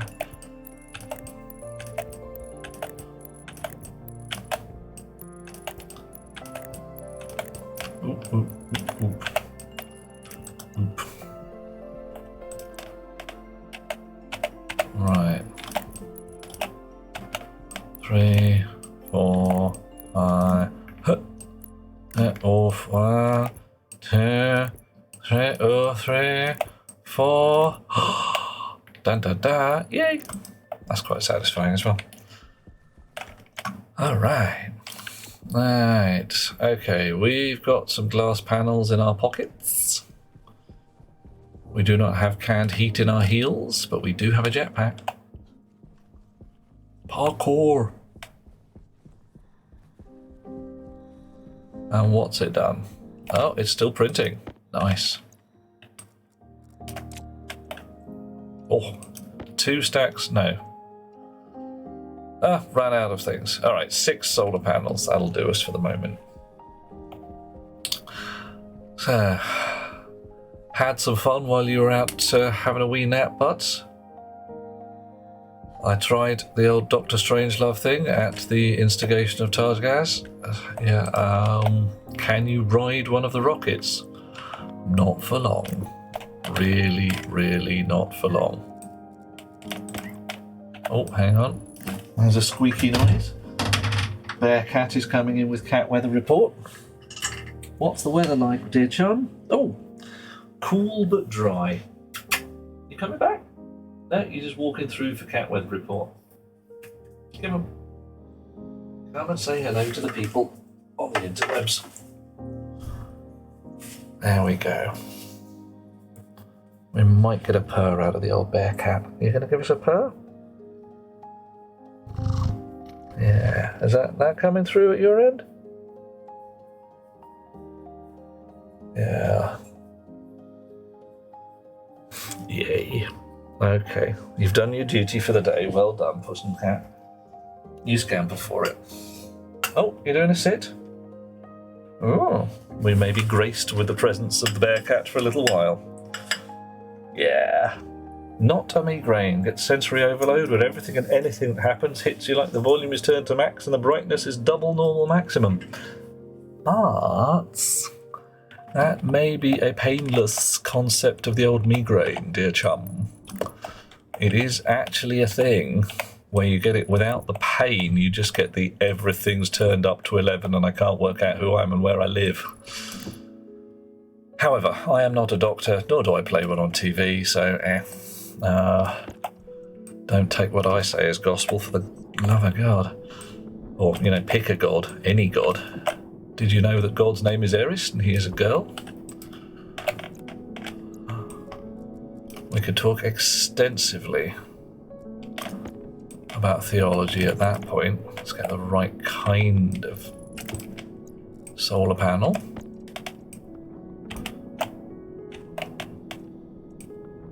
There we are. And one last bit where all the solar panels need turning to the right angle. Ooh, wrong way. I should probably have done this. I don't think I even did this in software. I think I just did this in hardware and left it because it's the moon.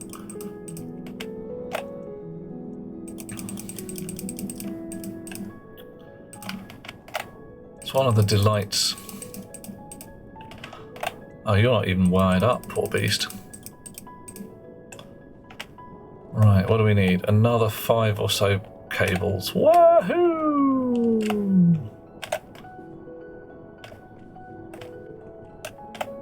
Brake to a halt. There we are. Drop down.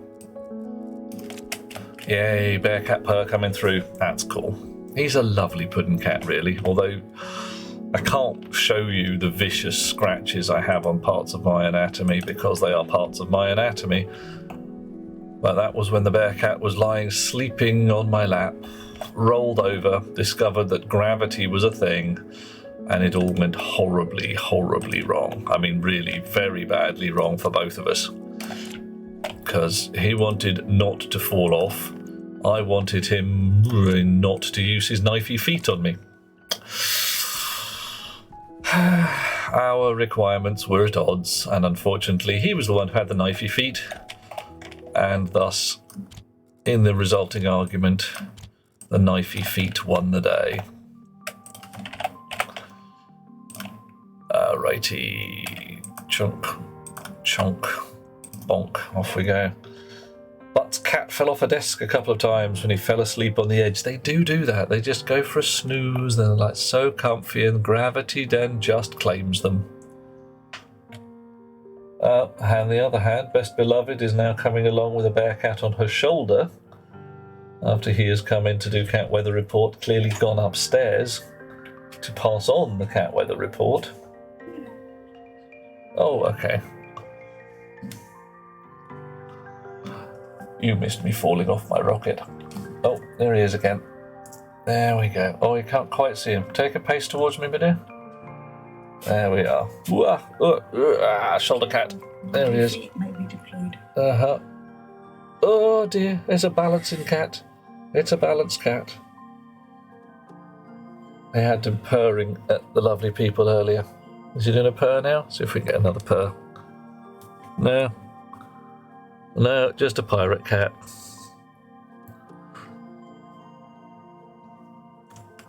Oh, gravity.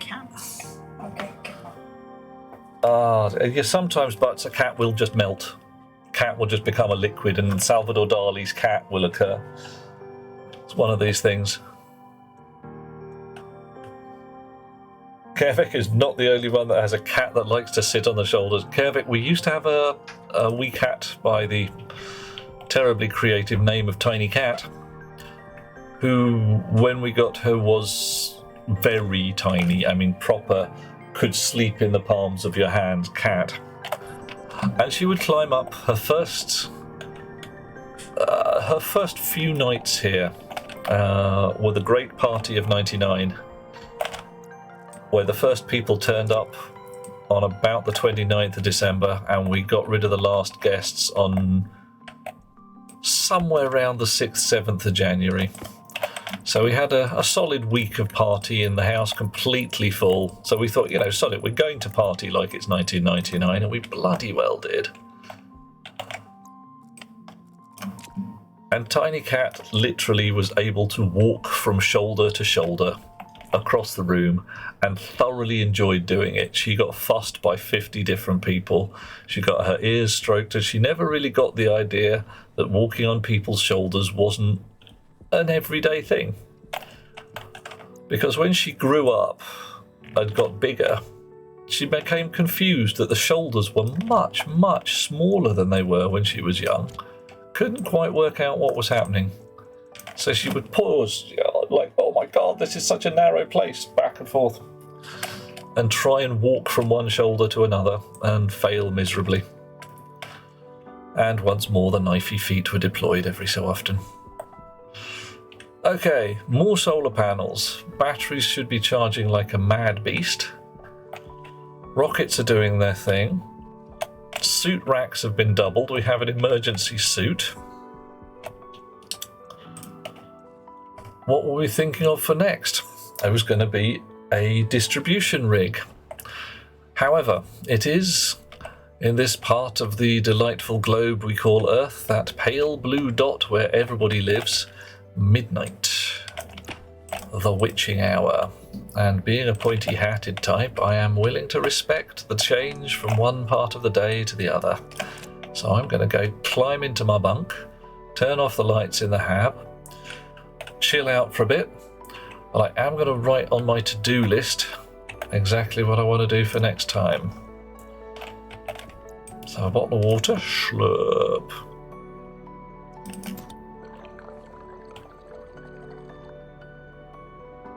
Okay.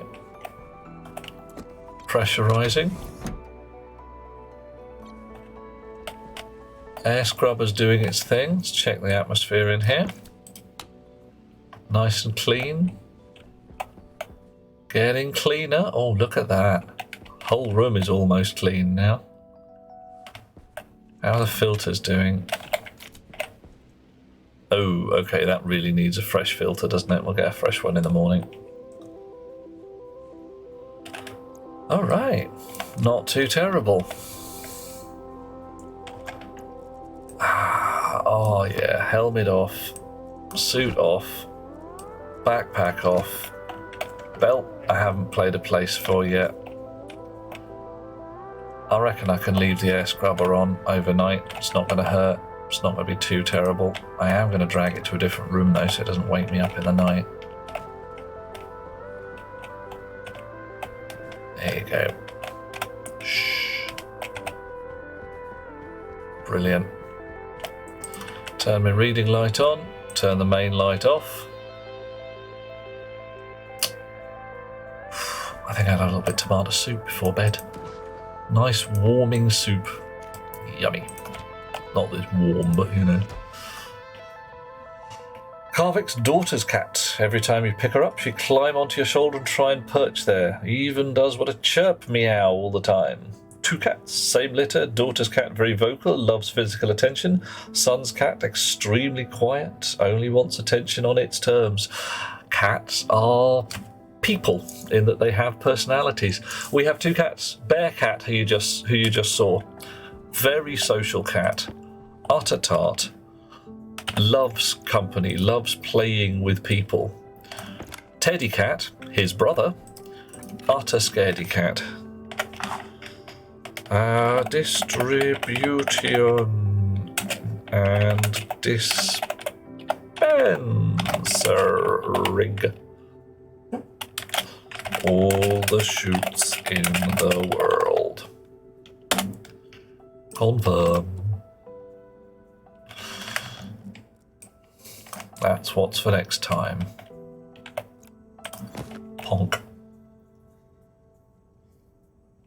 Oh, what, the difference in personalities of pussycats, Annika? Oh, you got two cats named Teddy and Bear. I think it might be a thing. But people name their cats accordingly. I'm going to have to put a wall in here rather than windows, aren't I? Otherwise, even if I close the door, I'm going to have the light streaming in. Oh well, no matter. Time for sleeping.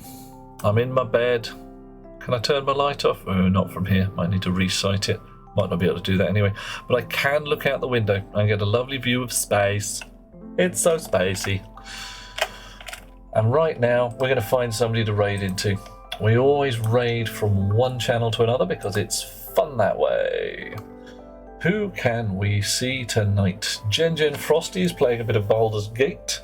Bottletop Hornet playing Minecraft. Maelstrom Alpha playing Final Fantasy VII Rebirth. Ooh, that's an interesting one. Who is playing something that we haven't seen before? Oh, Barbaric is playing Stationeers. Anybody bit more Stationeers, or do you fancy something else? We've got some chums playing Minecraft and Valheim and Shrouded, and Matcom's playing Summer Car. Otherwise, we could hit something Barbaric, we could hit Gen Frosty. Does anybody give a damn? Is there a bug where you put your bed on glass and fall through the glass when you get in the bed? Captain True, it's not when you get in, it's when you get out. So if I climb out of the bed, I will climb out on the right hand side. So if I put my bed right up against that window, I would climb out into the atmosphere of the moon, i.e. vacuum. So Hefum, that's where I'm stood when I climb out of the bed. Do not put your bed right up against the window. It's a bad plan. But lovely to see you, dear chum. It's always wonderful to have you around. And I'm glad you were here as well. And I'm hoping that your head is going to feel a lot better. We do not like it when the butts has a bad day, or anybody has a bad day for that matter, but especially for chums. Alright, unless somebody says otherwise, are going to head for something Barbaric, where they're playing a bit more Stationeers, and you can learn more things. Save time on airlocks. Yes, you could put a bed on the outside and a bed on the inside, but there is a minor problem that you can't climb into a bed while wearing your suit. Doesn't let ya. So you have to take your suit off. Ezra, lovely to have you with us. I'm glad you were able to catch me too. I may be doing some more of this tomorrow night. Fairly high probability. Fairly high. I will try and make an announcement of some kind. Apart from anything else, I have a distribution and dispenser rig to build. Raiding into something Barbaric, I believe we have a mature audience available, so please behave maturely. They're playing Stationeers. I will hope to see you soon. Enjoy. Send them a raidy message of extreme goodness. Tell them that the wizards are here. Catch you in a little while. Sweet dreams all.